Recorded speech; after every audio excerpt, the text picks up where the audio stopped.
ക്രിസ്തുവിനായി, പ്രവർത്തിച്ചാൽ ക്രിസ്തുവിനായി, മരിച്ചാൽ ക്രിസ്തുവിനായി.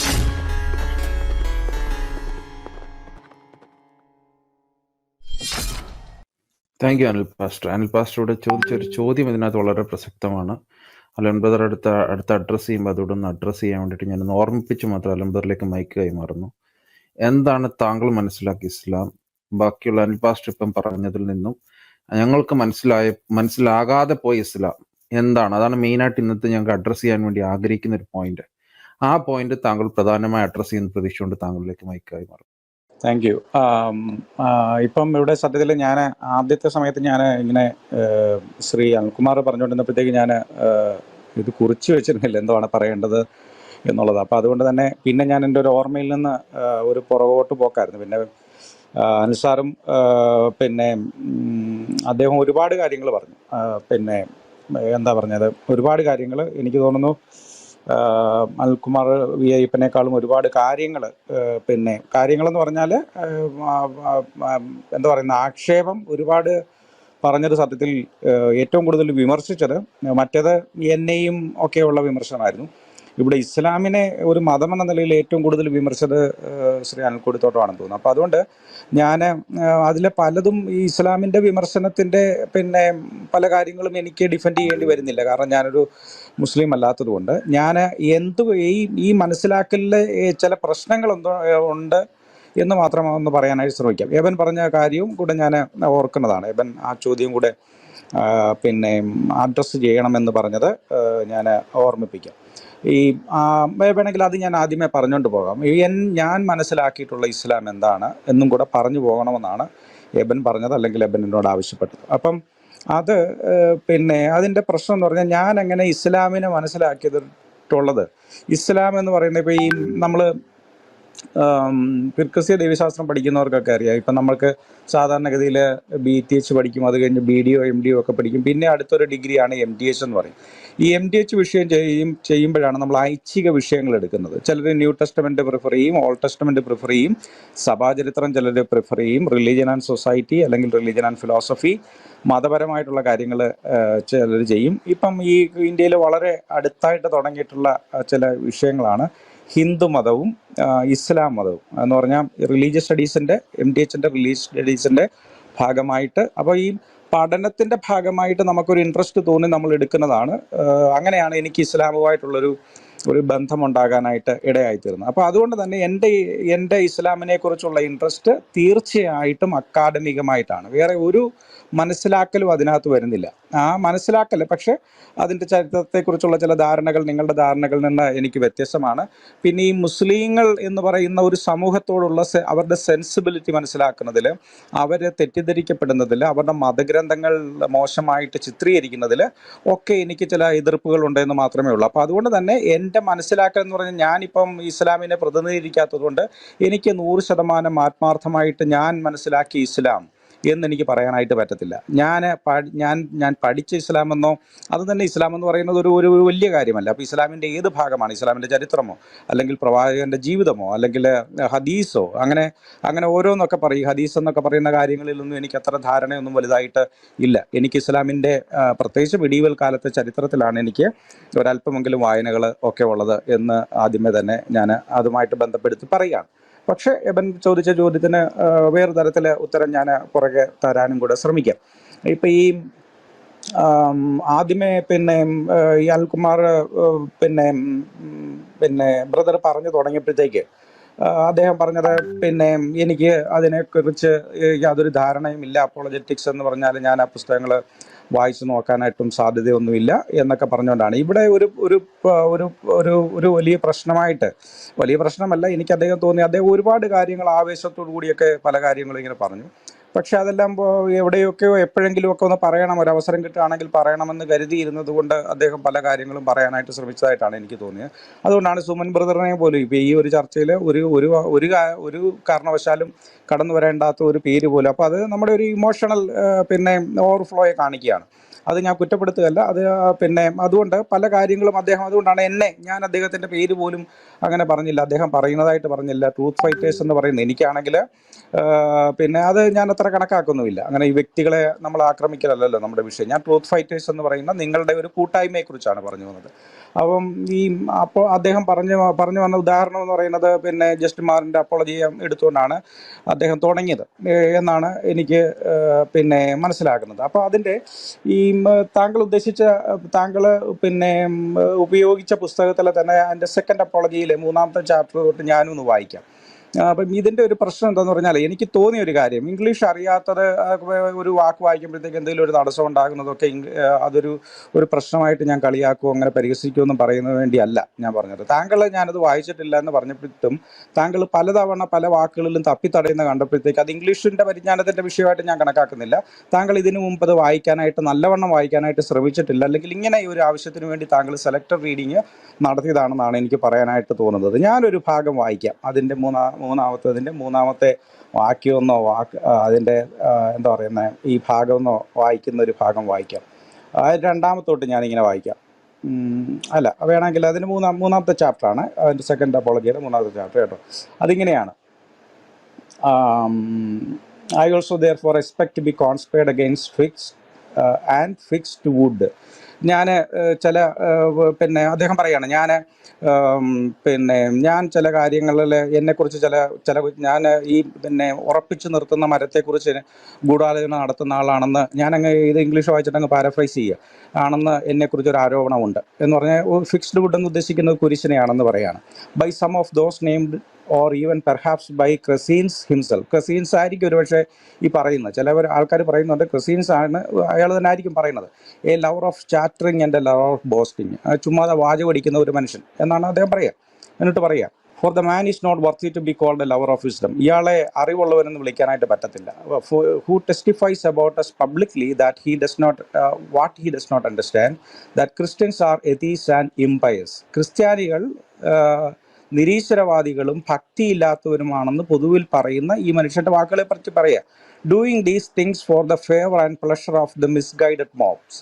ഇതൊക്കെ എന്തിനു വേണ്ടിയാണ് ചെയ്യുന്നതെന്ന് ചോദിച്ചു കഴിഞ്ഞാൽ, ഇതൊന്നും അറിയാതെ വാക്കുകളൊക്കെ കേട്ട് ചുമ്മാ രസിക്കാൻ വന്നിരിക്കുന്ന ചില ആൾക്കാരുണ്ടല്ലോ, അവരുടെ സന്തോഷത്തിന് വേണ്ടി ക്രിസ്ത്യൻസ് ക്രിസ്ത്യാനികളെക്കുറിച്ച് പറയുന്ന ഒരു ആരോപണം അദ്ദേഹം പറയുക. 3ാമത്തെ വാക്യം ഇങ്ങനെ പറയുന്നു: for if he runs down not having read the teachings of Christ, he is utterly wicked and worse than many of the untrained people who often guard themselves from speaking and bearing false witness about what they don't understand. ഇങ്ങനെയൊക്കെ പറയുന്ന ഒരു മനുഷ്യൻ സാധാരണക്കാരെ പോലെ, ഒന്നും അറിയാത്ത സാധാരണക്കാരെക്കാളും കഷ്ടമാണെന്നാണ് അദ്ദേഹം പറഞ്ഞു വരുന്നത്. Or if having read, he does not understand the greatness in them or understanding in order to be suspected. അഥവാ വായിച്ചാലും ഒന്നും മനസ്സിലാകാത്തവരെന്നൊക്കെ അദ്ദേഹം പറയുകയാണ്. He does these sort of things is far more than a low born and utterly wicked. അദ്ദേഹം ഇങ്ങനെ ജനിച്ചു കഴിഞ്ഞാൽ വളരെ ഒരു ലോ ബോണിനേക്കാളും കഷ്ടമാണ്, വളരെ ദുഷ്ടനാണ് എന്നൊക്കെ പറയുകയാണ്. അതിൻ്റെ ക്രക്സ് മനസ്സിലായല്ലോ. എന്താണ് ക്രക്സ്? അതുകൊണ്ടാണ് ഞാൻ ആ അധ്യായം തന്നെ വായിച്ചത്. ക്രക്സ് എന്താണെന്ന് ചോദിച്ചു കഴിഞ്ഞാൽ, ക്രിസ്ത്യാനികൾ നിരീശ്വരവാദികളാണെന്ന് പറയുന്നു. നിങ്ങൾ അറിവുള്ളവനാണെന്ന് പറയുന്ന ഒരു മനുഷ്യൻ, നിങ്ങൾ ഈ സാധാരണക്കാരുടെ കവലയിലിരുന്ന് പറയുന്ന കുറേ ചട്ടമ്പികളുടെ, കുറേ സാധാരണക്കാരുടെ കയ്യടിക്ക് വേണ്ടി നിങ്ങൾ പറയുകയാണ് ക്രിസ്ത്യാനികൾ നിരീശ്വരവാദികളാണ്, കാരണം ഞങ്ങളുടെ ദേവാലയത്തിൽ വിഗ്രഹങ്ങളൊന്നുമില്ല.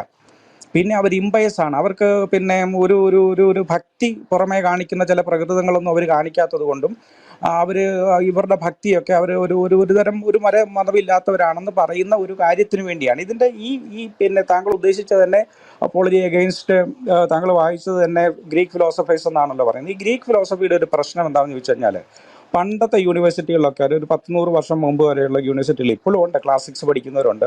യൂണിവേഴ്സിറ്റിയിൽ ക്ലാസിക്സ് എന്ന് പറയുന്ന ഒരു പഠനശാഖ ഉണ്ടായിരുന്നു. ഈ വെസ്റ്റേൺ യൂണിവേഴ്സിറ്റിയിൽ, നമ്മുടെ നാട്ടിൽ അങ്ങനെ വലുതായിട്ടില്ല. ക്ലാസിക്സ് എന്ന് ഉദ്ദേശിച്ചാൽ നമ്മുടെ നാട്ടിൽ എന്തായിരിക്കും എന്നറിയാമല്ലോ, വേറെ നമ്മുടെ നാടിൻ്റെ വലുതായിരിക്കുമല്ലോ. അപ്പോൾ ഈ ക്ലാസിക്സ് എന്ന് പറയുന്ന ഒരു പഠനശാഖയുണ്ട്. നീച്ചയൊക്കെ ക്ലാസിക്സ് ആണ് ആദ്യം പഠിച്ചത്. മിഷൽ ഫൂക്കോയൊക്കെ ക്ലാസിക്സ് ആണ് പഠിച്ചത്. ക്ലാസിക്സ് എന്ന് പറഞ്ഞാൽ സത്യത്തിൽ ഗ്രീക്ക് ഫിലോസഫിയും ഗ്രീക്ക് ഡ്രാമയും പിന്നെ ഗ്രീക്ക് നാടകങ്ങൾ, ഗ്രീക്ക് പോയം, ഗ്രീക്ക് എന്താ പറയുന്നത് ഇതിഹാസങ്ങൾ, ഗ്രീക്ക് ഫിലോസഫി, ഗ്രീക്ക് ഗണിതശാസ്ത്രം, ഇതെല്ലാം കൂടെ ഒരു കാലത്ത് പ്രീ സൊക്രാറ്റീസ് പീരീഡാണ് നമ്മൾ പറയുന്നത്. ഇതെല്ലാം കൂടെ അങ്ങ് കെട്ടുപിണഞ്ഞ് കിടക്കുക. ഇതിലേതാണ് ശാസ്ത്രം, ഇതിലേതാണ് കഥ, ഇതിലേതാണ് മതം, ഇതിലേതാണ് നാടകം, ഇതിലേതാണ് ചരിത്രം, ഇതിലേതാണ് ദൈവശാസ്ത്രം എന്നൊന്നും അന്ന് അത്ര പെട്ടെന്ന് തിരിച്ചറിയാനായിട്ട് പറ്റത്തില്ല. അപ്പം ഇതിൻ്റെ ഒരു പ്രിമൈസ് ഉണ്ടാക്കി വെക്കുന്ന സമയത്ത് അദ്ദേഹം ഇവിടെ അത് ഗ്രീക്ക് ദൈവങ്ങളെ മനഃപൂർവ്വം പരിഹസിച്ചതല്ല. അതുകൊണ്ടാണ് പറഞ്ഞു വരുന്നത് അതിൻ്റെ പ്രിമൈസാണ് താങ്കൾ വായിച്ചത്. അതിൻ്റെ ക്രക്സിലേക്ക് വന്നിട്ടാണ് ഞാൻ ആ ഭാഗം വായിച്ചതെന്ന് ഞാനത് പറയട്ടെ. ഇനി ഞാൻ അപ്പം തന്നെ ഇനി അത് തൽക്കാലത്തേക്ക് ഞാൻ മാറ്റി വെക്കുകയാണ്. ഞാൻ പറഞ്ഞു വന്നത്, ഞാൻ ഈ സമയത്ത് ഇന്ന് നമ്മൾ സംസാരിച്ച സമയത്ത് ഒരിടത്തും ക്രിസ്ത്യൻ എന്താ പറയുന്നത് അപ്പോളജറ്റിക്കായിട്ട് ചരിത്രത്തിൽ ആരും സംസാരിച്ചിട്ടില്ല എന്ന് ഞാൻ പറഞ്ഞില്ല. അതിന് താങ്കൾ കൊണ്ടുവന്ന ഉദാഹരണം എന്താന്ന് പറഞ്ഞു കഴിഞ്ഞാൽ, ഇന്നലെ ഞാൻ മറ്റൊരു റൂമിൽ പറയുന്നത് കേട്ടു, ഇത് 1950 ശേഷം സംഭവിച്ചതാണെന്ന് പറഞ്ഞു. 50 അല്ല ഞാൻ പറഞ്ഞത്. അതിൻ്റെ ഒരു ക്രിസ്ത്യൻ അപ്പോളജി, ഈ മിഷണറി പ്രവർത്തനത്തിൻ്റെ ആ ഒരു സ്റ്റൈല് മാറിയതിൻ്റെ ചരിത്രം പറഞ്ഞു വരികയായിരുന്നു. അത് അല്ലാതെ എനിക്കറിയാം, ഇവിടെ നമ്മുടെ മലബാറിൽ തന്നെ പിന്നെ എന്താണ് പറയുന്നത്, നമ്മുടെ കടവര കൂടാരം എഴുതിയിട്ടുള്ള മക്തിത്വങ്ങളുണ്ട്. അതായത് പിന്നെ ക്രിസ്ത്യൻ മിഷണറിമാരുടെ, പ്രത്യേകിച്ച് ബാസൽ മിഷണറിമാരുടെ വലിയ ശക്തമായിട്ടുള്ള ഇസ്ലാമിനെതിരെയുള്ള പ്രചരണം സഹിക്കവയ്യാഞ്ഞിട്ട് അദ്ദേഹം മറുപടി എഴുതിയാണ്. അദ്ദേഹത്തിൻ്റെ പുസ്തകമാണ് കടവര കൂടാരം, അത് മക്തിത്വങ്ങളുടെ സമ്പൂർണ്ണ കൃതികൾ എന്നൊക്കെ പറഞ്ഞ് കടവര കൂടാരം, പിന്നെ വാർക്കലീത പോർക്കളം എന്നൊക്കെ പറഞ്ഞുകൊണ്ടുള്ള പുസ്തകങ്ങൾ അദ്ദേഹം, അതായത് ക്രിസ്തുമതത്തെ മിഷണറിമാരെ അറ്റാക്ക് ചെയ്യുന്നതുകൊണ്ട് ഇങ്ങോട്ട് അറ്റാക്ക്. അപ്പം ഇതൊന്നും ഒരിക്കലും ഇല്ലായിരുന്നെന്നല്ല ഞാൻ പറഞ്ഞു വരുന്നത്. ജോൺ ഓഫ് ഡമാസ്കസിൻ്റെ കഥ ഞാനും കേട്ടിട്ടുണ്ട്, എനിക്ക് അദ്ദേഹത്തെക്കുറിച്ച് അറിയാം. ജോൺ ഓഫ് ഡമാസ്കൻ അല്ലെങ്കിൽ ജോൺ ഓഫ് ഡമാസ്കസ് എന്ന് പറയുന്ന വ്യക്തിയെക്കുറിച്ച്. ലൂതറും ഇസ്ലാം എന്ന് പറയുന്ന പുസ്തകം തന്നെയുണ്ട്. ലൂതറിൻ്റെ ഇസ്ലാമിനെ കുറിച്ചുള്ള കാഴ്ചപ്പാട്, അതിന് രണ്ട് വശമുണ്ട്. അതെങ്ങനെയാണ് അദ്ദേഹം കണ്ടതെന്നുള്ളതിനെ പറ്റി രണ്ട് കാഴ്ചപ്പാടുണ്ട്. ഈ റിഫോർമേഷനിലൊക്കെ പലപ്പോഴും ചില പിന്നെ ഇസ്ലാമിക ചില ഹെറിറ്റേജ് ഒക്കെ ചിലർ ആരോപിക്കുന്നതിൻ്റെ ഭാഗമായിട്ട് അങ്ങനെ രണ്ട് തരത്തിലുള്ള വേർഷനും ഞാൻ കേട്ടിട്ടുണ്ട്. ഏതായാലും അത് പിന്നെ അങ്ങനെ അത് ഞാൻ പറഞ്ഞു വന്നത് എന്താണെന്ന് പറഞ്ഞാൽ, പോളമിക്കുകൾ ഇല്ല എന്ന് ഞാൻ ഒരിക്കലും ഇവിടെ പറഞ്ഞില്ല. അപ്പോൾ പിന്നെ എന്താ പറഞ്ഞത്, ഇങ്ങനെ ഒരിക്കലും എല്ലാ സമയത്തും അവരെ ആക്രമിക്കാതെ ഇരുന്നതെന്നല്ല പറഞ്ഞത്. അൽക്കുടിത്തോട്ട സാർ ഒരുപാട് നേരം എന്താ പറയുന്നത്, നമ്മുടെ പിന്നെ അക്വേനാസിൻ്റെ കാര്യം പറഞ്ഞു. അക്വേനാസിൻ്റെ ഏറ്റവും പ്രധാനപ്പെട്ട കാര്യം ഇതെല്ലാം പിന്നെ അദ്ദേഹം പറഞ്ഞ ചില കാര്യങ്ങളിൽ എനിക്ക് അതെവിടെയാണ് എന്ന് എനിക്ക് കൃത്യമായിട്ട് അറിയത്തില്ല, അതെനിക്ക് അറിഞ്ഞുകൂടാ. അദ്ദേഹം പറഞ്ഞത് അങ്ങനെ അവിടെ തന്നെ ഉണ്ട് എന്ന് തന്നെ വിശ്വസിക്കാനാണ് എനിക്കിഷ്ടം. പക്ഷേ അദ്ദേഹം ഇങ്ങനെ പിന്നെ മുഹമ്മദിനെ ഉദാഹരണമായിട്ട് കൊണ്ടുവന്നിട്ടുണ്ട്, പരാമർശിച്ചിട്ടുണ്ട് എന്നുള്ള കാര്യം എനിക്ക് വളരെ വ്യക്തമായിട്ട് അറിയാം. പക്ഷേ അക്വേനാസ് എന്ന് പറയുന്നത് വ്യക്തി എന്ന് പറയുന്നത് വില്ലിനെ കുറിച്ചാണ് ആദ്യം പറഞ്ഞത്, ലോഗോസിനെ കുറിച്ചാണ് ആദ്യം പറഞ്ഞത്, ഇറ്റേണിറ്റി ഓഫ് ദ വില്ലിനെ കുറിച്ചാണ് പറയുന്നത്, ബീയിങ്ങിനെ കുറിച്ച്, സെൽഫിനെ കുറിച്ചാണ് പറഞ്ഞു വരുന്നത്. പിന്നെ ഓണ്ടോളജിക്കൽ ദൈവമുണ്ട് എന്നുള്ളതിൻ്റെ അത് ആൻസ്ലമിൽ നിന്ന് എടുത്തിട്ടുള്ള ആർഗ്യുമെൻ്റാണ്, 5 ആർഗ്യുമെൻറ്റുകൾ. അതെല്ലാം നമുക്ക് എല്ലാവർക്കും അറിയാവുന്നതാണ്. അവിടെയൊക്കെ അദ്ദേഹത്തിന് ബേസ് ആയിരിക്കുന്നത്. അപ്പോൾ അദ്ദേഹം മുഹമ്മദിനെ കുറിച്ച് പരാമർശം പറയുന്നുണ്ട്. പക്ഷെ അദ്ദേഹത്തിൻ്റെ ആർഗ്യുമെൻറ്റിൻ്റെ, അദ്ദേഹത്തിൻ്റെ ഫിലോസഫിക്കൽ ആ കോർപ്പസിൻ്റെ ആ ഓറയുടെ ക്രക്സ് കിടക്കുന്നതെന്ന് പറഞ്ഞാൽ അവറോസും അരിസ്റ്റോട്ടിലും തമ്മിലുള്ള തർക്കമാണ് അവിടെ കൊണ്ടുവെക്കുന്നത്. അരിസ്റ്റോട്ടിലും തർക്കമെന്ന് പറയുന്നത് ശരിയല്ല, അദ്ദേഹം ഫിലോസഫർ എന്ന് അരിസ്റ്റോട്ടിലിനെ പറയുന്നു, കമൻറ്റേറ്റർ എന്ന് അവറോസ് പറയുന്നു, അത് അവറോസ് അഥവാ ഇബ്ൻ റുഷ്ദിനെ പറയുന്നു. ഇവരുടെ ഇടയിൽ അദ്ദേഹം കയറി നിന്നുകൊണ്ട് അദ്ദേഹം ഈ പറയുന്ന കാര്യങ്ങളൊക്കെ പറയാനായിട്ട്. അപ്പോൾ അതുകൊണ്ടാണ് നിങ്ങൾക്കറിയാമല്ലോ ഈ പിന്നെ അരിസ്റ്റോട്ടിൽ വായിക്കരുതെന്ന് പിന്നെ പോപ്പിൻ്റെ ഒരു ഡിഗ്രി ഉണ്ടായിരുന്നു. അത് കൃത്യമായിട്ട് എൻ്റെ സമയം ഞാൻ ഓർക്കുന്നില്ല, എന്ന് പറഞ്ഞാൽ ആ വർഷം ഞാൻ ഓർക്കുന്നില്ല. അതിൻ്റെ കാര്യം അതൊരു വേറൊരു വിഷയമാണ്, നമ്മൾ വേറെ വിഷയത്തിലേക്ക് വരും. നിയോ പ്ലേറ്റോണിസത്തിൻ്റെ കീഴിലായിരുന്നു ഒരുപാട് കാലം ക്രിസ്തീയ ദൈവശാസ്ത്രം. അതുകൊണ്ട് തന്നെ അരിസ്റ്റോട്ടിൽ ഫിലോസഫി വായിക്കുന്നത് ഒരു ടാബു ആയിട്ടും വളരെ രഹസ്യമായിട്ടുമാണ് ക്രിസ്തീയ ദൈവശാസ്ത്രം കണക്കാക്കിയിരുന്നത്. എന്നാൽ ഇസ്ലാമിക ലോകത്ത് അരിസ്റ്റോട്ടിയൻ ഫിലോസഫി അതിശക്തമായിട്ടുണ്ടായിരുന്നു എന്നുള്ള കാര്യവും ഫിലോസഫിയെക്കുറിച്ച് കേവല പരിജ്ഞാനമുള്ള മനുഷ്യർക്കൊക്കെ അറിയാവുന്ന കാര്യമാണ്, മെഡീവൽ ചരിത്രമൊക്കെ പഠിക്കുന്നവർക്ക് അറിയാവുന്ന കാര്യമാണ്. അതുകൊണ്ട് ഞാൻ ഇവരാരും അത് പറഞ്ഞിട്ടില്ല എന്ന് ഞാൻ പറഞ്ഞില്ല. ലൂതർ പോളമിക്കായിട്ട് പറഞ്ഞിട്ടില്ല എന്ന് പറഞ്ഞില്ല, ജോൺ ഓഫ് ഡമാസ്കസ് പറഞ്ഞിട്ടില്ല എന്ന് പറഞ്ഞില്ല, ഈ നൂറ്റാണ്ടിലോ കഴിഞ്ഞ നൂറ്റാണ്ടിലോ ആരും പോളമിക്കായിട്ട് പറഞ്ഞിട്ടില്ല എന്ന് പറഞ്ഞില്ല. ഞാൻ പറഞ്ഞു വന്നതെന്ന് പറഞ്ഞാൽ, ഈ പോളമിക്സ് കൊണ്ട് വലിയ പ്രയോജനമില്ല എന്നാണ് ഞാൻ പറഞ്ഞു വരുന്നത്. ഈ പോളമിക്സ് അല്ല ഇവരാണ് ഇവിടെ ആദ്യമായിട്ട് ഉണ്ടാക്കിയതെന്നല്ല ഞാൻ ഈ പറഞ്ഞു വന്നത്. ഈ ക്ലബ് ഹൗസിൽ ഇവർ നടത്തുന്നത് ഇങ്ങനെയുള്ള പോളമിക്കുകളാണ്. അപ്പം നേരത്തെ പറഞ്ഞതുപോലെ അല്ലെങ്കിൽ അതിനേക്കാളും ഒക്കെ ശക്തമായിട്ടുള്ള അനിൽകുമാർ അയ്യപ്പൻ നടത്താൻ ശ്രമിച്ചിട്ടുള്ള പരാമർശം എന്ന് പറയുന്നത് ഇതാണ് അപ്പോളജറ്റിക്സ് മിനിസ്ട്രി. അതിനാണ് അദ്ദേഹം ജസ്റ്റിൻ മാർട്ടിൻ്റെ ആ ഭാഗം വിശദമായിട്ട് വായിച്ചത്. അതുകൊണ്ട് തന്നെയാണ് അതിന് മറുപടി എന്ന നിലയിൽ ഞാൻ ആ ഭാഗം എന്താണ് അതിൻ്റെ ക്രക്സ്, എന്താണ് അദ്ദേഹം ഉദ്ദേശിക്കുന്നത്, എന്തിനു വേണ്ടിയാണ് അദ്ദേഹം അത് പറഞ്ഞത് എന്നുള്ള കാര്യം പറഞ്ഞത്. അല്ലാതെ അപ്പോളജറ്റിക് പ്രത്യേകിച്ച് സഭാപിതാക്കന്മാരായിട്ടുള്ള അപ്പോളജിസ്റ്റുകളെ അഗസ്റ്റിനെയൊക്കെ നിങ്ങളൊന്ന് എടുത്തു നോക്കുന്നത് നല്ലതാണ്. അഗസ്റ്റിൻ്റെ കൺഫെഷൻസും ഒക്കെ എടുത്തൊന്ന് വായിച്ചു നോക്കുന്നത് നല്ലതാണ്. അപ്പം അതുകൊണ്ട് തന്നെ ഇങ്ങനെയുള്ള മഹാരാജന്മാരായ മനുഷ്യരെ കേവലം പിന്നെ ഇങ്ങനെ ചുമ്മാതെ ചീത്ത വിളിക്കുന്നവരായിട്ടും തെറി പറയുന്നവരുമായിട്ടൊക്കെ ചിത്രീകരിക്കുന്നത് അത്ര ശരിയല്ല എന്ന് ഞാൻ ആദ്യമേ തന്നെ ഞാനൊന്ന് ഓർമ്മിപ്പിക്കുകയാണ്. ഇനി പല കാര്യങ്ങൾ ഞാൻ പലതും ഞാൻ ഓർക്കുന്നില്ല, എങ്കിലും ഞാൻ ഓർത്ത് വെച്ച് ഞാൻ പറയാം. ഈ വംശീയത എന്ന് പറയുന്നത് ഇസ്ലാം എന്താണ് വംശീയതയാണെന്ന് പറയും. നമ്മൾ ഈ പിന്നെ അർമേനിയക്കാരൊരു വംശമാണ്. അതുകൊണ്ട് എന്തിനാണ് നമ്മൾ അർമേനിയൻ ജനോസൈഡ് എന്ന് പറയുന്നത്? ഗുജറാത്തിൽ നടന്നത് വംശീയ ഹത്യ എന്ന് പറയുന്നത്, ജനോസൈഡ് എന്ന് പറയുന്നത് 2002 നടന്നത് അതെന്താ ഗുജറാത്തിലെ ആൾക്കാർ മുസ്ലിങ്ങൾ മാത്രമേ ഉള്ളൂ വംശമാകത്തുള്ളൂ. അപ്പോൾ വംശീയത എന്നുള്ളത് തന്നെ കുറച്ചുകൂടെ വിശാലമായിട്ടുള്ള അർത്ഥമുണ്ട് ശ്രീ അനിൽകുമാർ. അതുകൊണ്ടാണ് നമ്മൾ പലപ്പോഴും അതിനെ വംശീയത എന്ന് പറയുന്നത്. റേസിസവുമായിട്ട് വളരെ ബന്ധപ്പെട്ട് കിടക്കുകയാണ് എന്ന് പറഞ്ഞാൽ ഒരു റേസ് എന്ന് പറയുന്ന നിലയിലല്ല, റേസിനെ കാണുന്നത് പോലെ, ഒരു വംശത്തെ കാണുന്നത് പോലെ, ഒരു നമ്മളെക്കാൾ കുറഞ്ഞ് എന്ന് വിചാരിക്കുന്ന അതിനെയാണല്ലോ റേസിസം എന്ന് പറയുന്നത്. അല്ലാതെ ഇവരൊരു റേസ് മറ്റൊരു റേസ്, നമ്മൾ രണ്ടുപേരും ഈക്വൽ റേസ് എന്നല്ലല്ലോ അതിൻ്റെ അർത്ഥം. ഇവൻ്റെ റേസ് എന്നെക്കാളും കുറഞ്ഞ റേസ് എന്ന് പറയുന്നതാണ്. അതുമായിട്ട് ബന്ധപ്പെടുത്താൻ വേണ്ടിയാണ് പലപ്പോഴും നമ്മൾ ജനോസൈഡ് എന്നുള്ള വാക്കൊക്കെ ഉപയോഗിക്കുന്നത്. അങ്ങനെ റേസിസവും വംശീയതയുമായിട്ടും വളരെ വലിയ പിന്നെ ബന്ധമുണ്ടെന്ന് ഞാൻ പറയുകയാണ്. ഇനി റേസ് എന്ന് പറഞ്ഞാൽ പോലും സയൻറ്റിഫിക്കലി നമുക്കല്ലെന്ന് നമുക്കറിയാമല്ലോ. അങ്ങനെ ഒരു റേസ് ഒന്നും സയൻറ്റിഫിക്കലി ഒന്നുമില്ല, മനുഷ്യരുടെ ഇടയിൽ അങ്ങനെ ഒരു റേസ് ഒന്നുമില്ല. പിന്നെ എന്തിനാണ് നമ്മൾ ഉപയോഗിക്കുന്നത്? അതപ്പം സത്യത്തിൽ ഭാഷാപരമായ ഒരു സംഗതിയാണ്, ഒരു സംജ്ഞയാണ്. ഒരു സമൂഹത്തെ നിങ്ങൾ ഒരു കുറഞ്ഞ വ്യക്തികളാണ് എന്ന് കാണിക്കാൻ വേണ്ടി നടത്തുന്ന ഒരു ദുഷ്ടപരാമർശം, അതിൻ്റെ ഒരു ഭാഗമാണ് ഇതും. അതുകൊണ്ടാണ് നമ്മൾ ഗുജറാത്തിൽ നടന്നതിനെ വംശീയ ഹത്യ എന്നൊക്കെ നമ്മൾ പറയുന്നതെന്ന് ഞാൻ പറയുകയാണ്.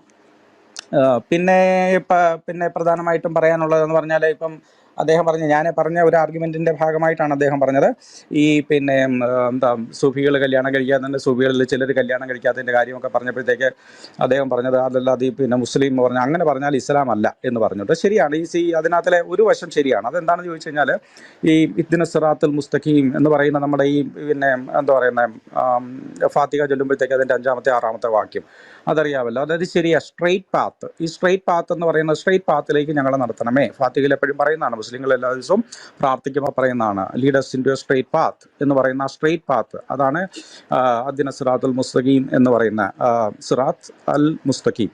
അപ്പം അൽ സിറാത്ത് അൽ മുസ്തഖീം അതാണ് ദി സ്ട്രെയിറ്റ് പാത്ത് എന്ന് പറയുന്ന, അങ്ങനെയാണ് അതിൻ്റെ പിന്നെ കൺസ്ട്രക്ഷൻ നിൽക്കുന്നത്. അപ്പോൾ ഏതായാലും ഈ സ്ട്രെയിറ്റ് പാത്ത് എന്നതിന് വേറൊരു അർത്ഥം കൂടെ ഇസ്ലാമിക പാരമ്പര്യത്തിലുണ്ട്. എന്ന് പറഞ്ഞാൽ മിഡിൽ പാത്ത് എന്നതും കൂടെ ഒരു അർത്ഥമുണ്ട്.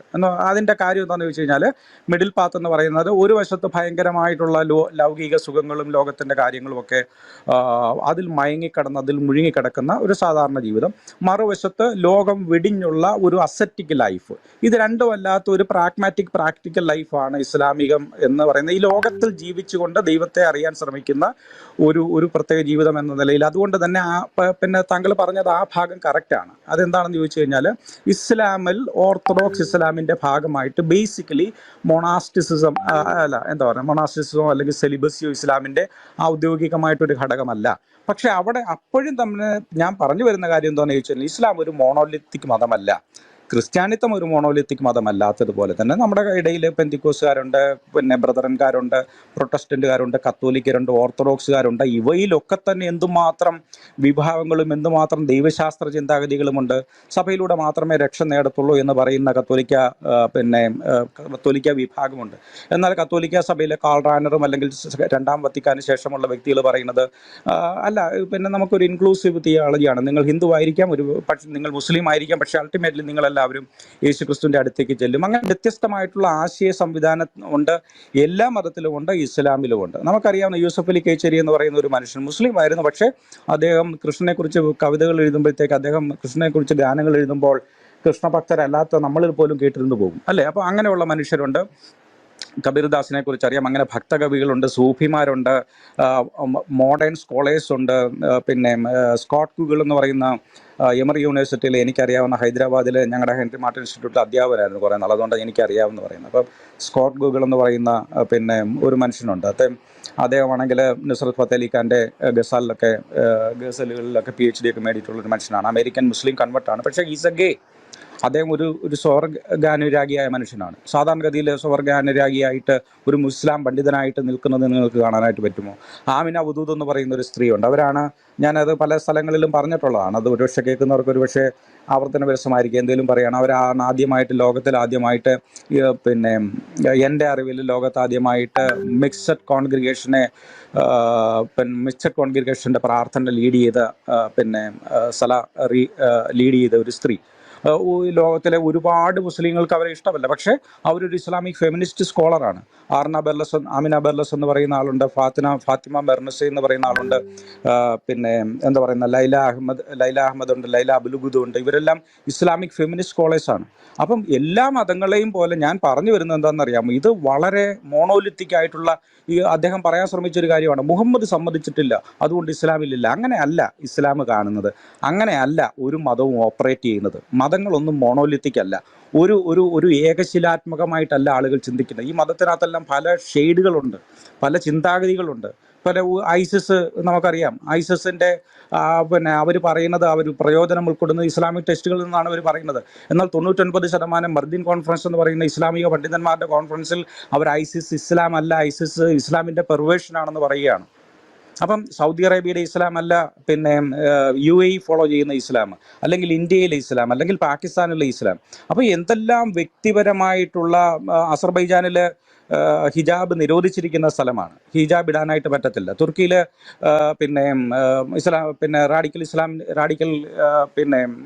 റാഡിക്കൽ സെക്യുലറിസത്തിൻ്റെ അത്താതുർക്കിന് ശേഷം ഹിജാബ് ഇട്ടുകൊണ്ട് ഗവൺമെൻറ് ഓഫീസിൽ പ്രവേശിക്കാൻ, അവിടെ ജോലി ചെയ്യാനോ പാടില്ല.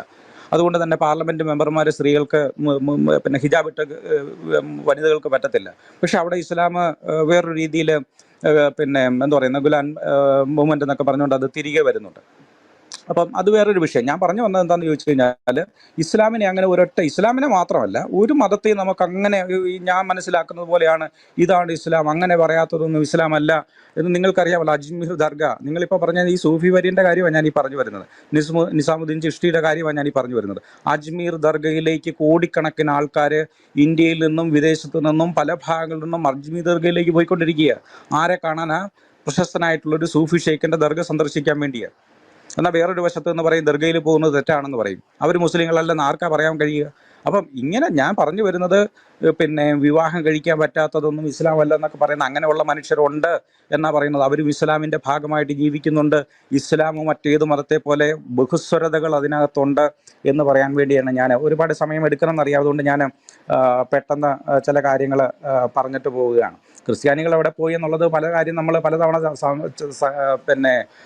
ചർച്ച ചെയ്തിട്ടുള്ളൊരു കാര്യമാണ്. ചർച്ച ചെയ്തിട്ടുള്ളതെന്ന് പറഞ്ഞാൽ പലതവണ പറഞ്ഞിട്ടുള്ള കാര്യമാണ്, വിശദമായിട്ട് പറയേണ്ടതുണ്ട്. അതുകൊണ്ട് ഞാൻ തൽക്കാലം ഇപ്പോൾ പറയുന്നില്ല. റിച്ചാർഡ് ബുള്ളിയറ്റിൻ്റെ conversion in the middle ages എന്ന് പറയുന്ന ഒരു പ്രശസ്തമായ പുസ്തകം തന്നെയുണ്ട്. ഈ കൺവേർഷൻ്റെ കണക്കുകളൊക്കെ വളരെ വിശദമായിട്ട് അദ്ദേഹം പറയുന്നുണ്ട്. മിഡിൽ ഏജസിൽ എങ്ങനെയാണ് കൺവേർഷൻ നടന്നത്, ഏത് തരത്തിലാണ് കൺവേർഷൻ നടന്നത്, എപ്പോഴാണ് ഇതിൻ്റെ തോത് കൂടിയത്, ഫോഴ്സ്ഫുൾ കൺവേർഷൻ നടന്നിരുന്നോ അല്ലയോ എന്നൊക്കെ പറയുന്ന ഒരുപാട് ചരിത്ര പുസ്തകങ്ങളുണ്ട്. ഇന്ത്യയെക്കുറിച്ച് ഇർഫാൻ ഹബീബിൻ്റെ പുസ്തകമുണ്ട്, സതീഷ് ചന്ദ്രയുടെ പുസ്തകമുണ്ട്. അപ്പോൾ ഇങ്ങനെയുള്ള പുസ്തകങ്ങളുണ്ട്. അതുകൊണ്ട് നമുക്കതൊരു വേറൊരു സമയത്ത് തൽക്കാലം അതിനെപ്പറ്റി സംസാരിക്കാമെന്ന് ഞാൻ ഓർമ്മിപ്പിക്കുകയാണ്. അപ്പം ഇത്രയൊക്കെയാണ് എനിക്ക് തോന്നുന്നത്.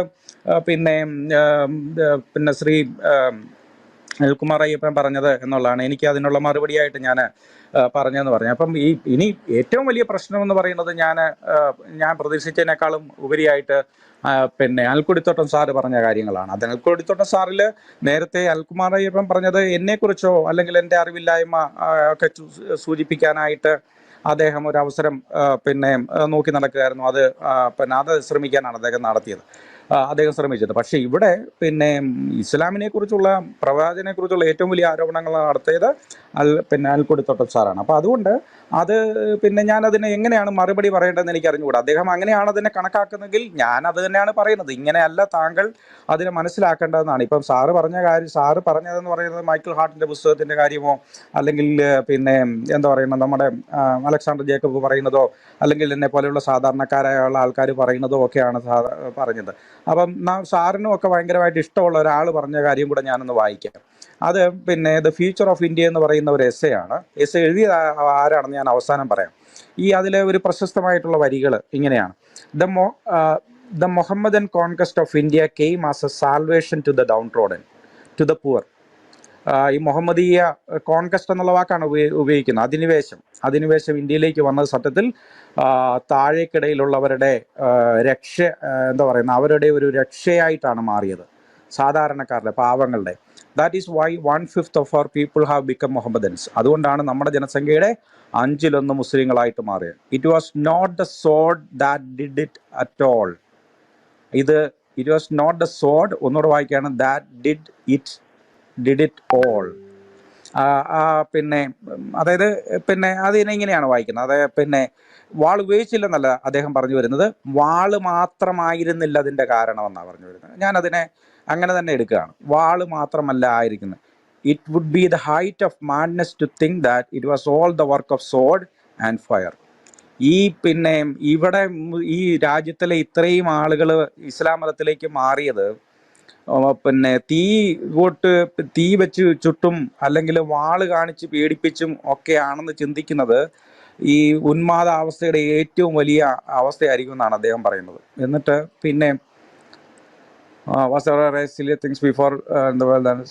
പിന്നെ ഇതേ ഭാഗത്തിൽ തന്നെ ഇത് എഴുതിയതാരാണെന്ന് കൂടെ ഞാൻ അധികം ആകാംക്ഷ പിന്നെ വലുതാക്കാതെ പറയും. ഇത് സ്വാമി വിവേകാനന്ദൻ്റെ ദ ഫ്യൂച്ചർ ഓഫ് ഇന്ത്യ എന്ന് പറയുന്ന ഒരു എസ്സേയിൽ നിന്നുള്ള വരികളാണ് പറയുന്നത്. ഈ പാരഗ്രാഫിലാണ് അദ്ദേഹം കേരളം ഒരു ഭ്രാന്താലയം എന്ന് പറയുന്ന ഒരു വാക്ക് നമ്മൾ എപ്പോഴും പറയുന്നതാണ്. കേരളം ഒരു ഭ്രാന്താലയം. എവിടെയാണത് പറഞ്ഞതെന്ന് ചോദിച്ചു കഴിഞ്ഞാൽ ഞാനിപ്പോൾ വായിച്ചതിൻ്റെ അടുത്ത സെൻറ്റൻസിലാണ് അദ്ദേഹം പറയുന്നത്. അപ്പം ഇത് പറഞ്ഞത് ആരാണെന്ന് അറിയാമോ? ഇന്ന് ഹൈന്ദവതയുടെ ഏറ്റവും വലിയ ഐക്കണായിരിക്കുന്ന മനുഷ്യൻ പറയാണ്, എന്തുകൊണ്ടാണ് ഇന്ത്യയിലെ ഏറ്റവും കൂടുതൽ ആളുകൾ, ഞാനത് അനിൽകുമാർ അയ്യപ്പൻ ചോദിച്ച ചോദ്യത്തിന് ഉത്തരമായിട്ട് പറയുകയാണ്. നമുക്ക് കൺവെൻഷൻ വളരെ വലിയൊരു ടോപ്പിക്കാണ്, അത് ചരിത്രപരമായിട്ടുള്ള കാര്യമായതുകൊണ്ട് നമുക്ക് 1-2 വാക്കുകളിൽ നമുക്ക് ഉത്തരം കൊടുക്കാനായിട്ട് പറ്റത്തില്ല. ഇപ്പം മുഹമ്മദ് ഹാർട്ടിൻ്റെ കാര്യം മൈക്കിൾ ഹാർട്ടിൻ്റെ കാര്യം പറഞ്ഞു കഴിഞ്ഞാൽ പറയും അതൊക്കെ പറഞ്ഞതല്ലേ, അത് അങ്ങനെയാണ് ഇങ്ങനെയാണെന്ന് പറയും. ജേക്കബ് പിന്നെ അലക്സാണ്ടർ ജേക്കബിനെയും സാറ് വിശ്വസിക്കത്തില്ലായിരിക്കും, പക്ഷേ വിവേകാനന്ദനെ പിന്നെ സാറും അംഗീകരിക്കുന്ന ഒരാളാണെന്ന് ഞാൻ വിചാരിക്കുകയാണ്. അപ്പം ഇങ്ങനെ ഇത്രയും കാര്യങ്ങളാണ് എനിക്ക്. പിന്നെ മുഹമ്മദിൻ്റെ മൊറാലിറ്റി എന്ന് പറയുന്ന സാറേ, എനിക്ക് പ്രശ്നമുള്ളത് സാറിനോടും അല്ലെങ്കിൽ സാറിനെ പോലെ ചിന്തിക്കുന്ന ആൾക്കാരോടും എനിക്ക് പ്രശ്നമുള്ളത് ഇവിടെയാണ്. എന്താണെന്ന് പറഞ്ഞാൽ ഇപ്പം ഞാനിപ്പോൾ നിങ്ങളെപ്പോലെയുള്ളവരോട് അത് എങ്ങനെ പറഞ്ഞ് മനസ്സിലാക്കാനെന്നാണ് ഞാനിരുന്ന് ആലോചിക്കുന്നത്. നിങ്ങൾക്കത് അറിയാഞ്ഞിട്ടാണെന്ന് എനിക്ക് തോന്നുന്നില്ല. കാരണം ഉദാഹരണത്തിന് ഈ മോശയെക്കുറിച്ച് പറയുന്നൊരു കാര്യമുണ്ട്. നമ്മളിപ്പോൾ പുതിയ നിയമം ഇല്ലായിരുന്നെങ്കിൽ നമ്മുടെ കയ്യിൽ പഴയ നിയമം മാത്രമേ ഉള്ളായിരുന്നു എന്ന് വിചാരിക്കുക. യഹൂദന്മാരെ പോലെ പഴയ നിയമം മാത്രമേ ഉള്ളായിരുന്നു എന്ന് വിചാരിക്കുക. മോശ സീനായ് മലയിൽ നിന്ന് 2 കൽപ്പലകകളുമായിട്ട് 10 കമാൻഡ്മെൻറ്റ്സ് എഴുതിയ കൽപ്പലകളുമായിട്ട് വരികയാണ്. അതിൽ ഒരു കൽപ്പല do not kill, thou shalt not kill, നീ കൊല്ലരുതെന്നുള്ളൊരു കൽപ്പനയാണ്. അതും കൊണ്ട് ഇവിടെ വന്നപ്പോഴത്തേക്ക് ഇവിടെ ഭയങ്കര ബഹളം എന്ന് പറഞ്ഞാൽ കാര്യങ്ങളൊക്കെ ബൈബിൾ അറിയാവുന്നവർക്ക് അറിയാമല്ലോ. ഒരുപാട് പ്രശ്നം അവിടെ, ഭയങ്കര കാളക്കുട്ടി ആരാധിക്കുന്നു, വലിയ ബഹളം, ഒർജി നടക്കുന്നു, ഭയങ്കര പ്രശ്നം. മോശ ഇതെല്ലാം തല്ലിപ്പൊട്ടിച്ചു. എന്നിട്ട് അതിൻ്റെ ഫലമായിട്ട് അദ്ദേഹം പറഞ്ഞതെന്താണെന്ന് പറയാം, ലേവി ഗോത്രത്തിലെ ആൾക്കാരെയൊക്കെ പിടിച്ചിട്ട് പറഞ്ഞ് എൻ്റെ ഈ ബൈബിൾ കാര്യങ്ങൾ പറയുന്നത് അത്ര പിന്നെ ലേവി ഗോത്രമാണെന്ന് തോന്നുന്നല്ലേ, അല്ലെങ്കിൽ എന്നെ കറക്റ്റ് ചെയ്യാം. അപ്പം പിന്നെ ആൾക്കാരെ പിടിച്ചിട്ട് പറയുന്നു, നിങ്ങൾ എല്ലാത്തിനെയും തട്ടിയേക്കാൻ പറയുന്നു. അന്ന് കൊന്നവരുടെ എണ്ണമൊക്കെ ബൈബിളിൽ കൃത്യമായിട്ട് എഴുതി വെച്ചിരിക്കുന്നുണ്ട്. എന്തും കൊണ്ടാണ് വന്നത്? ഡു നോട്ട് കിൽ, നിങ്ങൾ കൊല്ലരുത്. എപ്പോഴെല്ലാം കൊല്ലാതിരിക്കാം. എങ്ങനെയാണ് നമ്മൾ ആ കൊല്ലരുതെന്നുള്ളതിനെ മനസ്സിലാക്കുന്നത്? ഒരു കാര്യം, വാക്കുകൾ കൊണ്ടുപോലും ആരെയും കൊല്ലരുത്. യൂട്യൂബിൽ വീഡിയോ ഇട്ടിട്ട് പോലും ആരെയും കൊല്ലുന്ന പോലെ ചെയ്യരുത്. ഒരു മനുഷ്യരെയും ഒരർത്ഥത്തിലും ഒന്നിനെയും കൊല്ലരുത്. അങ്ങനെയാണ് അല്ലേ? പറഞ്ഞുകൊണ്ട് അതും കൊണ്ട് വന്ന വഴിക്ക് തന്നെ നമ്മളപ്പോൾ അദ്ദേഹത്തിൻ്റെ ഇത്രയും പറഞ്ഞ സ്ഥിതിക്ക് മോശക്കാരനാവുകയാണ്. അങ്ങനെയാണോ നമ്മൾ മനസ്സിലാക്കുന്നത്? ദാവീദിനെ കുറിച്ച് താങ്കൾ പറഞ്ഞു, അക്ബറിൻ്റെ കാര്യം പറഞ്ഞപ്പോഴത്തേക്കൊക്കെ ദാവീദിൻ്റെ കാര്യം പറഞ്ഞു. ദാവീദിൻ്റെ വയോധികനായിരുന്ന സമയത്ത് പിന്നെ ദാവീദിന്റെ ചൂട് മാറാതിരിക്കുമ്പോഴത്തേക്ക് ഈ കാര്യങ്ങളൊക്കെ നമുക്കറിയാമല്ലോ. ബൈബിളിൽ എന്തെല്ലാം, ഞാനിത് പറഞ്ഞു എന്തെന്നറിയാമോ, ഇത് ഞാനൊന്നും പ്രത്യേകിച്ച് മുസ്ലിങ്ങൾക്ക് പറഞ്ഞു കൊടുക്കണ്ട. ഈ ഫഹദൊക്കെ ഇരുന്ന് പറഞ്ഞു കേട്ടിട്ട് ഞാൻ തലേ കൈവച്ച് പോയി. ഞാൻ സത്യം പറഞ്ഞാൽ അതൊന്നും കേട്ടിട്ട് പോലും ഇല്ലായിരുന്നു. അങ്ങനെയുള്ള വാക്യങ്ങൾ ഒരു പക്ഷേ എൻ്റെ വായനയിൽ ശ്രദ്ധയിൽ വന്നിട്ടില്ലായിരിക്കാം. അങ്ങനെ എന്തെല്ലാം കുഞ്ഞുങ്ങളെ തലയിലടിച്ച് കൊല്ലണേ, പിന്നെ കല്ലിലടിച്ച് കൊല്ലണേ. അപ്പൊ ഇങ്ങനെയാണോ ഈ വാക്യങ്ങളെല്ലാം വെച്ചുകൊണ്ട് ഇങ്ങനെയാണോ നമ്മൾ ഈ മതപുസ്തകത്തെ നമ്മൾ കാണുന്നത്? അല്ല, ഇതിനെയാണ് തിയോളജൈസിങ് എന്ന് പറയുന്നത്, ദൈവശാസ്ത്രവൽക്കരണം എന്ന് പറയുന്നത്. നമ്മുടെ കയ്യിലുള്ള ഗ്രന്ഥത്തെ ഓരോ കാലഘട്ടത്തിനനുസരിച്ചും ഓരോ സാഹചര്യത്തിനനുസരിച്ചും നമ്മൾ, അതുകൊണ്ടാണ് മതപുസ്തകങ്ങളുടെ വാക്യങ്ങൾ എടുത്ത് മാറ്റണ്ട. ഇന്നിപ്പോൾ മറ്റേ ആരായിരുന്നു പിന്നെ റിസ,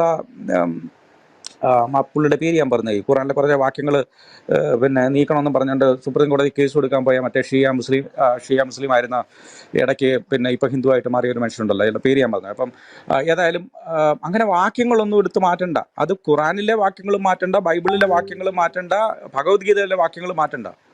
നമ്മളിതിനെ നമ്മുടെ ആത്മീയ രീതിക്കനുസരിച്ച് നമ്മളെല്ലാവരും ഇൻ്റർപ്രറ്റ് ചെയ്യും. അങ്ങനെയാണ് ഒരു തിയോളജിക്കൽ ടെക്സ്റ്റിന് മീനിങ് ഉണ്ടാകുന്നത്.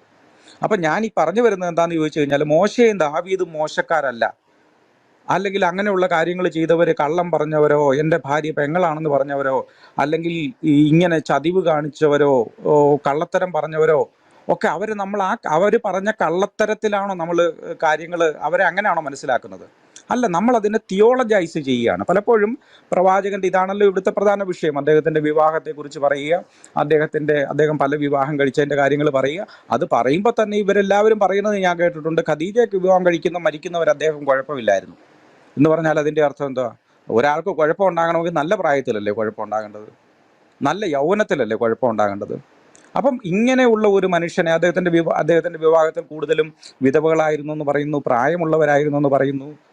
പിന്നെ അങ്ങനെയുള്ള ഒരു മനുഷ്യനെ കേവലം വിഷയലംബടനായിട്ട് ചിത്രീകരിക്കുന്ന സത്യത്തിൽ നമ്മളുടെ വളരെ നാരോ കണ്ണുകളിലൂടെ, അതായത് അതുകൊണ്ടാണ് ഞാൻ എപ്പോഴും പറയുന്നത്, ഈ ജുഡയോ ക്രിസ്ത്യൻ ലെൻസിലൂടെ പലപ്പോഴും നമ്മൾ മുഹമ്മദിനെ കാണാൻ ശ്രമിക്കുന്നതാണ്. മുഹമ്മദ് എന്ന് പറയുന്ന പ്രവാചകൻ, അദ്ദേഹം ഒരു പ്രാഗ്മാറ്റിക് പ്രവാചകനാണ്.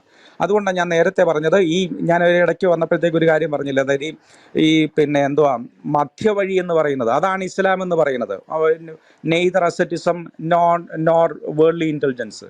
ഈ ലോകഭോഗങ്ങളിൽ അമിതമായിട്ട് മുഴുകുന്നതുമല്ല, അല്ലെങ്കിൽ ലോകത്തെ മുഴുവനായിട്ട് ഉപേക്ഷിക്കുന്നതുമല്ലാത്ത ഒരു പ്രാഗ്മാറ്റിക് സൈഡാണ് ഇസ്ലാം എന്ന് പറയുന്നത്.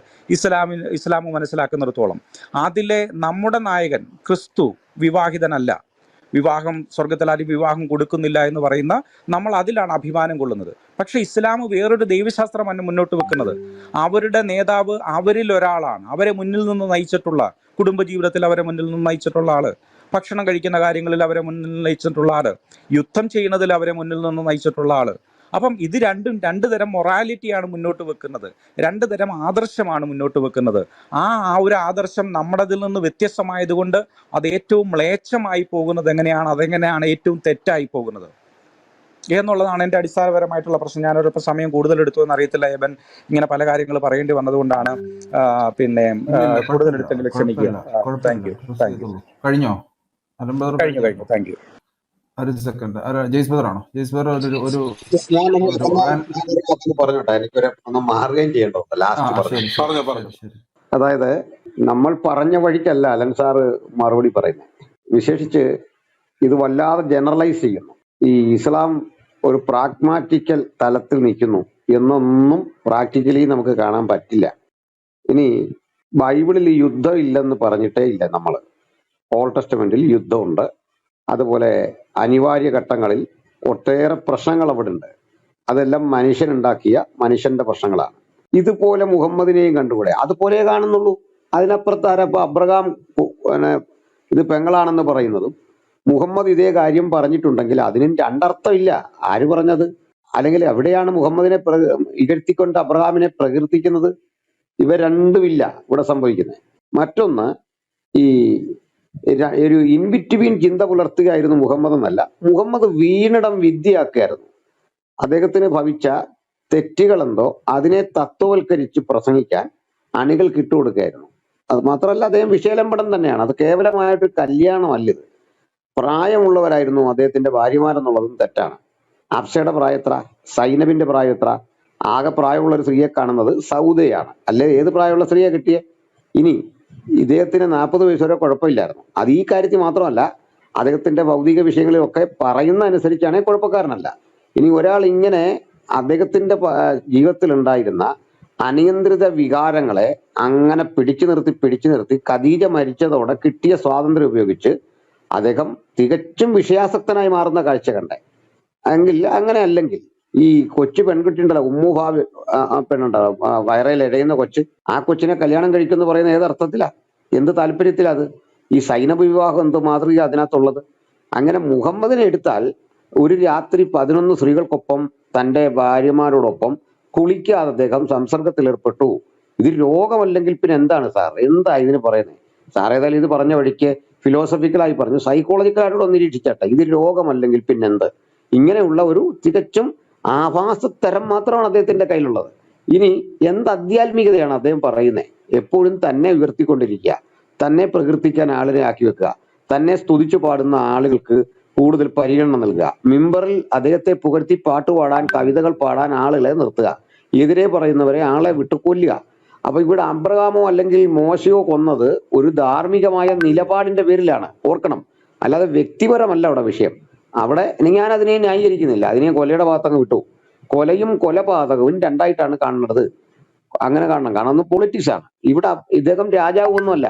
അദ്ദേഹം ചെന്നിട്ട് ആളുകളെ വശത്താക്കി വളരെ പതുക്കെ ഒരു നേതാവായിട്ട് ഉയർന്നിട്ട് മിലിറ്റന്റ് ആയിട്ടൊരു ഫോഴ്സിനെ വാർത്തെടുത്ത് അവരെ ഉപയോഗിച്ചുകൊണ്ട് മറ്റാർക്കും സ്വീകരിക്കാൻ കഴിയാത്ത പാക്ടികൾ രൂപപ്പെടുത്തിയിട്ട് ജൂതന്മാരെയും ക്രിസ്ത്യാനികളെയും അതിൽ ഒപ്പുവെപ്പിച്ചിട്ട് കനത്ത നികുതി ഭാരം അടിച്ചേൽപ്പിച്ചിട്ട് ഘട്ടം ഘട്ടമായിട്ടൊരു സമൂഹത്തെ പിടിക്കുകയാണ്. അപ്പൊ സാറ് പറഞ്ഞു വരുന്നത് ഈ അവരുടെ ജീവിച്ച, അവർക്കിടെ വളർന്ന, ഇതൊക്കെ സമ്മതിക്കാം. പക്ഷെ പ്രോബ്ലം അവിടെ കൊണ്ട് തീരുന്നില്ല. ഇതെല്ലാം തന്നെ അദ്ദേഹം ചെയ്യുന്നത് അദ്ദേഹത്തിന്റെ സ്വാർത്ഥമായ സുഖലോലുപത, തികച്ചും ജഡീകമായ ആസക്തിയുടെ പൂരിപ്പിക്കലിനല്ലാതെ മുഹമ്മദിൽ എന്തുണ്ടെന്ന് ചോദിച്ചിട്ട് ഇതെന്താ ഇത് പറയാത്ത? ഇവർക്ക് എന്താ മിണ്ടാൻ പറ്റാത്തത്? അപ്പൊ നമ്മൾ വീണ്ടും പറയട്ടെ, ഇനി ഇങ്ങനൊരു മതമായിരുന്നു എന്ന് അവർക്ക് തോന്നുന്നെങ്കിൽ അതിന് അവരുടെ സ്വാതന്ത്ര്യത്തിന് ഉപയോഗിക്കാൻ ആരും തടസ്സമായിട്ടില്ല. ആരും അവരുടെ സ്വകാര്യതയിൽ പോയിട്ട് മുഹമ്മദ് ഇത്തരക്കാരനോ, നമുക്കൊരു പ്രശ്നമില്ല. പക്ഷെ ഇവരെന്താ പറഞ്ഞുകൊണ്ടിരുന്നത്? ഈ മുഹമ്മദ് എന്ന് പറയുന്ന ആള് ലോകം കണ്ടതിൽ ഏറ്റവും വലിയ മഹാനാണ്. അങ്ങനെ വിശ്വസിക്കുന്നുണ്ടോ? എനിക്ക് അങ്ങനെ തോന്നിയിട്ടില്ല. എന്റെ ചെറിയ ബുദ്ധിക്ക് മഹാൻ പോയിട്ട് ഒരു സാധാരണ മനുഷ്യന്റെ ക്വാളിറ്റി, ഒരു പ്രവാചകനൊന്നും അല്ലാത്ത നമ്മുടെ നാട്ടിലെ അനഭ്യസ്ത വിദ്യനായ ഒരു സാധാരണ മനുഷ്യന്റെ, മുസ്ലിമിന്റെ, കേക്ക് പോട്ടെ, ഒരു സാധാരണ മുസ്ലിമിന്റെ യോഗ്യത പോലും മുഹമ്മദിൽ ഒരു തരത്തിലും കാണുന്നില്ല. അടുത്തത്, അത് എങ്ങനെ താങ്കൾ കാണുമെന്ന് എനിക്കറിയില്ല. അത് മാത്രമല്ല, അദ്ദേഹത്തിൽ ഈ ആധ്യാത്മികത പറയാൻ കഴിയണമെങ്കിൽ ജെനുവിനായിട്ട് എന്തെങ്കിലും മൗലികമായിട്ട് ഒരു കാര്യമെങ്കിലും അദ്ദേഹം പറയേണ്ടിയിരുന്നു. പറഞ്ഞൊക്കെ എന്താ? കുറെ ബൈബിളിൽ നിന്ന് എടുത്തത്, കുറെ മജൂസികളുടെ മതത്തിൽ നിന്ന് എടുത്തത്, അതിന് കുറെ മൊഴിമാറ്റം വരുത്തിയത്, ആ കൃത്രിമത്വം ഒക്കെ വളരെ കറക്റ്റില്ലേ സാർ? ഇമ്രാവുൽ കേസിന്റെ കവിത കോപ്പി അടിച്ചത്, അന്ന് അപ്പോക്രിഫൽ ബുക്സുകളിൽ കിട്ടുന്ന കുറെ കാര്യങ്ങൾ മൗലികമെന്ന് പറയാൻ ഒന്നുമില്ല. പക്ഷെ ലോകമല്ല അത് ഏറ്റവും ശ്രേഷ്ഠമാണെന്ന് അംഗീകരിച്ചു കൊള്ളണം. ഈ തിട്ടൂരത്തെയാണ് ക്രിസ്ത്യൻ അപ്പോളജിസ്റ്റുകൾ നേരിടുന്നത്. അതായത് കോപ്പി അടിക്കുകയും ചെയ്തു, എല്ലാത്തരം അനാശാസ്യങ്ങളും കാണിക്കുകയും ചെയ്തു, സ്ത്രീകൾക്ക് യാതൊരു സ്വാതന്ത്ര്യമില്ലാത്ത അവസ്ഥ ഉണ്ടാക്കി തീർത്തു, കാരുണ്യം കൊണ്ട്. എന്നിട്ട് ഇവര് വ്യാഖ്യാനിക്കുന്നത് കേട്ട് നമ്മൾ വിശ്വസിച്ചോളണം. അതായത് കല്യാണം കഴിക്കുന്നതെല്ലാം കാരുണ്യത്തിന്. പക്ഷെ എന്ത് തെളിവ്? കാരുണ്യത്തിന് കല്യാണം കഴിച്ചു.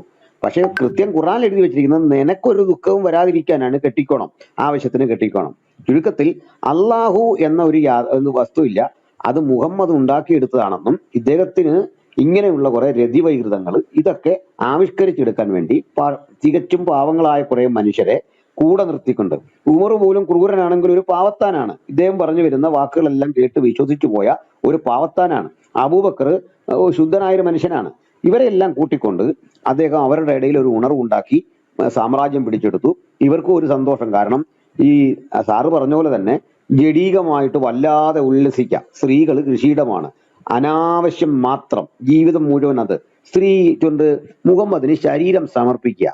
എന്താണ് സാർ ഇതിന്റെയൊക്കെ അർത്ഥം? ഒരു സ്ത്രീ പ്രവാചകന് ശരീരം ദാനം ചെയ്യാൻ ആഗ്രഹിച്ചാൽ എന്ന് പറഞ്ഞാൽ എങ്ങനെ ഒക്കുന്നേ? സാർ അതിനെ കൊണ്ടുവന്ന് ക്ലബ് ചെയ്യുന്ന വിടാം. പഴയ നിയമത്തിലെ ചില ഇൻസിഡൻസിനോടാണ് ഞാൻ അതിനെ വളരെ കൃത്യമായിട്ട് മറുപടി പറയാം.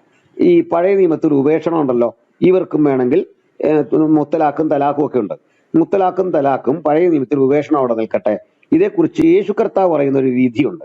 ഉപേക്ഷണത്തെക്കുറിച്ച് പറഞ്ഞിട്ട് പറയാണ്, ആദിയിൽ അങ്ങനെ അല്ലായിരുന്നു, നിങ്ങളുടെ ഹൃദയക്കാടിന്റെ നിമിത്തം അത്രേ മോശ ഉപേക്ഷണം അംഗീകരിച്ചത്.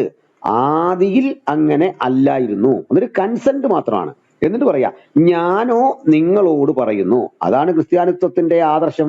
അത് ഞാനോ നിങ്ങളോട് പറയുന്നു. ക്രിസ്ത്യാനിത്വം ആ ശബ്ദത്തിനാണ് വില കൊടുക്കുന്നത്, യേശുവിന്റെ ആ ശബ്ദത്തിന്. ആദ്യം എന്ത് ചരിത്രത്തിൽ സംഭവിച്ചു എന്നല്ല, എന്ത് ക്രൈസ്റ്റ് അഡ്വൈസ് ചെയ്തു.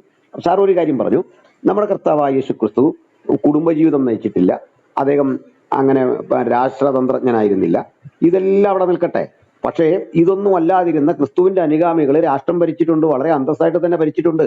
ആ രാഷ്ട്രങ്ങൾ മോശമാണെന്ന് പറഞ്ഞിട്ട് അവിടേക്കാണ് ഇന്ന് കാഫീറുകൾ എന്ന് വിളിച്ചിട്ട് അഭയം തേടി ഓടിച്ചില്ലുന്നത്. ഇവരെ രാജ്യത്തൊന്ന് വിട്ടുകിട്ടി ഓടിച്ചില്ലുന്നത് ഇവർ നാഴിക്ക് 40 ഓട്ടവും കാഫീറുകൾ എന്ന് വിളിക്കുന്നവരുടെ രാജ്യത്തിലേക്കാണ്. താലിബാൻ വിസ്മയം വേണ്ട എന്ന് പറഞ്ഞ് ഫ്ലൈറ്റിന്റെ ഈ ചക്രത്തിൽ തൂങ്ങിക്കിടന്ന് പോകാനായിട്ട് ശ്രമിക്കുന്നത്. ആ ഫ്ലൈറ്റിന്റെ ചക്രം ഒരു മാത്രം പോയ നിലത്ത് ഉരുളുകയായിരുന്നു, അവർ മരിക്കുമെന്നറിയാം. ഇവർ കൊടുക്കുന്ന സമാധാനത്തെക്കാൾ വലുത് ആ മരണമാണെന്ന് തിരഞ്ഞെടുത്തുകൊണ്ട് ഈ രാജ്യത്ത് ചെല്ലുമ്പോൾ എങ്ങനെയാണ് ആ രാജ്യം അവരെ ട്രീറ്റ് ചെയ്യുന്നത്? നേരെ മറിച്ച് ഇസ്ലാമിന്റെ ഏതെങ്കിലും വിഷയങ്ങൾ സ്വാധീനിച്ച ഒരു രാജ്യത്ത് ഇതുപോലെ ആളുകളെ കാണുന്നുണ്ടോ? അപ്പൊ അവിടെ ഇവര് പറയുന്ന ആദർശ ലോകം ഇല്ല അവിടെ. ഈ മുഹമ്മദിൽ ഈ സാറ് പറയുന്ന വിധത്തിലുള്ള ഏതെങ്കിലും തരത്തിൽ മനുഷ്യത്വമൊക്കെ അവിടെ നിൽക്കട്ടെ, യുദ്ധം നമുക്കൊന്ന് മാറ്റിവെക്കാം തൽക്കാലം. അത് കാരണം ബൈബിളിലെ യുദ്ധം ഇതും തമ്മിൽ ഒരു ബന്ധമില്ല. മതപരിവർത്തനത്തിന് ബൈബിളിൽ യുദ്ധം ഉള്ളതായിട്ട് എനിക്കറിയില്ല. മതം എടുത്ത് നീ സ്വീകരിച്ചില്ലേ വെട്ടുമെന്ന് പറയുന്ന ഒരു പരാമർശമില്ല. ഹൈബർ യുദ്ധം എന്തിനായിരുന്നു? അവിടെ കൊടുത്ത ഓപ്ഷൻ എന്താ? ടേക്ക് ഇസ്ലാം ഓർ ടേക്ക് സോഡ് എന്നാണ്. ഒന്നിൽ വാള്, അല്ലെങ്കിൽ യുദ്ധം, അല്ലെങ്കിൽ ഇസ്ലാം എടുക്കുക. ഇങ്ങനെ എവിടെയാണ് സാർ ബൈബിളിൽ എവിടെയുള്ളത്? നിങ്ങൾ ഒന്നിൽ എന്റെ മതം സ്വീകരിക്കണം, അല്ലെ കൊല്ലും. ഈ കർക്കശ്യമുള്ള ഒരു നിലപാടും നമുക്ക് ഈ മോശയിൽ കാണുന്നില്ല. മോശ കൊന്നതോ അല്ലെങ്കിൽ ഇടപഴകിയതോ സ്വന്തം സമൂഹത്തോടാണ്. അതിനകത്തെ ആഭ്യന്തര പ്രശ്നമാണ്. അതവിടെ നിൽക്കട്ടെ. ഇനി കുഞ്ഞുങ്ങളെ ഭഗത് പറയുന്നത് എന്താ? കുഞ്ഞുങ്ങളെ പിടിച്ച് നിലത്തടിച്ചു കളഞ്ഞു. എവിടെയാണ് സാർ? അതൊരു സങ്കീർത്തനത്തിൽ ഒരാളുടെ ആഗ്രഹമാണ്, ഒരു പാട്ടാണ് പറയുന്നത്. നിന്റെ കുഞ്ഞുങ്ങളെ പിടിച്ച് പാറമേൽ അടിച്ചു കളയുന്നവൻ ഭാഗ്യവാൻ. ബൈബിളിൽ യഹോവ പറഞ്ഞോ നിന്റെ കുഞ്ഞുങ്ങളെ പിടിച്ച് പാറമേൽ അടിച്ചു കളയാൻ? യഹോവ പറഞ്ഞിട്ടില്ല. അതൊരു സങ്കീർത്തനമാണ്, ഒരാളുടെ ഒരു സങ്കല്പമാണ് അവിടെ എഴുതുന്നത്. അല്ലാതെ ഒരു കൊച്ചിനെ പിടിച്ച് പാറയിൽ അടിച്ചിട്ട് കൊള്ളാം എന്ന് പറയുന്ന ഒരു സംഭവമല്ല. ഇതുപോലെ തന്നെയാണ് എനിക്ക് ഇതിനകത്ത് അത്ഭുതം തോന്നുന്നത്. സാറ് ഭഗത്തിൽ നിന്ന് ഇതൊക്കെ കേട്ടു എന്ന് പറയുമ്പോഴേക്ക് അത് കേട്ടിട്ട് അപ്പാടെ വിശ്വസിക്കും മുമ്പ് ഒന്ന് പരതാമായിരുന്നു, ഇത് നേരാണോ ഇദ്ദേഹം പറഞ്ഞ്. ആ വിസ്മയം മതിയായിരുന്നു. ഭഗത്ത് ഇതൊക്കെ പറഞ്ഞു എന്ന് പറഞ്ഞ വിസ്മയം. എന്നിട്ട് യേശു പെണ്ണിനെ കൊടുക്കുന്നു. ഭഗത്തിന്റെ കുറെ വ്യാഖ്യാനമാണ്. ഇന്നിന്നതും കൂടി ഞാൻ നിനക്ക് തരുമായിരുന്നല്ലോ. ആർക്ക്? ദാവീദിന്. ഇന്നിന്നത് സമം പെണ്ണ്, ഇതാണ് വ്യാഖ്യാനം. അപ്പം സാറ് കണ്ണു തള്ളിയിട്ടൊരു കാര്യമില്ല. ഇന്നിന്നതെന്നതിന്റെ അർത്ഥം പെണ്ണെന്നല്ല, അങ്ങനെ ഒരു അർത്ഥമേ അതിനില്ല. ഇതും പോരാഞ്ഞിട്ട് ഇന്നിന്നതും കൂടി ഞാൻ നിനക്ക് തരുമായിരുന്നു. ഇത് ഭഗത്തിന്റെ മാത്രമല്ല, ഇത് ഇവരുടെ കംസ എടുത്താലും അവരെല്ലാം വ്യാഖ്യാനിക്കുന്ന ഒരു കാര്യം ഇതാണ്. ഇതൊക്കെ ഉണ്ടായിട്ട് ആണോ വ്യാഖ്യാനിക്കും ചോദിക്കുമ്പോൾ ഒരു സിംഗിൾ ചോദ്യം: നിങ്ങൾ ക്രൈസ്തവന്റെ വിശ്വാസ പ്രമാണത്തിന്റെ അടിസ്ഥാനമായ യേശുവിന്റെ പഠിപ്പിക്കൽ, യേശുവിന്റെ അപ്പോസ്തലന്മാരെ പഠിപ്പിക്കൽ, ഇവിടുന്ന് ഒരു കാര്യം, ഒറ്റ കാര്യം, ധാർമ്മികതയ്ക്ക് ക്ഷതം ഭവിക്കുന്ന, സോഷ്യൽ ഫേബ്രിക്കിന് പരിക്ക് പറ്റുന്ന, മനുഷ്യരാശി എത്ര കാലം ഈ ലോകത്ത് ജീവിക്കുമോ അതിനകത്ത് വേണ്ട എന്ന് പറയത്തക്ക ഒരു പ്രമാണം നിങ്ങൾക്ക് 27 ന്യൂ ടെസ്റ്റമെന്റൽ ബുക്ക്. സാറിന് അറിയാമല്ലോ, ഒരിക്കലും ക്രിസ്ത്യാനിറ്റി അക്ഷരാർത്ഥത്തിൽ ഫോളോ ചെയ്യുന്നത് ഓൾഡ് ടെസ്റ്റമെന്റ് അല്ല. ഓൾഡ് ടെസ്റ്റമെന്റിനെ ചരിത്ര പ്രാധാന്യത്തോടെ കാണുന്നു, ന്യൂ ടെസ്റ്റമെന്റിനെ തികച്ചും ലിറ്ററലി എടുക്കുന്നു. ഒരു വാക്ക് ക്രിസ്ത്യാനിറ്റി തള്ളിക്കളയേണ്ട ഒരു കാര്യം ദാ കിടക്കുന്നു. പ്രാക്ടിക്കൽ ലൈഫിനോട് ബന്ധപ്പെട്ടാണ്. ഒരു കാര്യം നിങ്ങൾക്ക് ആർക്കെങ്കിലും ഞാൻ ഇസ്ലാമിനെ ചലഞ്ച് ചെയ്യുകയാണ്, അല്ലെങ്കിൽ തൽക്കാലം അവർക്ക് വേണ്ടി താങ്കൾക്കെങ്കിലും ചൂണ്ടിക്കാണിക്കാമോ ഇന്ന കാര്യം? അത് ഗൗരവമുള്ളതായിരിക്കണം, അങ്ങ് ചൂണ്ടിക്കാണിക്കണം. കാരണം ഈ മുഹമ്മദ് എന്ന് പറഞ്ഞ മനുഷ്യൻ ജനിക്കുന്നതിന്റെ 570 വർഷങ്ങൾക്ക് മുമ്പ് പഴയ നിയമത്തിലെ ജൂതന്മാരുടെ ജീവിത സങ്കല്പങ്ങളിൽ എന്ത് കുറവുണ്ടെങ്കിലും അതൊക്കെ പരിഷ്കരിച്ചിട്ട് ഞാനോ നിങ്ങളോട് പറയുന്നു എന്ന് പറഞ്ഞ് യേശുക്രിസ്തുവും അവിടുത്തെ അപ്പോസ്തലന്മാരും നമ്മളുടെ മുമ്പിൽ തന്നിട്ടുള്ള ഒരു മഹത് സിദ്ധാന്തത്തെ നെഞ്ചേറ്റിക്കൊണ്ട് നടക്കുന്ന ക്രൈസ്തവരോട് വന്നിട്ട് പറയാണ്, യേശു നിങ്ങൾ പറയുന്ന പോലല്ല, നിങ്ങളെല്ലാം കൂടി ബൈബിൾ തിരുത്തി, നിങ്ങളെല്ലാം കൂടി ബൈബിളിൽ മാറ്റത്തിരുത്തൽ വരുത്തി. തിരിച്ചൊരു ചോദ്യം അവരോട് ചോദിക്കണ്ടേ? എന്ന് ഖുർആൻ എവിടെ പറയുന്നു? എന്ന് മുഹമ്മദ് എവിടെ പറയുന്നു? അനിസ്ലാമികമാണ് ഇവർ പറയുന്ന പ്രസംഗം പോലും. ഇവർ ബൈബിളിനെതിരെ ഉന്നയിക്കുന്ന ആരോപണങ്ങളെല്ലാം അനിസ്ലാമികമാണ്. ഇസ്ലാം പറയാത്തത്, മുഹമ്മദ് പറയാത്തത്. പിന്നെ നമ്മൾ ഉന്നയിക്കുന്നൊന്നും മുഹമ്മദിനെ പറ്റി വ്യാജമല്ല. സാറേ, ഈ ഹദീസുകളൊക്കെ മനുഷ്യന്റെ വായിക്കാമോ? എന്താണ് ഇതിൽ പറയുന്നത്? ഇനി ഇങ്ങനല്ലാത്തൊരു മുഹമ്മദിനെ എടുക്കുക, ഇങ്ങനായൊരു മുഹമ്മദിനെ എടുക്കുക. ഇന്ന് നമ്മുടെ അക്ബർ സാഹിബ് തന്നെ പറയാണ്, ഇത്രയും വലിയ മനുഷ്യൻ പറഞ്ഞുകൊണ്ട് നടക്കുന്ന എന്താ? ഇന്ന് യുവാക്കളുടെ ഇടയിൽ, മുസ്ലിം യുവാക്കളുടെ ഇടയിൽ മുഹമ്മദിനെ പറ്റി ഒരു അപകർഷതാബോധം, ഞങ്ങളുടെ വാക്കല്ല, ഈ പദം തൊടുപുഴയിലെ സമ്മേളനത്തിൽ അദ്ദേഹം പ്രസംഗിക്കുമ്പോൾ മുഹമ്മദ് ഈസ സഹപ്രവർത്തകനായിട്ട് കൂടെയുണ്ട്, അദ്ദേഹവും പ്രസംഗിക്കുന്നുണ്ട്. അലിയാർ കാസിമിയാണ് വേറൊരു പ്രസംഗൻ. ഈ നിലയിൽ അവരെത്തിച്ചേരേണ്ട പരിസ്ഥിതി ആരുണ്ടാക്കിയതാണ്? അതിനെ നമുക്ക് വെറുതെ കണ്ടുപോകാൻ പറ്റില്ല. സാറ് പറഞ്ഞു ഓരോ മതത്തിനും അതിന്റെ വ്യാഖ്യാനമുണ്ട്, അതിന് വിട്ടാൽ പോരെ. അതിന് വിട്ടാൽ മതിയായിരുന്നു. അതാ ശരി. ഇത് ഞങ്ങളോടല്ലായിരുന്നു പറയേണ്ട, അവരോടായിരുന്നു പറയണ്ടേ. അത് ഇവരോട് പറയണമായിരുന്നു. നിങ്ങൾ അത് ജാമിദ ടീച്ചർ പറഞ്ഞു, നിങ്ങൾ പോയി ക്രൈസ്തവരെ ചൊറിഞ്ഞു, അവർ നിങ്ങളെ മാന്തി. ഇതാണ് സംഭവിച്ചിരിക്കുന്നത്. ഇനി ഈ മതത്തിന്റെ വ്യാഖ്യാനം എന്താണെന്ന് അവരാ തീരുമാനിക്കേണ്ട, ഞങ്ങളല്ല. നമ്മൾ വ്യാഖ്യാനിച്ചിട്ടില്ല. നമുക്കിനി ഇന്നത്തെ ജൂതനെ എടുക്കാം. ഇവിടെ എന്താ വിയോജിപ്പ് എന്താന്ന് പറയാം, കൃത്യമായിട്ട് പറയാം. സാറ് പറയുന്ന പോലെ അവര് ഇസ്ലാം വ്യാഖ്യാനിക്കുന്നില്ല. അലൻ സാറ് പറയുന്ന പോലെ അല്ല ഇസ്ലാം വ്യാഖ്യാനിക്കുന്നത്. അങ്ങനെയാണ് എന്ത് പ്രശ്നം? ഇപ്പൊ ഫറവോന് ഞാൻ ഇനി അടിമയല്ല, വരമസിയോനിൽ അന്യനല്ല എന്ന് ക്രിസ്ത്യാനി പാടാറുണ്ട്. അപ്പോൾ ഫറവോ റെപ്രസെന്റിങ് ഈവിൾ സ്പിരിറ്റ്. നമ്മൾ ബിലീവേഴ്സ് ആണ്. അപ്പൊ നമ്മളുടെ മുമ്പിലെ ഫറവോ എന്ന് പറയുന്നത് ഈവിൾ സ്പിരിറ്റ് ആണെന്ന് പറഞ്ഞ് നമുക്കൊരു വ്യാഖ്യാനമുണ്ട്. ലോകത്തേത് ഇസ്ലാമിയാണ് ഇങ്ങനെ വ്യാഖ്യാനം ഉള്ളത്? സൈനവ സങ്കല്പമാണോ? നമുക്കെതിരെ ഉയരുന്ന ജഡീകമായ ബോധത്തിന്റെ രൂപകാർത്ഥത്തിലെ പേരാണോ സൈനബ്? നമുക്കെതിരെ ഉയരുന്ന എന്താണ് ഒരു മനുഷ്യന്റെ ശരീരത്തിൽ അവനെതിരെ ഉയരുന്ന ഒരു ജഡീക പരീക്ഷണത്തിന്റെ പ്രതീകമാണോ ആയിഷ എന്ന് പറയുന്നത്? അങ്ങനെയാണോ? അങ്ങനെ വ്യാഖ്യാനിക്കുകയാണെങ്കിൽ ഞങ്ങൾക്കൊരു കുഴപ്പമില്ല. എന്നിട്ട് മുഹമ്മദിനെ അതിജീവിക്കുകയായിരുന്നു. അങ്ങനെ വ്യാഖ്യാനിച്ചാൽ മുഹമ്മദ് അതിജീവിക്കുകയായിരുന്നോ, കമ്മിറ്റ് ചെയ്യുകയായിരുന്നോ? അത് എങ്ങനെയാണ് നിങ്ങൾ അലിഗറിക്കലി വ്യാഖ്യാനിക്കുന്നത്? ഇനി ഞാൻ ചോദിക്കട്ടെ, യഹൂദന്റെ മതത്തിലാണല്ലോ ഈ പറയപ്പെടുന്ന ഏറ്റവും ഭീകരതയൊക്കെ ഉള്ളത്, ഏറ്റവും ഭയങ്കര പ്രശ്നങ്ങളുള്ളത്. ഇപ്പൊ തന്നെ എല്ലാവരും കേൾക്കാൻ പറയട്ടെ, ഇറാനെ സപ്പോർട്ട് ചെയ്യുന്ന യഹൂദന്മാരുണ്ട്. ഇറാനെ സപ്പോർട്ട് ചെയ്യുന്നത് അതിന്റെ കാരണം യഥാസ്ഥിതികമായ ഒരു രാഷ്ട്രമല്ല ഇന്ന് ഈ ജൂതന്റെ രാഷ്ട്രം. അത് യഥാസ്ഥിതികമാകണമെങ്കിൽ ഇന്നത്തെ ഭരണം മാറണം. ഇന്നത്തെ ഭരണം മാറണമെങ്കിൽ ഇറാനെ പോലുള്ള രാജ്യങ്ങൾ വന്ന് അടിച്ചൊതുക്കിയെങ്കിൽ ഒരു തീവ്രവാദി യഹൂദന്മാർക്ക് അവിടെ ഈ ഓൾഡ് ടെസ്റ്റമെന്റിൽ പറയുന്ന തരത്തിലുള്ള ഒരു യഹൂദ രാഷ്ട്രം സ്ഥാപിക്കാൻ പറ്റുള്ളൂ. ഇങ്ങനൊരു മൂവ്മെന്റ് ഉണ്ട്. ഞാൻ അത് പിന്നീട് പറഞ്ഞോളാം, ഇനി ഒരു ഘട്ടത്തിൽ പറയാം. പക്ഷെ ഇന്ന് യഹൂദന്റെ രാജ്യത്ത് പോലും ഭരണപരിഷ്കാരങ്ങളായി, ജനാധിപത്യം ശക്തിപ്പെട്ടു. അവരാരെങ്കിലും കുഞ്ഞിനെ പാറയിലടിച്ച് കളയുന്നുണ്ടോ സാറേ? എന്നാൽ അവരാരെങ്കിലും വന്ന് ഈ രൂപത്തിൽ കൊച്ചുകുട്ടിയെ കിട്ടുന്നുണ്ടോ? ഇവർ ഈ പറഞ്ഞ വിധത്തിൽ വ്യാഖ്യാനിക്കാതെ നമുക്ക് അങ്ങനെ തന്നെ വ്യാഖ്യാനിക്കാം. യഹൂദ മതം പരിഷ്കരിക്കപ്പെട്ടില്ലേ? ഇനി ഇസ്ലാം മതത്തിന് പരിഷ്കാരം ഉണ്ടായിട്ടുണ്ടോ? അവിടെ എന്ത് മാറ്റം ഉണ്ടായിരിക്കുന്നത്? ഇത് വെച്ചിട്ട് ഈ 2000 ആണ്ടിലും ഫത്വ ഇറക്കുന്നില്ലേ? ഇനിയും ഈ പെൺകുട്ടികളെ കെട്ടാം. ഇനിയും അവരുടെ ജനനേന്ദ്രിയ സുഷിരം ചെറുതാണെങ്കിൽ മുഫാഖത്താഫ് എന്നറിയപ്പെടുന്ന പ്രാകൃതമായ രതിരീതികൾ അതൊന്നും പറയാൻ കൊള്ളത്തില്ല. ഇത് ഇന്നും ചെയ്യാമെന്ന് പറഞ്ഞ് ഫത്വ ഇറക്കുന്ന രാജ്യമാണ് സാറേ സൗദി അറേബ്യ. മനസ്സിലാക്കിക്കോണം. അപ്പോൾ ഈ കാലഘട്ടത്തിൽ സാറ് പറയുന്ന വ്യാഖ്യാനം ലോകത്തൊരു ഇസ്ലാമും അംഗീകരിക്കുന്നില്ല, ലോകത്തൊരുത്തനും അംഗീകരിക്കുന്നില്ല. അല്ലെങ്കിൽ അവർ കയറി എന്ന് പറയട്ടെ, ഇത്രയും നാൾ അൽക്കൊടുത്തോട്ടോ അല്ലയ്യപ്പനോ എല്ലാം പറഞ്ഞല്ല വ്യാഖ്യാനം, അലൻ സാറ് പറയുന്നതാണ് കറക്റ്റ് വ്യാഖ്യാനം എന്ന് പറഞ്ഞാൽ അത് എന്താ പറയുന്നത്, ഇതിന് രണ്ടിന്റെ ഇടയ്ക്കുള്ളൊരു ജീവിതമാണ്. അനിവാര്യമായ വിധത്തിൽ ലൈംഗികത ആസ്വദിക്കുക, അതിര് വിട്ടു പോകരുത്. അതിര് വിട്ടു പോകുന്നു എന്നാണ് നമ്മൾ പറയുന്നത്. അനിവാര്യമായ വഴിക്കാണോ? അനിവാര്യമായ വഴിക്കാണെങ്കിൽ സ്ത്രീയുടെ അനിവാര്യതയെ പരിഹരിക്കുന്നുണ്ടോ അവിടെ? പുരുഷന്റെ കുത്തഴിഞ്ഞ ജീവിതത്തിലല്ലേ അവിടെ പറയുന്നത്? പുരുഷന്റെ കുത്തഴിഞ്ഞ ജീവിതത്തിന് വേണ്ടിയാണ് അത് നിലകൊള്ളുന്നത്. അപ്പൊ പുരുഷ മേധാവിത്വത്തിന്റെ കുത്തഴിഞ്ഞ ലൈംഗിക അരാജകത്വത്തെ അത് പ്രോത്സാഹിപ്പിക്കുന്നു. സ്ത്രീക്ക് അവിടെ പരിഗണനയില്ല. അതുപോലെ കുട്ടികളുടെ അവസ്ഥ എന്താണ്? അത് അടിമത്തത്തെ പ്രോത്സാഹിപ്പിക്കുന്നു. ഇതെല്ലാം കൃത്യം നിൽക്കുന്നു. അടിമ സ്ത്രീയോട് ലൈംഗിക ബന്ധത്തിൽ ഏർപ്പെടാം. ഖുറാൻ 4:23 എന്താ പറയുന്നത്?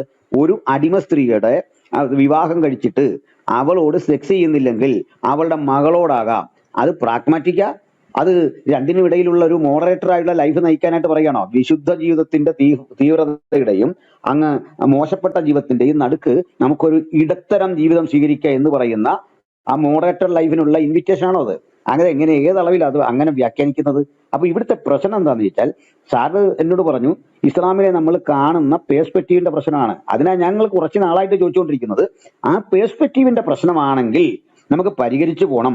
ഒരു ഇസ്ലാമിക പണ്ഡിതൻ കയറി വന്നിട്ട് പറയട്ടെ സാറ് പറയുന്ന പോലെയാണ് അതിന്റെ വ്യാഖ്യാനം, അല്ല ഞങ്ങൾ ധരിച്ച പോലെ ഈ ഇന്ന് കൊല്ലാനൊന്നും അതിനൊരു ആഹ്വാനം ഇല്ല, അത് ആ എഴുതിയിരിക്കുന്ന കിതാബ് പോലെയല്ല, അതിനകത്ത് ഒത്തിരി ഭേദഗതി ഇന്ന് വന്നിട്ടുണ്ട്. എവിടാന്നറിയണ്ടേ? ജനാധിപത്യ രാഷ്ട്രങ്ങളിൽ ഇവർക്ക് തല പൊക്കാൻ കഴിയാത്തയിടത്ത് ഇങ്ങനെ വ്യാഖ്യാനിക്കാൻ വരുന്നുണ്ട്. അതുകൊണ്ടാ കെമാൽ പാഷയെ പോലൊരു മനുഷ്യൻ വന്നിട്ട് പറയുന്നത് ഓരോ രാജ്യങ്ങളിൽ ഖുറാന്റെ വ്യാഖ്യാനം ഓരോന്നാണ്. ഇന്ത്യയിൽ അത് ഇങ്ങനെയാണ്, മറ്റു രാജ്യങ്ങളിൽ അത് അങ്ങനെയല്ല എന്ന് പറയുന്നത്. ഇസ്ലാമിന് ഭൂരിപക്ഷം കിട്ടുന്നിടത്തൊക്കെ ശരിയാ നിയമങ്ങൾ, അതുപോലെ ശരീഅത്ത് കോടതികൾ വരും. അതുകൊണ്ടാണ് സാദിഖ് അലി തങ്ങൾക്ക് ഈ ഹാഗിയ സോഫിയ പിടിച്ചെടുക്കുമ്പോൾ ഇത്ര ആവേശം തോന്നുന്നതിന്റെ കാര്യവും അത് എഴുതാൻ തോന്നുന്നതിൻ്റെതായ കാര്യവും ഇത് തന്നെയാണ്. അപ്പൊ അതുകൊണ്ടാണ് SDP പോലുള്ള പാർട്ടികളിൽ ഇത്ര പെട്ടെന്ന് കേരളം പോലെ ഒരു സ്ഥലത്ത് വൻ ജനപ്രവാഹം, അവരുടെ കൂടെ ലീഗ് പൊളിഞ്ഞ് ആളങ്ങോട്ട് കൂടുന്നത്. അപ്പോൾ ഇത് കാണാതിരിക്കാൻ പറ്റും നമുക്ക്. ഈ ഒരു വിഷയം ഇവരെങ്ങനെയാണ് വ്യാഖ്യാനിക്കുന്നത്? ജമാഅത്തെ ഇസ്ലാമി എങ്ങനെയാണ് വ്യാഖ്യാനിക്കുന്നത്? അല്ലെങ്കിൽ താങ്കൾ പറയുന്ന പോലെ, അലൻ സാർ പറയുന്ന പോലെ, ലോകത്തേത് മുസ്ലിം അലിഗറിക്കലി എടുത്ത്, അലിഗറി എന്നൊരു പദം താങ്കൾ ഉപയോഗിച്ചില്ല, ഞാൻ സമ്മതിക്കുന്നു. അതായത് നമ്മൾ ഈ പറയുന്ന പോലെ അല്ല, അതിന് ഇന്ന സൗന്ദര്യമാണുള്ളതെന്ന് പറയുന്നു. ഇനി അവരുടെ പ്രവാചകൻ എന്നൊരു പദം ഉപയോഗിച്ചു, ഞങ്ങൾക്ക് അതിലൊരു ബുദ്ധിമുട്ടില്ല. അവരുടെ പ്രവാചകനായിട്ട് മുഹമ്മദ് ഇരിക്കട്ടെ, ആ മുഹമ്മദിനെ അങ്ങനെ വിളിക്കുന്നതിലോ ഇനിയും ആ നിലയിൽ റെസ്പെക്ട് ചെയ്യുന്നതിനോ ഇവിടെ മടിയില്ല. പക്ഷെ പ്രോബ്ലം എവിടെയാണെന്ന് അറിയണ്ടേ? ഒരു ഇന്റർ റിലീജിയസ് ടോക്കിനുള്ള വഴി അവർ നമ്മുടെ മുമ്പിൽ തുറന്നിടുന്നു. സാറ് ശ്രദ്ധിച്ചേക്കണം, ഇതാണ് പോയിന്റ്. ഈ പോയിന്റിൽ ഇതുവരെ സാറ് വന്നില്ല. അതായത് ഒരു ഇന്റർ റിലീജിയസ് ടോക്കിനുള്ള ഒരു വാതിൽ അവർ തുറന്നിട്ടിട്ട് എന്നെയും സാറിനെയൊക്കെ അങ്ങോട്ട് ക്ഷണിക്കുന്നു. അപ്പൊ നമ്മളോട് പറയുകയാണ്, ക്രൈസ്റ്റ് പറഞ്ഞത് കൃത്യം ഫോളോ ചെയ്യുന്ന ഞങ്ങളാണ്. ഓ ശരി, അത് നമുക്ക് കേൾക്കാം. ആവർത്തന പുസ്തകം പറയുന്ന, മോസസ് പറയുന്ന ആ കണ്ടിന്യൂവേഷൻ ഞാനാണ്, മുഹമ്മദാണ്. ഓ ആകട്ടെ. അപ്പൊ എന്നോട് എന്ത് ഉപേക്ഷിച്ച് വരാനായ? സാറ് പറഞ്ഞ ഈ മോഡറേറ്ററെ ലൈഫിലേക്ക് വിളിക്കുന്നത് സാറിന് മനസ്സിലായോ? ഞാൻ വിട്ടിട്ട് വരേണ്ടത് എന്തിനൊക്കെയാണ്?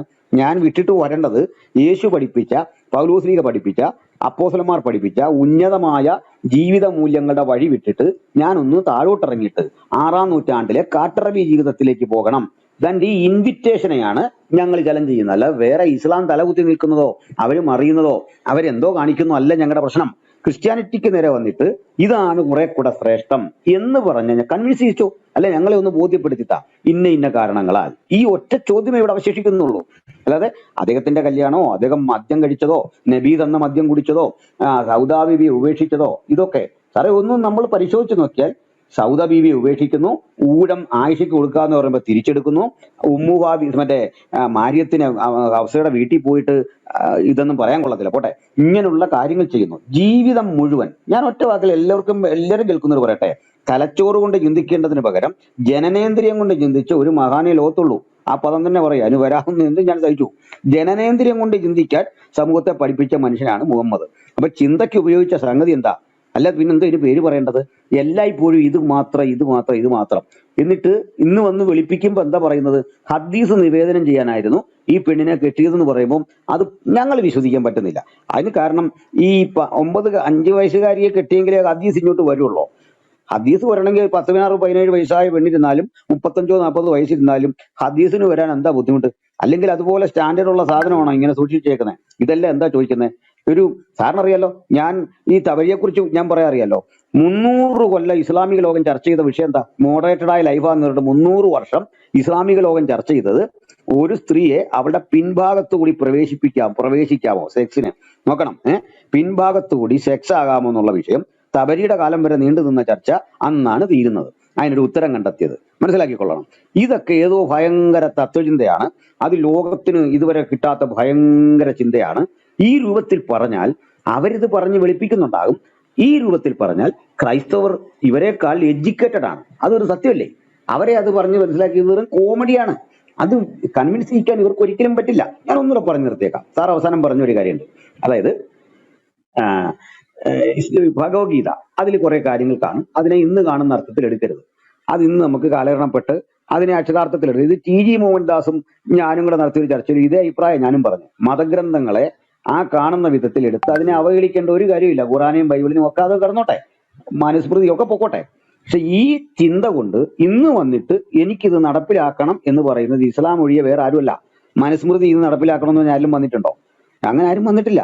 അല്ലെ കുഞ്ഞിനെ പാറയിൽ അടിച്ച് കളയാൻ ആരോ പറഞ്ഞു നമുക്കൂടെ അടിച്ചു കളഞ്ഞേക്കാം എന്ന് പറഞ്ഞ് ലോകത്തോടുള്ള ശബ്ദം നമ്മൾ കേൾക്കുന്നുണ്ടോ? ഇന്ന് കേൾക്കുന്നുണ്ടോ? ഇല്ല. ഇന്ന് ഇതേ വിധത്തിൽ തൗബയിലെ വാക്യങ്ങൾ ഉദ്ധരിച്ചിട്ട് മാഷിന്റെ കൈവെട്ടുന്നവരാ. ഒരു വികാരത്തിന്റെ പുറത്ത് ആ മാഷിന്റെ കൈവെട്ടിയിരുന്നെങ്കിൽ ഈ പ്രതിഷേധം ഇല്ല. നമ്മളൊന്ന് പറഞ്ഞേ ഈ പുള്ളിക്ക് വരെ പണിയൊന്നുമില്ല എന്ന് നമ്മൾ ചോദിക്കുള്ളൂ. പക്ഷെ തൗബ എന്ന പുസ്തകത്തിലെ വാക്യം, അതിലെ ആയത്ത്, ആ സൂറയിലെ ആയത്ത് ഉദ്ധരിച്ചുകൊണ്ട് കൈവെട്ടുക, ആ കൈവെട്ടിയ മനുഷ്യൻ വമ്പിച്ച ഭൂരിപക്ഷത്തിൽ അവിടെ നിന്ന് ജയിക്കുക.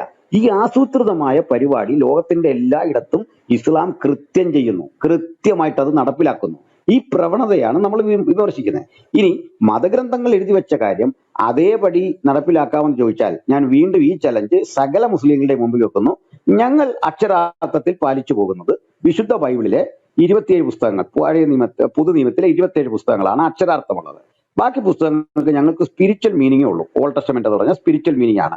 ഈ 27 പുസ്തകങ്ങളിൽ ഞങ്ങളോട് ഇമ്പറേറ്റീവ് മൂഡിൽ പറയുന്ന കാര്യങ്ങളുണ്ട്, ഒരു കൽപ്പന എന്ന നിലയിൽ പറയുന്ന കാര്യങ്ങളുണ്ട്, സജഷൻ എന്ന നിലയിൽ പറയുന്ന കാര്യമുണ്ട്, ഓപ്ഷൻ എന്ന നിലയിൽ പറയുന്ന കാര്യങ്ങളുണ്ട്. ഞങ്ങൾ മസ്റ്റായിട്ട് ചെയ്യേണ്ടത്, ഞങ്ങൾ അനിവാര്യമായ ഘട്ടത്തിൽ ചെയ്യേണ്ടത്, ആലോചിച്ച് ചെയ്യേണ്ടത്, ഫ്രീ വില്ല്, ഇങ്ങനെ വ്യത്യസ്തമായ രീതിയിലുണ്ട്. ആ ആപ്ലിക്കേഷനാണ് ഞങ്ങൾ പിന്തുടരുന്നത്. ഇതിൽ നിന്ന് നിങ്ങളുടെ പുസ്തകത്തെക്കാൾ, ഖുർആനേക്കാൾ ഏതാണ്ട് 570 കൊല്ലം പഴക്കമുള്ള ഈ പുസ്തകം ഞങ്ങൾ നിങ്ങളുടെ മുമ്പിൽ ഉയർത്തിക്കാട്ടിയിട്ട് ചോദിക്കുകയാണ്, ഖുറാനിൽ നിന്ന് കളയേണ്ട, ഈ കാലഘട്ടത്തിന് വേണ്ടാത്ത 90% കാര്യങ്ങൾ ഞങ്ങൾ കാണിച്ചു തരാം. 90% നിങ്ങൾക്ക് ഈ 27 ബുക്സിൽ നിന്ന്, ദാവീദ് പാറയിലടിച്ചതൊക്കെ കൊണ്ട് ഇപ്പോഴും ഇരിക്കുകയാണ്, യേശു ഞങ്ങൾക്ക് തന്നിട്ടുള്ള അതിലും കൂടിയ പരീശന്റെയും ശാസ്ത്രിയുടെയും നീതിയെ കവിയുന്ന ഒരു സിദ്ധാന്തം ഞങ്ങളുടെ ഉള്ളിൽ തന്നിട്ടുണ്ട്. അതിൽ നിന്ന് ദണ്ട് ഇന്ന കാര്യം കൊള്ളൂല, ഒരു പരിഷ്കൃത ലോകത്തിന് ചേരാത്തത് ദണ്ട് ഇന്നതാണ്, അതെടുത്ത് കളഞ്ഞിട്ട് നിങ്ങൾക്ക് നിൽക്കാവെന്ന് പറയാൻ പറ്റുന്ന ഒരു കാര്യം ചൂണ്ടിക്കാണിക്കാൻ ഞാൻ ഇസ്ലാമിക സുഹൃത്തുക്കളെ ക്ഷണിക്കുന്നു.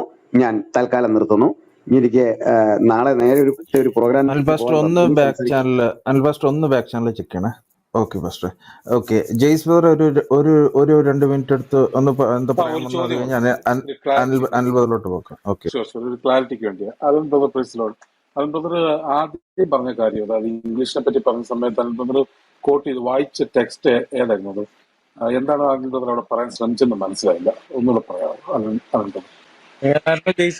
അരുൺ ബ്രദർ കോട്ട് ചെയ്ത ടെക്സ്റ്റ് ഉണ്ടല്ലോ, ഈ ടെക്സ്റ്റ് വായിച്ചായിരുന്നല്ലോ നമ്മൾ ആദ്യം അരുൺ ബ്രദർ തുടങ്ങിയ സമയത്ത്, ഇപ്പം സെക്കൻഡ് റൗണ്ട് സംസാരിച്ച് തുടങ്ങിയപ്പോൾ വായിച്ച ഒന്ന് അതെവിടെയാണെന്ന് പറയാം.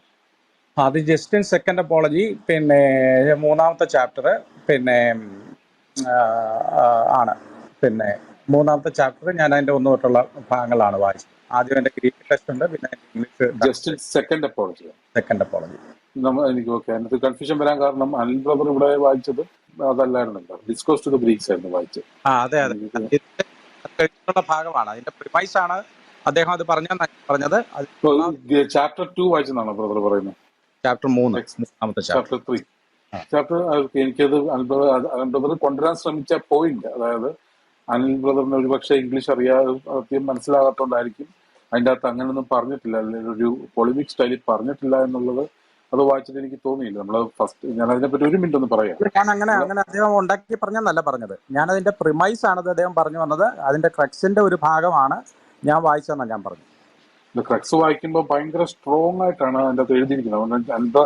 അലൻ ബ്രദർ പറഞ്ഞ് സമർത്ഥിക്കാൻ നോക്കിയ പോയിന്റിന്റെ ജിസ്റ്റ് നേരെ ഓപ്പോസിറ്റ് ആയിട്ടാണ് അതിൻ്റെ അകത്ത് കാണുന്നത്. ഞാൻ പറഞ്ഞത് അത് സ്റ്റാർട്ട് ചെയ്യുമ്പോൾ തന്നെ ഫസ്റ്റ് ചാപ്റ്റർ 1 തന്നെ എഴുതിയേക്കുന്നത് ദൈവം ഹോളി ആണെന്ന് പറഞ്ഞിട്ടാണ് അറ്റാക്ക് ചെയ്യുന്നത്. അല്ല, എന്റെ കൺക്ലൂഷൻ ലാസ്റ്റ് ചാപ്റ്റർ 5 വായിച്ചു കഴിഞ്ഞാൽ താങ്കൾക്ക് അത് ക്ലിയർ ആവും. ഭയങ്കരമായ അറ്റാക്കാണ്. ഇപ്പം സമയമില്ലാത്തതുകൊണ്ട് ഞാൻ വായിക്കുന്നില്ല. എനിക്കതുകൊണ്ട് താങ്കൾ പറഞ്ഞതിന്റെ ജിസ്റ്റ് മനസ്സിലായില്ല. അവിടെ അറ്റാക്ക് കുറച്ചോ അല്ലെങ്കിൽ സാധൂകരിച്ചോ. ചാപ്റ്റർ 5ന്റെ കാര്യമാണോ താങ്കൾ പറഞ്ഞത്? ഇല്ല, ഞാൻ ചാപ്റ്റർ 1, 2, 3, 4, 5 എല്ലാത്തിൻ്റെ അകത്തും. ഓക്കെ, 5 എന്താണ് പറയുന്നത്? 5 അതിന്റെ കൺക്ലൂഷൻ ആണെന്നാണ് ഞാൻ പറഞ്ഞത്. കൺക്ലൂഷൻ വായിക്കുമ്പോൾ ഒന്നല്ല നമ്മൾ കൺക്ലൂഷനായിട്ട് വായിക്കും. ഞാൻ പറഞ്ഞ ചാപ്റ്റർ 5 ആണ്, ക്ലോസിംഗ് അപ്പീൽ എന്ന് പറഞ്ഞ ചാപ്റ്റർ 5. അത് വായിച്ചാൽ താങ്കൾക്ക് അത് ക്ലിയർ ആകും. അറ്റാക്കിന്, പൊളിമിക് സ്റ്റൈൽ അറ്റാക്കിന് യാതൊരു ഒരു ലിമിറ്റേഷൻ. ഞാൻ 5ാമത്തെ ചാപ്റ്റർ ഞാനിപ്പോ നോക്കിക്കൊണ്ടിരിക്കുകയാണ്, അതുകൊണ്ടാണ് ഞാൻ പറയുന്നത്. അതെ ബ്രദർ, ഞാൻ പറഞ്ഞത് ഇപ്പൊ ഞാനത് വായിച്ച സമയം എടുക്കും. എന്റെ ജിസ്റ്റ് ഇതാണ്. ജസ്റ്റിൻ മാർട്ടിന്റെ ആ പുസ്തകത്തില് Justin Martyr Greek philosophy attack ചെയ്യുന്നത് വളരെ ശക്തമായിട്ടാണ്. അപ്പം എനിക്ക് മനസ്സിലായത് അനിൽ ബ്രദർ പറയാൻ ശ്രമിച്ചത് ശക്തമായിട്ടല്ല അറ്റാക്ക് ചെയ്യുന്നത്, അനിൽ ബ്രദർ മനസ്സിലാക്കിയ പോലെ അല്ലാതെ എന്നാണ് അനിൽ ബ്രദർ പറയാൻ ശ്രമിച്ചായിട്ട് എനിക്ക് മനസ്സിലായത്. പക്ഷെ ഞാൻ വായിച്ചു നോക്കിയപ്പോൾ അതിന്റെ നേരെ ഓപ്പോസിറ്റ് ആണ് കാണുന്നത്. അനിൽ ബ്രദർ മനസ്സിലാക്കിയ പോലെയാണ് അറ്റാക്ക് ചെയ്തേക്കുന്നത്. എനിവേ അനിൽ ബ്രദറിന് റീബട്ടർ ഉള്ളതുകൊണ്ട് ഞാൻ ഒന്നും പറയുന്നില്ല. നമുക്ക് അത് കഴിഞ്ഞിട്ട് വേണം സമയം ഉണ്ടെങ്കിൽ സംസാരിക്കാം. ഓക്കെ, അനിൽ ബ്രദർ കേൾക്കാമോ? ഓക്കെ, ഞാൻ സംസാരിക്കട്ടെ എന്നാ. യെസ്, അനിലച്ചന്റെ ടൈം. ഓക്കെ. ഇവിടെ ശ്രീ അലം പറഞ്ഞു മുസ്ലിങ്ങളിൽ നല്ലവരുണ്ടെന്നുള്ളത്. അതിപ്പോൾ അദ്ദേഹം പറഞ്ഞിട്ട് വേണ്ടല്ലോ നമുക്കറിയാൻ. എനിക്കിഷ്ടം പോലെ മുസ്ലിം സുഹൃത്തുക്കളുണ്ട്, ഇവിടെയുള്ള പലർക്കും ഉണ്ട്. ഇഷ്ടം പോലെ എന്ന് പറഞ്ഞാൽ എൻ്റെ അടുത്ത ഇപ്പോഴും വിശ്വാസഗോളത്തിന് പുറത്തുള്ള, ആത്മീയ ഗോളത്തിന് പുറത്തുള്ള എൻ്റെ ഇന്നർ സർക്കിളിലുള്ള 5 സ്നേഹിതന്മാരിൽ 3 പേര് ഇപ്പോഴും മുസ്ലിങ്ങൾ തന്നെയാണ്, വളരെ അടുത്ത ആളുകൾ തന്നെ. അപ്പോൾ അതുകൊണ്ട് മുസ്ലിങ്ങളിൽ നല്ലവരുണ്ട് എന്നുള്ള കാര്യം അത് പറയേണ്ട ആവശ്യമില്ല. ഞങ്ങളുടെ എതിർപ്പ് ഇസ്ലാം എന്ന് പറയുന്ന ഐഡിയോളജിയോടാണ്, അല്ലാതെ ആ ഐഡിയോളജിയിൽ വിശ്വസിക്കുന്ന മനുഷ്യരോടല്ല, അതായത് മുസ്ലിങ്ങളോടല്ല. ഇസ്ലാമിൻ്റെ 1ാമത്തെ ഇര മുസ്ലിങ്ങളാണ്, അത് കഴിഞ്ഞ് ബാക്കി ഞങ്ങളൊക്കെ വരൂ എന്ന് ഞങ്ങൾ ആവർത്തിച്ച് പറയുന്ന ആളുകളാണ്. അപ്പോൾ അതുകൊണ്ട് ആ ഒരു വാദം അത്ര ശരിയായിട്ടുള്ളൊരു വാദമല്ല അത്. പിന്നെ എനിക്ക് കൺഫ്യൂഷൻ ഉണ്ടാക്കിയ ഒരു കാര്യം എന്ന് പറയുന്നത് അദ്ദേഹം പറഞ്ഞത് ഈ മുസ്ലിങ്ങളുടെ മതഗ്രന്ഥങ്ങൾ തെറ്റിദ്ധരിക്കപ്പെടും എന്ന് പറഞ്ഞു. മുസ്ലിങ്ങൾ തെറ്റിദ്ധരിക്കപ്പെടുന്നു, അവരുടെ മതഗ്രന്ഥങ്ങൾ തെറ്റിദ്ധരിക്കപ്പെടുന്നു എന്ന് പറഞ്ഞിട്ട് തൊട്ടടുത്ത് തന്നെ അദ്ദേഹം പറഞ്ഞൊരു കാര്യം എന്ന് പറയുന്നത്, എനിക്ക് ഹദീസുകളെ കുറിച്ചൊരു ധാരണയുമില്ല, മധ്യകാലഘട്ടത്തിലെ ഇസ്ലാമിക ചരിത്രത്തെക്കുറിച്ച് എനിക്കറിയുള്ളൂ എന്ന് പറഞ്ഞു. അപ്പോൾ ഹദീസ് എന്ന് പറയുന്നത് ഇസ്ലാമിക മതഗ്രന്ഥമാണ്, അവരുടെ രണ്ടാമത്തെ പ്രമാണമാണ്. അപ്പോൾ രണ്ടാം പ്രമാണത്തെ ഇതിനെക്കുറിച്ച് ഒരു ധാരണയും ഇല്ല, പക്ഷെ എന്നിട്ടും പറയുകയാണ് അവരുടെ മതഗ്രന്ഥങ്ങൾ തെറ്റിദ്ധരിക്കപ്പെടുന്നു എന്ന്. ഇപ്പോൾ അങ്ങനെ പറയണമെങ്കിൽ ആ മതഗ്രന്ഥങ്ങളെ കുറിച്ച് അറിവുണ്ടായിരിക്കണം. അറിവുണ്ടെങ്കിൽ അത് വളച്ചൊടിച്ചിട്ടാണോ പറയുന്നത്, അല്ല അത് ഉള്ളത് തന്നെയാണോ പറയുന്നത് എന്നൊക്കെ അറിയാൻ പറ്റുകയുള്ളൂ. പക്ഷേ അദ്ദേഹം പറയുന്നത് ഇത് ലോജിക്കലി എങ്ങനെ കറക്റ്റാവുമെന്ന് എനിക്ക് മനസ്സിലാകുന്നില്ല. ഇത് പുസ്തകം തെറ്റിദ്ധരിക്കപ്പെടുന്നു. പുസ്തകം വായിച്ചു നോക്കിയിട്ടുണ്ടോ? ഇല്ല, പുസ്തകം വായിച്ചിട്ടില്ല. എനിക്ക് അതിനെക്കുറിച്ച് വലിയ ധാരണയില്ല. എനിക്ക് വേറെ അവരുടെ ആ ചരിത്രമേ അറിയുള്ളൂ, പുസ്തകം ഇതായിട്ടില്ല. ഇതെങ്ങനെയാണ് ശരിയാകുന്നത് എനിക്ക് മനസ്സിലാകുന്നില്ല. ലോജിക്കലി ഇതെങ്ങനെ ശരിയാകുന്നത്?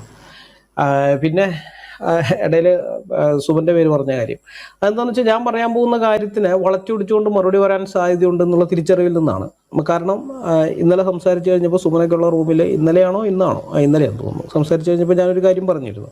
ഇതിനെക്കുറിച്ച് പറഞ്ഞു വരുമ്പോൾ ഇത് ഉണ്ടാക്കാൻ പോകുന്നത്, നിങ്ങളൊക്കെ ഇവിടെ ഉണ്ടാക്കാൻ പോകുന്ന ആ അപകടം, അതിൻ്റെ പ്രത്യാഘാതം എന്താണെന്നുള്ള കാര്യം പറഞ്ഞു കഴിഞ്ഞപ്പോൾ ബൈ ചാൻസിന് എൻ്റെ വിദ്യാഭ്യാസ യോഗ്യതയെക്കുറിച്ചൊന്ന് പറയേണ്ടി വന്നു. അപ്പം ഞാനത് വേറൊരു ഉദ്ദേശത്തിലാണ് പറഞ്ഞത്. പക്ഷേ അതിന് ഇന്ന് അദ്ദേഹം കൊടുത്ത വ്യാഖ്യാനം ഞാൻ കേട്ടു. എനിക്ക് അദ്ദേഹത്തോടൊരു സത്യം പറഞ്ഞൊരു ബഹുമാനം ഉണ്ടായിരുന്നതാണ്. അതെല്ലാം ഒറ്റ നിമിഷം കൊണ്ട് അത് പോയി. ഞാൻ സ്വപ്നത്തിൽ പോലും ചിന്തിക്കാത്ത ഒരു വ്യാഖ്യാനമാണ് അദ്ദേഹം കൊടുത്തത്. അപ്പോൾ അതുകൊണ്ട് ഇനിയും ഞാനത് പറയുമ്പോൾ അതുപോലെ ഇനി വീണ്ടും ഒരു വ്യാഖ്യാനം വരരുത് എന്നുള്ളത് കൊണ്ട് അദ്ദേഹത്തെ പേര് പറഞ്ഞിട്ടാണ്. പിന്നെ എനിക്ക് മറുപടിയായിട്ട് ക്രിസ്ത്യൻ മാർട്ടിയുടെ അപ്പോളജിയുടെ സെക്കൻഡ് അപ്പോളജി വായിച്ചിട്ടാണ് തുടങ്ങിയത് അദ്ദേഹം. പക്ഷേ ഞാൻ അപ്പോളജിയെന്നല്ല ഞാൻ ഉദ്ധരിച്ചത് വേറെ പുസ്തകമാണ്. The discourse of the Greeks എന്ന് പറയുന്ന പുസ്തകമാണ്. Discussion with Greek philosophers on the character of their gods എന്ന് പറയുന്ന ആ പുസ്തകത്തിൽ നിന്നാണ് ഉദ്ധരിച്ചത്. അതിൻ്റെ അകത്ത് വളരെ ശക്തമായിട്ട് ഇവരുടെ ഈ വിശ്വാസങ്ങളെല്ലാം അടിക്കുന്നുണ്ട്, നല്ല സ്ട്രോങ് ആയിട്ട് തന്നെ അടിക്കുന്നുണ്ട്. അപ്പോൾ അങ്ങനെ ജസ്റ്റിൻ മാർട്ടിർ ചെയ്തിട്ടുണ്ട്. ജസ്റ്റിൻ മാർട്ടിർ മാത്രമല്ല, പിന്നീടുള്ള, ഞാൻ കുറേ പേരുടെ പേര് പറയാത്തതാണ്. എന്തായാലും ഞാൻ ആ വീഡിയോ, ഇന്നലെ താങ്കൾ പറഞ്ഞ സംഗതിയെ സംബന്ധിച്ചൊരു വീഡിയോ ഞാൻ ഇറക്കുന്നുണ്ട്, യൂട്യൂബിലൊരു വീഡിയോ ഇറക്കുന്നുണ്ട്. അപ്പോൾ ഞാൻ അതിന് വേണ്ടിയിട്ടാണ് ഞാനിതെല്ലാം ശേഖരിച്ച് വെച്ചത്. വാസ്തവത്തിൽ അതിപ്പോൾ ഉപകാരപ്പെട്ടതേ ഉള്ളൂ. അപ്പോൾ ഏതൊക്കെ അപ്പോളജിസ്റ്റുകൾ ഏത് കാലഘട്ടത്തിലുള്ളവർ ഏതൊക്കെ വിധത്തിൽ മതങ്ങളെ ആക്രമിച്ചിരിക്കുന്നു, ഈ പുസ്തകങ്ങൾ തുറന്നു വെച്ച് അവരുടെ പുസ്തകങ്ങളെ അറ്റാക്ക് ചെയ്തിരിക്കുന്നു. ഞങ്ങളിവിടെ പുസ്തകങ്ങൾ തുറന്നു വെച്ചിട്ട് സംസാരിച്ച് കഴിഞ്ഞപ്പോഴാണല്ലോ നിങ്ങൾക്കൊക്കെ വിഷമം ഉണ്ടായത്. അപ്പോൾ അത് ഞങ്ങളായിട്ട് തുടങ്ങി വെച്ച പരിപാടിയൊന്നുമല്ല, ഇതൊരു ക്രൈസ്തവ പാരമ്പര്യം തന്നെയാണ്. ഇതിനു മുമ്പുള്ള സഭാപിതാക്കന്മാരൊക്കെ ചെയ്തിട്ടുള്ള പാരമ്പര്യം ഞങ്ങൾ ഇന്ന് പിന്തുടരുന്നതേ ഉള്ളൂ. അപ്പോൾ അത് കാണിക്കാൻ വേണ്ടി പറഞ്ഞതാണ്. ഏതായാലും താങ്കൾ പറഞ്ഞ സംഗതി വേറൊരു പുസ്തകമാണ്. പക്ഷെ ഞാൻ പറഞ്ഞ പുസ്തകത്തിൽ നിന്നുള്ള കാര്യത്തിന് ഒരു ഖണ്ഡനം ഒന്നും താങ്കൾ നടത്തിയതുമില്ല. പിന്നെ പോളമിക്സ് കൊണ്ട് പ്രയോജനമില്ല എന്നാണ് താങ്കൾ പറഞ്ഞതെന്ന് ഇപ്പോൾ പറഞ്ഞു. ഇത് ഗോൾ പോസ്റ്റ് മാറ്റി വയ്ക്കുന്ന പരിപാടിയാണ്. കാരണം ഇതൊക്കെ കഴിഞ്ഞതിന് ശേഷം റീപ്ലേ ഒന്ന് കേട്ട് നോക്കിയാൽ മതി. റീപ്ലേ കേട്ട് നോക്കുമ്പോൾ മനസ്സിലാവും അപ്പോളജറ്റിക്സ് ഒരു മിനിസ്ട്രി അല്ല. അപ്പോളജറ്റിക്സ് കൊണ്ട് സുവിശേഷ പ്രവർത്തനം നടക്കുന്നില്ല, സുവിശേഷ പ്രവർത്തനം അന്യമായി തീരുകയാണ്. അപ്പോളജിസ്റ്റുകളുടെ പ്രവർത്തനം കൊണ്ട് മുസ്ലിങ്ങളാരും ക്രിസ്ത്യാനികളായിട്ടില്ല എന്നും പറഞ്ഞ് അപ്പോളജറ്റിക്സിനെയാണ് താങ്കൾ എതിർത്തുകൊണ്ടിരുന്നത്. പക്ഷേ ഇത് കൃത്യമായിട്ട് പ്രമാണങ്ങളിൽ നിന്നുള്ള തെളിവ് സഹിതം പറഞ്ഞു കഴിഞ്ഞപ്പോൾ ഇപ്പോൾ പറയുന്നത് പോളമിക്സിൻ്റെ കാര്യമാണത്. പോളിമിക്സ് അത് വേറെ, അതും പറയാനാണെങ്കിൽ ഉണ്ട്. പക്ഷെ പോളിമിക്സിനെ കുറിച്ചല്ല താങ്കൾ ആദ്യം സംസാരിച്ചത്, അപ്പോളജറ്റിക്സിനെ കുറിച്ചുള്ളതാണ് ഇതായിട്ട്. പിന്നെ ഈ ജനോസൈഡ് എന്ന് പറയുന്ന അതിൻ്റെ റേസിസം എല്ലാം പറഞ്ഞത് ഒരു പ്രദേശത്തുള്ള ജനങ്ങളെ മുഴുവൻ കൊന്നൊടുക്കുന്നു. ആ കൊന്നൊടുക്കുന്ന കാര്യത്തിന് ഉപയോഗിക്കാൻ പറ്റുന്ന വേറെ മലയാളത്തിൽ ഇപ്പോൾ ജനോസൈഡിന് തുല്യമായിട്ടുള്ള വേറെ മലയാള വാക്ക് ഏതാണ്? എൻ്റെ അറിവിൽ വേറെ ഇല്ല. ഒരു കൂട്ടക്കൊല, ഇന്ന ഈ മതത്തിൻ്റെ കൂട്ടക്കൊല എന്നൊക്കെ വേണമെങ്കിൽ പറയാൻ പറ്റുമായിരിക്കും. പക്ഷെ അതങ്ങനെ ആ വംശീയോന്മൂലനം എന്നുള്ള വാക്ക് ഉപയോഗിച്ചു എന്നുള്ളത് കൊണ്ട് അതൊരു വംശമായി തീരുകയില്ല. വംശം എന്നുള്ളത് കൊണ്ട് നമ്മൾ അർത്ഥമാക്കുന്ന സംഗതി വേറെയാണ്. റേസ് എന്ന് പറയുന്നതിലൂടെ എന്താണ് അർത്ഥമാക്കുന്നത് അത് വേറൊരു കാര്യമാണ്. അപ്പോൾ അത് രണ്ടും കൂട്ടിച്ചേർത്ത് അങ്ങനെ ഒരു ഇതല്ല എന്ന് പറയുന്നതിൽ യാതൊരു കാര്യമില്ല. പിന്നെ ഈ സൂഫികളെ കല്യാണം കഴിക്കാത്തതിനെ പറ്റിയല്ല ഞാൻ പറഞ്ഞത്, ബ്രഹ്മചര്യം അനുഷ്ഠിക്കുന്ന മുസ്ലിങ്ങളുണ്ടെന്ന് താങ്കൾ പറഞ്ഞല്ലോ. അങ്ങനെയുള്ളവർ മുസ്ലിങ്ങളല്ല എന്നാണ് ഞാൻ പറഞ്ഞത്, സൂഫികളുടെ കാര്യമല്ല. സൂഫികൾ അങ്ങനെ തന്നെ, പക്ഷെ അതല്ല ഞാൻ ഉദ്ദേശിച്ചതെന്നല്ല, ഞാൻ കൃത്യമായിട്ട് ഞാൻ വാക്ക് എടുത്ത് തന്നെയാണ് പറഞ്ഞത്. ബ്രഹ്മചര്യം അനുഷ്ഠിക്കുന്ന മുസ്ലിങ്ങളുണ്ടല്ലോ എന്ന് പറഞ്ഞുകൊണ്ടാണ്. ഇസ്ലാം മതത്തിനകത്ത് ചില ആളുകൾ അങ്ങനെയോ നടക്കുന്നവരുണ്ടെന്ന് പറഞ്ഞാൽ അത്രയും ഇതില്ലായിരുന്നു. പക്ഷെ അത് മുസ്ലിങ്ങൾ എന്നുള്ള വാക്ക് ഉപയോഗിച്ചുകൊണ്ടാണ് ഞാൻ പറഞ്ഞത്. അവരെ മുസ്ലിങ്ങളെന്ന് വിളിക്കാൻ പറ്റുകയില്ല. കാരണം എന്താണ്? അവർ മുഹമ്മദ് പറഞ്ഞ അനുസരിച്ചിട്ടല്ല അത് നടക്കുന്നത് എന്നുള്ളത് കൊണ്ടാണ്. അപ്പോൾ അത് താങ്കൾ അവിടെ വേറൊരു കാര്യം അവിടെ കൊണ്ടുവന്നിരുന്നു. സ്ട്രെയിറ്റ് പാത്തിലേക്ക് ഞങ്ങളെ നടത്തണേ എന്ന് പറഞ്ഞുകൊണ്ട് ഫാത്തിഹ എന്നുള്ള ആ വാക്യം, ഞങ്ങളെ നീ നേർമാർഗത്തിൽ, 6-ാമത്തെ ആയത്ത്, ഞങ്ങളെ നീ നേർമാർഗത്തിൽ അഥവാ നീ അനുഗ്രഹിച്ചവരുടെ മാർഗത്തിൽ ചേർക്കണേ എന്ന് പറയുന്നത്. അത് കഴിഞ്ഞിട്ട് അതിനോട് ചേർത്ത് തന്നെ പറയുന്നുണ്ട്, കോപത്തിനിരയായവരുടെ മാർഗത്തിലല്ല പിഴച്ചുപോയവരുടെ മാർഗത്തിലും അല്ല എന്ന് കൂടി എന്നോട് ചേർത്ത് പറയുന്നുണ്ട്. ഇത് ഇവർ രണ്ടുപേരും വഴിതെറ്റിപ്പോയ രണ്ട് കൂട്ടർ, കോപത്തിനിരയായ ഒരാളുകൾ പിഴച്ചു പോയവരും. അത് അവരെ പോലെ ആൾക്കരുത്, ഞങ്ങളെ സ്ട്രെയിറ്റ് പാത്തിലേക്ക് ആക്കണമെന്ന് പറയുന്നത്. അപ്പോൾ ഈ കോപത്തിനിരയായ ആൾക്കാരും വഴിവഴിച്ചു പോയവരാണെന്നറിയാമോ? ഇത് ഇസ്ലാമിക പണ്ഡിതന്മാർ വളരെ വ്യക്തമായിട്ട് പറയുന്നുണ്ട് ഇത് എന്താണ് സംഗതി എന്ന് പറയുന്നത്. അവർ പറയുന്നത് കോപത്തിനിരയായവരെന്ന് പറയുന്നത് ഇവരെ കുറിച്ചിട്ടുള്ളതാണ്, ഈ മറ്റേ യഹൂദന്മാർ. അതുപോലെ വഴിപിഴച്ചു പോയവരെന്ന് പറയുന്നത് വഴിപിഴച്ചെന്നല്ല, പിഴച്ചു പോയവരുടെ മാർഗം. പിഴച്ചു പോയവരെന്നുകൊണ്ട് ഉദ്ദേശിക്കുന്നത് ക്രിസ്ത്യാനികളാണെന്നാണ്. കാരണം അവർ അള്ളാഹുവിൻ്റെ അടിമയായ ഈസാ നബിയെ പിടിച്ച് ദൈവമാക്കി വെച്ചിരിക്കുന്നു.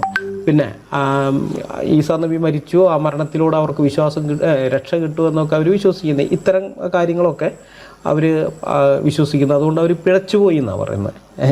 ക്രൈസ്തവർ പിഴച്ചുപോയി, യഹൂദന്മാരും പിഴച്ചുപോയി. അപ്പോൾ ആ മാർഗത്തിൽ വേണ്ട വേറൊരു മാർഗത്തിലേക്ക് സ്ട്രെയിറ്റ് പാത്ത് എന്ന് പറയുന്നത് അതാണ്. താങ്കൾ വലിയ കാര്യമായിട്ട് പറഞ്ഞാൽ സ്ട്രെയിറ്റ് പാത്ത് എന്ന് പറയുന്നത് ഇതാണ്.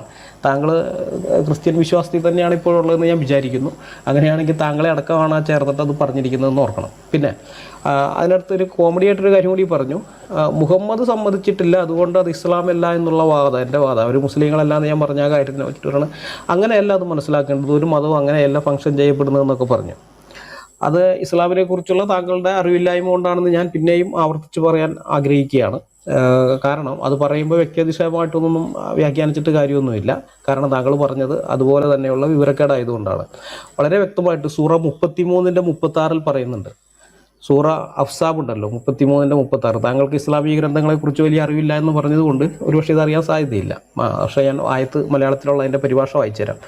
അള്ളാഹുവും അവൻ്റെ റസൂലും ഒരു കാര്യത്തിൽ തീരുമാനമെടുത്തു കഴിഞ്ഞാൽ സത്യവിശ്വാസിയായ ഒരു പുരുഷനാകട്ടെ സ്ത്രീക്കാകട്ടെ തങ്ങളുടെ കാര്യത്തെ സംബന്ധിച്ച് സ്വതന്ത്രമായ അഭിപ്രായം ഉണ്ടായിരിക്കാവുന്നതല്ല. വല്ലവനും അള്ളാഹുവേയും അവൻ്റെ ദൂതനെയും ധിക്കരിക്കുന്ന പക്ഷം അവൻ വ്യക്തമായ നിലയിൽ വഴിപിഴച്ചു പോയിരിക്കുന്നു എന്നാണ് സൂറ 33-36 പറയുന്നത്. എന്ന് വെച്ചാൽ അള്ളാഹുവും മുഹമ്മദും കൂടി ചേർന്നൊരു കാര്യത്തിൽ തീരുമാനമെടുത്തിട്ടുണ്ടെങ്കിൽ, അള്ളാഹു തീരുമാനമെടുത്തു എന്നുള്ള കാര്യം മുഹമ്മദിൻ്റെ വായിലൂടെയാണ് വരുന്നത്. അല്ലാണ്ട് അള്ളാഹു വന്നിട്ട് ഒരക്ഷരം പോലും ആരോടും മിണ്ടിയിട്ടില്ല, മുഹമ്മദിനടക്കം ഒരാളോട് ഒരക്ഷരം മിണ്ടിയിട്ടില്ല. അപ്പോൾ അള്ളാഹു അങ്ങനെ പറഞ്ഞു എന്ന് മുഹമ്മദ് പറഞ്ഞാൽ അത് ഓക്കെ, മുഹമ്മദ് പറഞ്ഞത് അള്ളാഹു പറഞ്ഞു തന്നെ. അപ്പോൾ അള്ളാഹു അവൻ്റെ റസൂലും കൂടി ഒരു കാര്യത്തിൽ തീരുമാനമെടുത്തു കഴിഞ്ഞാൽ സത്യവിശ്വാസിയായൊരു പുരുഷനാകട്ടെ സ്ത്രീക്കാകട്ടെ തങ്ങളുടെ കാര്യത്തെ സംബന്ധിച്ച് സ്വതന്ത്രമായ അഭിപ്രായം ഉണ്ടായിരിക്കാൻ പാടില്ല. എന്ന് വെച്ചാൽ അവൻ്റെ തന്നിഷ്ടത്തിന് അവനൊന്നും ചെയ്യാൻ പറ്റില്ല എന്ന്. അതാണ് സംഭവം. ആരെങ്കിലും അങ്ങനെ തന്നിഷ്ടത്തിന് ചെയ്താൽ, അള്ളാഹുവെ അവൻ്റെ ദൂതനെയും ധിക്കരിച്ചുകൊണ്ട് തന്നിഷ്ടപ്രകാരം ആരെന്തെങ്കിലും ചെയ്തു കഴിഞ്ഞാൽ അവൻ വഴി പിഴച്ചു പോയവനാണെന്നാണ് പറഞ്ഞിരിക്കുന്നത്. അവൻ വ്യക്തമായ നിലയിൽ വഴി പിഴച്ചു പോയിരിക്കുന്നത്. അവൻ മുസ്ലിമേ അല്ല, അവൻ വഴി പിഴച്ചു പോയി. ഇതാണ് പറഞ്ഞിരിക്കുന്നത്. അപ്പോൾ അങ്ങനെ ഇരിക്കെ താങ്കൾ പറയാണ് ഞാൻ പറഞ്ഞ വാദം മുഹമ്മദ് പറഞ്ഞതനുസരിച്ച്, അത് ഞാൻ പറഞ്ഞല്ലോ, ആ ഹദീസ് കൂടെ അജീഷ് ബദർ വായിക്കുകയും ചെയ്തു. സ്വഹീഹ് ബുഖാരി അധ്യായം 67 ഹദീസ് നമ്പർ 1828. അപ്പോൾ ആ ഹദീസിൻ്റെ അകത്ത് 3 പേര് വന്നതിൽ ഒരുത്തം പറയുന്നുണ്ട്, ഞാൻ സ്ത്രീകളിൽ നിന്ന് അകന്ന് നിൽക്കും, ഞാൻ വിവാഹം കഴിക്കുകയില്ല, എന്നേക്കും വിവാഹം കഴിക്കില്ല. അപ്പോൾ മുഹമ്മദ് പറയുന്നത് എന്താണ്? മുഹമ്മദ് മറ്റവരോട് ചോദിക്കുകയാണ്, നിങ്ങളും അങ്ങനെ പറഞ്ഞവർ തന്നെയാണോ? ബാക്കി രണ്ടുപേരോടും കൂടി ചോദിക്കണം, നിങ്ങളങ്ങനെ പറഞ്ഞവരാണോ? അള്ളാഹു സത്യം, ഞാൻ നിങ്ങളെക്കാൾ അള്ളാഹുവിന് വിധേയനാണ്, അവനെ ഭയപ്പെടുന്നു. എന്നിട്ട് ഞാൻ നോമ്പെടുക്കുകയും നോമ്പ് തുറക്കുകയും ചെയ്യുന്നു, ഞാൻ ഉറങ്ങുന്നു, ഞാൻ സ്ത്രീകളെ വിവാഹം കഴിക്കുന്നു. അതിനാൽ മതത്തിൽ എൻ്റെ പാരമ്പര്യം പാലിക്കാത്തവൻ എന്നിൽ നിന്നുള്ളവനല്ല, അഥവാ എൻ്റെ അനുയായികളിൽ ഒരാളല്ല, ബ്രാക്കറ്റിൽ. എന്ന് വെച്ചാൽ അവൻ മുസ്ലിം അല്ലെന്ന് മുഹമ്മദ് വളരെ വ്യക്തമായിട്ട് പറഞ്ഞിരിക്കുകയാണ്. ഞാൻ പറഞ്ഞ ഈ കാര്യത്തിന് വിരുദ്ധമായിട്ട് ആര് പ്രവർത്തിച്ചിട്ടുണ്ടോ അവൻ ഇസ്ലാം അല്ല, അവൻ മുസ്ലിം അല്ല, അവൻ എന്നിൽ നിന്നുള്ളവനല്ല, എൻ്റെ അനുയായി അല്ല. പ്രമാണത്തിൽ അങ്ങനെ വ്യക്തമായിട്ട് പറഞ്ഞിരിക്കുക. താങ്കൾ പറയാണ് ഇല്ല അങ്ങനെയല്ല അത് മനസ്സിലാക്കേണ്ടത്. മുഹമ്മദ് അങ്ങനെ പറഞ്ഞിട്ടുണ്ട്, അത് സമ്മതിക്കാത്തത് മുസ്ലിങ്ങളല്ല എന്നുള്ളത് അങ്ങനെയല്ല നമ്മളത് മനസ്സിലാക്കേണ്ടത്. അത് വേറെ രീതിയിലാണ് അത് മനസ്സിലാക്കേണ്ടത്. എന്നിട്ട് അൽഖ്വയ്ദനെയും ടീമിനെയൊക്കെ അത് ഇസ്ലാം അല്ല എന്നും പറഞ്ഞ് തള്ളിക്കളഞ്ഞ ഇതും കൊണ്ടൊക്കെ വരുന്നത് ഒരു കാര്യമില്ല. അൽഖ്വയ്ദയുടെ ആളുകൾ എന്നൊക്കെ പറയുന്നത് കൃത്യമായ പ്രമാണമാണ് അവർ പറയുന്നത്, അതിനൊന്നൊരു മറുപടിയില്ല. അവർ കൃത്യമായിട്ട് ഇന്ന ആയത്ത് അല്ലെങ്കിൽ ഇന്ന ഹദീസ് അനുസരിച്ചാണ് ഞാനിത് ചെയ്യുന്നത് അല്ലെങ്കിൽ ഞങ്ങളിത് ചെയ്യുന്നതെന്ന് അവർ പറയുന്നുണ്ട്. ഇവരെ മുസ്ലിങ്ങളെല്ലാന്നും പറഞ്ഞ് എതിർക്കുന്ന ഇസ്ലാമിക പണ്ഡിതന്മാർക്ക് എന്ത് സംഗതിയാണ് ഉള്ളത് കാണിച്ചു കൊടുക്കാൻ? അവർക്ക് അവരുടെ വാദം സാധൂകരിക്കാൻ വേണ്ടി എന്തെങ്കിലും ഒന്നുണ്ടോ? ഇല്ല, ഒന്നുമില്ല. വെള്ളം ചേർത്ത ഇസ്ലാമാണ് അവരുടെ, അത്രയേ ഉള്ളൂ. അവർ വെള്ളം ചേർത്ത് ഇസ്ലാമുമായിട്ട് നടക്കുന്നു. എന്നാൽ മറ്റൊരു വെള്ളം ചേർക്കുന്നില്ല, അവർ പക്കാ ഇസ്ലാം തന്നെ മുന്നോട്ട് വയ്ക്കുന്നു. അതാണ് സംഗതി. അപ്പം അതുകൊണ്ട് മുഹമ്മദ് പറഞ്ഞിരിക്കുന്നത് എന്താണ്, അതാണ് ഇസ്ലാം മതത്തിനകത്തുള്ളത്. ആ പറഞ്ഞതിനെതിരായിട്ട് ആര് എന്ത് ചെയ്താലും അവൻ മുസ്ലിം അല്ല എന്ന് മുഹമ്മദ് പറഞ്ഞിട്ടുണ്ട്. അപ്പോൾ അതുകൊണ്ട് ഞാൻ ആ പറഞ്ഞ കാര്യം, ഒരു ബ്രഹ്മചര്യം പാലിക്കുന്ന ആളുകൾ മുസ്ലിങ്ങളായിട്ടുണ്ടെന്ന് പറഞ്ഞാൽ അത് തെറ്റാണ്. അവരെ മുസ്ലിങ്ങളായിട്ട് പരിഗണിക്കാൻ പറ്റില്ല. ആ മതത്തിനകത്ത് അങ്ങനെയുള്ള ആൾക്കാരുണ്ട്, അത് ശരിയാണ്, മതത്തിനകത്തുണ്ട്. പക്ഷെ അവരെ മുസ്ലിം എന്ന് വിളിക്കാൻ പറ്റില്ല, അവർ മുസ്ലിങ്ങളല്ല. ഇത് തന്നെയാണ് അജ്മീർ ദർഗയുടെ കാര്യമൊക്കെ പറഞ്ഞു കഴിഞ്ഞാൽ ഇതൊക്കെ തന്നെയാണ്. കാരണം ഈ മുഹമ്മദ് മരണക്കിടക്കെ വെച്ച് ക്രിസ്ത്യാനികളെ യഹൂദന്മാരെ ശപിച്ചുകൊണ്ടിരുന്നതിന് പറഞ്ഞ കാരണം എന്താണെന്നറിയാമോ? ഇത്രയേ ഉള്ളൂ. അവരുടെ നബിമാരുടെ ഖബറുകളെ പള്ളികളാക്കി. ഇതാണ് പറയുന്ന കാരണം. ഈ നബിമാരുടെ ഖബറുകളെ വാസ്തവത്തിൽ ഏതെങ്കിലും യഹൂദനോ ക്രിസ്ത്യാനിയോ പള്ളിയാക്കിയിട്ടുണ്ടോ? ഇല്ല, ഒന്നുമില്ല. പക്ഷേ ഇവരാളുകളൊക്കെ ചെയ്തിട്ടുണ്ട്. ഈ അജ്മീർ ദർഗ ഇങ്ങനെയൊക്കെ ഉള്ളത് അതെല്ലാം അള്ളാഹുവിൻ്റെ കയ്യിൽ നിന്ന് ശാപം കിട്ടുന്നതിന് കാരണമായിത്തീരുന്ന സംഭവങ്ങളാണെന്നൊക്കെയാണ് മുഹമ്മദ് പറയാൻ പഠിപ്പിക്കുകയൊക്കെ ചെയ്തിട്ടുള്ളത്. അപ്പോൾ അതുകൊണ്ട് ആ അജ്മീർ ദർഗനൊക്കെ എടുത്തുകൊണ്ട് വരണ്ട. നിങ്ങളെ സംസാരിക്കുന്ന ആ റൂമുകളിൽ ഇരിക്കുന്ന പല മുസ്ലിങ്ങളും ഇതിനെതിരെ ശക്തമായിട്ട് സംസാരിക്കുന്നവരാണ്. സനോജ് കാളത്തൂരിനെ പോലെയുള്ള ആളുകൾ, അവരെയൊക്കെ നോക്കിക്കഴിഞ്ഞാൽ കാണാം ഇവരെല്ലാം ശക്തമായിട്ട് ഇത്തരം ദർഗകൾ അതിനെതിരെയൊക്കെ സംസാരിക്കുന്ന ആളുകളാണ്. പിന്നെ ഇവർ ഈ ചെയ്ത കാര്യങ്ങളൊക്കെ പ്രമാണത്തിൽ ഇങ്ങനെ എഴുതിയിട്ടുണ്ടെന്ന് പറഞ്ഞപ്പോൾ താങ്കൾ പിന്നെയും പറയുകയുണ്ടായി. അങ്ങനെയല്ല അതിനെ മനസ്സിലാക്കേണ്ടതെന്ന്. ഇവർ ചെയ്യുന്ന കാര്യങ്ങളൊക്കെ അതിൻ്റെ അടിസ്ഥാനത്തിലല്ല അത് ശരിയായിട്ട് വരുന്നത്. ഇങ്ങനെ കുറച്ച് വാദങ്ങൾ പറഞ്ഞു. ഈ വാസ്തവത്തിൽ ബൈബിളിൽ പറഞ്ഞിരിക്കുന്നത് നോക്കിയിട്ടല്ല ക്രിസ്ത്യാനികളെ വിലയിരുത്തേണ്ടതെന്ന് ആരെങ്കിലും പറഞ്ഞാൽ അതിനെന്തെങ്കിലും വിലയുണ്ടോ? ഒരുവൻ ക്രിസ്ത്യാനിയാണോ അല്ലയോ എന്ന് അറിയുന്നത് അത് ബൈബിളിൽ പറഞ്ഞിരിക്കുന്നതനുസരിച്ച് അവൻ ജീവിക്കുന്നുണ്ടോ ഇല്ലയോ എന്നുള്ളത് നോക്കിയിട്ടാണെന്ന് ഒരാൾ പറയുമ്പോൾ, അല്ല അങ്ങനെയല്ല ഒരാൾ ക്രിസ്ത്യാനിയാണോ അല്ലയോ എന്നുള്ള കാര്യം നമ്മൾ വിലയിരുത്തേണ്ടതെന്ന് പറഞ്ഞാൽ അതിന് എന്ത് വിലയുള്ളത്? അത്ര തന്നെ ഉള്ളൂ. ഇത് പുസ്തകത്തിൽ എന്താണോ എഴുതിയിരിക്കുന്നത് അതനുസരിച്ച് ഒരുത്തൻ നടക്കുന്നുണ്ടോ, ഉണ്ടെങ്കിൽ അവൻ ആ മതത്തിൻ്റെ അനുയായിയാണ്. അത്രയേ ഉള്ളൂ, അല്ലാതെ വേറൊന്നുമില്ല. അപ്പോൾ നമ്മൾ അങ്ങനെ നോക്കിക്കഴിഞ്ഞ് കഴിഞ്ഞാൽ നമുക്ക് പിടികിട്ടും പുസ്തകത്തിൽ പറഞ്ഞ അനുസരിച്ച് നടക്കുന്ന ആളുകൾ ഈ പറയുന്ന തീവ്രവാദികളോ അല്ലെങ്കിൽ ഏത് കൂട്ടറോ അവരൊക്കെ തന്നെയാണ്, വേറെ ആരുമല്ല. പിന്നെ സ്വർഗനരാഹിയുടെ ഒക്കെ ഒരു കാര്യമായിട്ട് പറഞ്ഞപ്പോൾ എനിക്ക് ചിരി വന്ന്. കാരണം അങ്ങനെയുള്ള ആളുകളെയൊക്കെ കല്ലെറിഞ്ഞ് കൊല്ലുന്ന ഇതാണ് നിയമമാണ് ഇസ്ലാമിനകത്തുള്ളത്. സ്വർഗാനുരാഹികളെ ഇപ്പം തന്നെ 2 പെൺകുട്ടികൾ കേസിനും കൂട്ടൊക്കെ ആയിട്ട് നടന്നതൊക്കെ നമ്മൾ കണ്ടതാണ്. ഈ ഇസ്ലാമിന് അധികാരമുള്ളിടങ്ങളിലൊക്കെ കല്ലെറിഞ്ഞ് കൊല്ലുന്നുണ്ട്. ഈ അഫ്ഗാനിസ്ഥാനിലൊക്കെ ഇപ്പോൾ അങ്ങനെയുള്ള ആരോപണം വെറുതെ ഒരു സംശയം തോന്നിയാൽ പോലും അതിൻ്റെ പേരിലൊക്കെ പരസ്യമായിട്ട് കൊന്നുകളയുന്ന കേസുകളുണ്ട്. ഹ്യൂമൻ റൈറ്റ്സ് വാച്ചിൻ്റെ അതിൻ്റെയൊക്കെ റിപ്പോർട്ടുകളൊക്കെ കാണാം, അങ്ങനെയുള്ളവരൊക്കെ കൊന്നുകളഞ്ഞൊന്നും പറഞ്ഞിട്ട്. സൗദി പോലുള്ള ഇടങ്ങളിൽ പലയിടങ്ങളിൽ. അപ്പോൾ അങ്ങനെയുള്ള അവസ്ഥയിൽ സ്വർഗരാഹികളുടെ കാര്യമൊക്കെ പറയുമ്പോൾ അത് ക്രിസ്ത്യാനിറ്റിക്കകത്ത് ഏതൊരു വ്യക്തിക്കും മനുഷ്യാവകാശമുണ്ട്. ആ അവകാശത്തിൻ്റെ പുറത്ത് ഇങ്ങനെയുള്ള കേസുകളെല്ലാം അംഗീകരിക്കപ്പെടുന്നുണ്ട്. പക്ഷെ അതുകൊണ്ട് അത് ഇസ്ലാമിൻ്റെ കാര്യത്തിൽ അതൊന്നും പറഞ്ഞില്ലെന്നൊരു അർത്ഥമൊന്നുമില്ല. പിന്നെ ഏറ്റവും രസകരമായിട്ട് എനിക്ക് തോന്നിയൊരു കാര്യം എന്ന് പറയുന്നത് ഈ ഫ്യൂച്ചർ ഓഫ് ഇന്ത്യ എന്ന് പറയുന്ന ആ പുസ്തകത്തിൽ നിന്നുള്ള ഇതാണ്. ഇത് ഈ വാള് മാത്രം ഉപയോഗിച്ചല്ല ഇന്ത്യയിലെ ജനങ്ങളെ മുസ്ലിങ്ങളാക്കിയത് എന്നുള്ളത് ശരിയാണ്. വാള് മാത്രമല്ല, ജിസിയ എന്ന് പറയുന്നൊരു സാധനം കൂടി ഉണ്ടായിരുന്നു. വാളും പ്ലസ് ജിസിയ ആയിരുന്നു അത്. അപ്പോൾ ഇത് വിവേകാനന്ദനെ കൊണ്ടുവന്നില്ല. ആ സംഗതി ഒരു ലോജിക്കൽ ഫാലസിയാണ്. ആ ഫാലസിയുടെ പേര് അപ്പീൽ ടു അതോറിറ്റി എന്നാണ്. അതായത് ആള് പ്രശസ്തനായിരിക്കും, പക്ഷെ ആ വിഷയത്തിൽ പുള്ളിക്ക് ഇതില്ലെങ്കിൽ, ആധികാരികമായ അഭിപ്രായം പറയാൻ കഴിയില്ലെങ്കിൽ എത്ര പ്രശസ്തനായാലും ശരി ഒരു കാര്യമില്ല. അത് ഇപ്പോൾ വിശ്വനാഥനാനന്ദ് ക്രിക്കറ്റിനെ കുറിച്ച് എന്തെങ്കിലും അഭിപ്രായം പറഞ്ഞതുകൊണ്ട് ആ അഭിപ്രായം ശരിയാവുന്നില്ല. കാരണം വിശ്വനാഥനാനന്ദ് ക്രിക്കറ്റ് കളിക്കാരനല്ല. അതുപോലെ സച്ചിൻ ടെണ്ടുൽക്കർ ചെസ്സിനെ കുറിച്ച് എന്തെങ്കിലും അഭിപ്രായം പറഞ്ഞാലും അത് ആധികാരികമായ അഭിപ്രായം ആവുകയില്ല. കാരണം അദ്ദേഹം ഇന്ത്യ അറിയപ്പെടുന്ന ആളാണ്, പ്രശസ്തനാണ്, ഒക്കെ ശരിയാണ്, പക്ഷേ ചെസ് കളിക്കാരനല്ല. അതുകൊണ്ട് അത് പറ്റിയല്ല. ഇതേപോലെ തന്നെയാണ് ഈ സ്വാമി വിവേകാനന്ദൻ എന്ന് പറയുന്ന ആൾ ഒരു ഹിന്ദു സന്യാസി എന്നുള്ള നിലയിലാണ് അദ്ദേഹത്തിൻ്റെ ഫീൽഡ് എന്ന് പറഞ്ഞാൽ അതാണ്, ഹിന്ദു സന്യാസിയാണ് അദ്ദേഹം. അപ്പോൾ ആ വിധത്തിലുള്ള ആധ്യാത്മിക കാര്യങ്ങളെക്കുറിച്ചൊക്കെ ഉള്ളതിൽ അദ്ദേഹത്തിൻ്റെ അഭിപ്രായം എന്താണോ അതൊക്കെ നമുക്ക് പിന്നെ എടുക്കാം, ആ മതഗ്രന്ഥങ്ങളെക്കുറിച്ചൊക്കെ ഉള്ള അറിവുണ്ട്. പക്ഷേ ഇതൊക്കെ പറയുമ്പോൾ, ഇന്ത്യയുടെ കാര്യമൊക്കെ പറയുമ്പോൾ നമ്മൾ ചരിത്ര ഗ്രന്ഥങ്ങൾ എടുക്കണം, മനസ്സിലായോ? ചരിത്ര പുസ്തകങ്ങളിൽ എന്താണ് പറഞ്ഞിരിക്കുന്നത്, ചരിത്രകാരന്മാരെന്താണ് പറഞ്ഞിരിക്കുന്നത്, അതാണ് നോക്കേണ്ടത്. അല്ലാതെ മതനേതാക്കന്മാർ എന്ത് പറഞ്ഞു എന്നുള്ളതല്ല. അപ്പോൾ ചരിത്ര ഗ്രന്ഥമൊക്കെ നമ്മൾ നോക്കിക്കഴിഞ്ഞാൽ ഇഷ്ടം പോലെയുണ്ട്. മറ്റൊന്നും വേണ്ട, അംബേദ്കറുടെ മാത്രം മതി. അംബേദ്കറുടെ മലയാളത്തിൽ അംബേദ്കർ സമ്പൂർണ്ണ കൃതികൾ 15ാമത്തെ വോളിയം, പാകിസ്ഥാൻ അഥവാ ഇന്ത്യ വിഭജനം എന്ന് പറയുന്നൊരു പുസ്തകമുണ്ട്. അത് മാത്രം മതി, വേറൊന്നും വേണ്ട. ആ പുസ്തകം, ഞാൻ ആ പുസ്തകത്തിൽ നിന്ന് കുറച്ച് കാര്യങ്ങൾ പെട്ടെന്ന് അങ്ങ് ഓടിച്ചു വായിക്കുകയാണ്. ഇത് അംബേദ്കർ ചരിത്രകാരനൊന്നുമല്ല, പക്ഷേ ചരിത്രത്തിൽ അവഗാഹമായ അറിവുണ്ടായിരുന്ന ആളാണ്, ചരിത്രത്തിൽ ഡിഗ്രി ഉണ്ടായിരുന്ന ആളാണ്.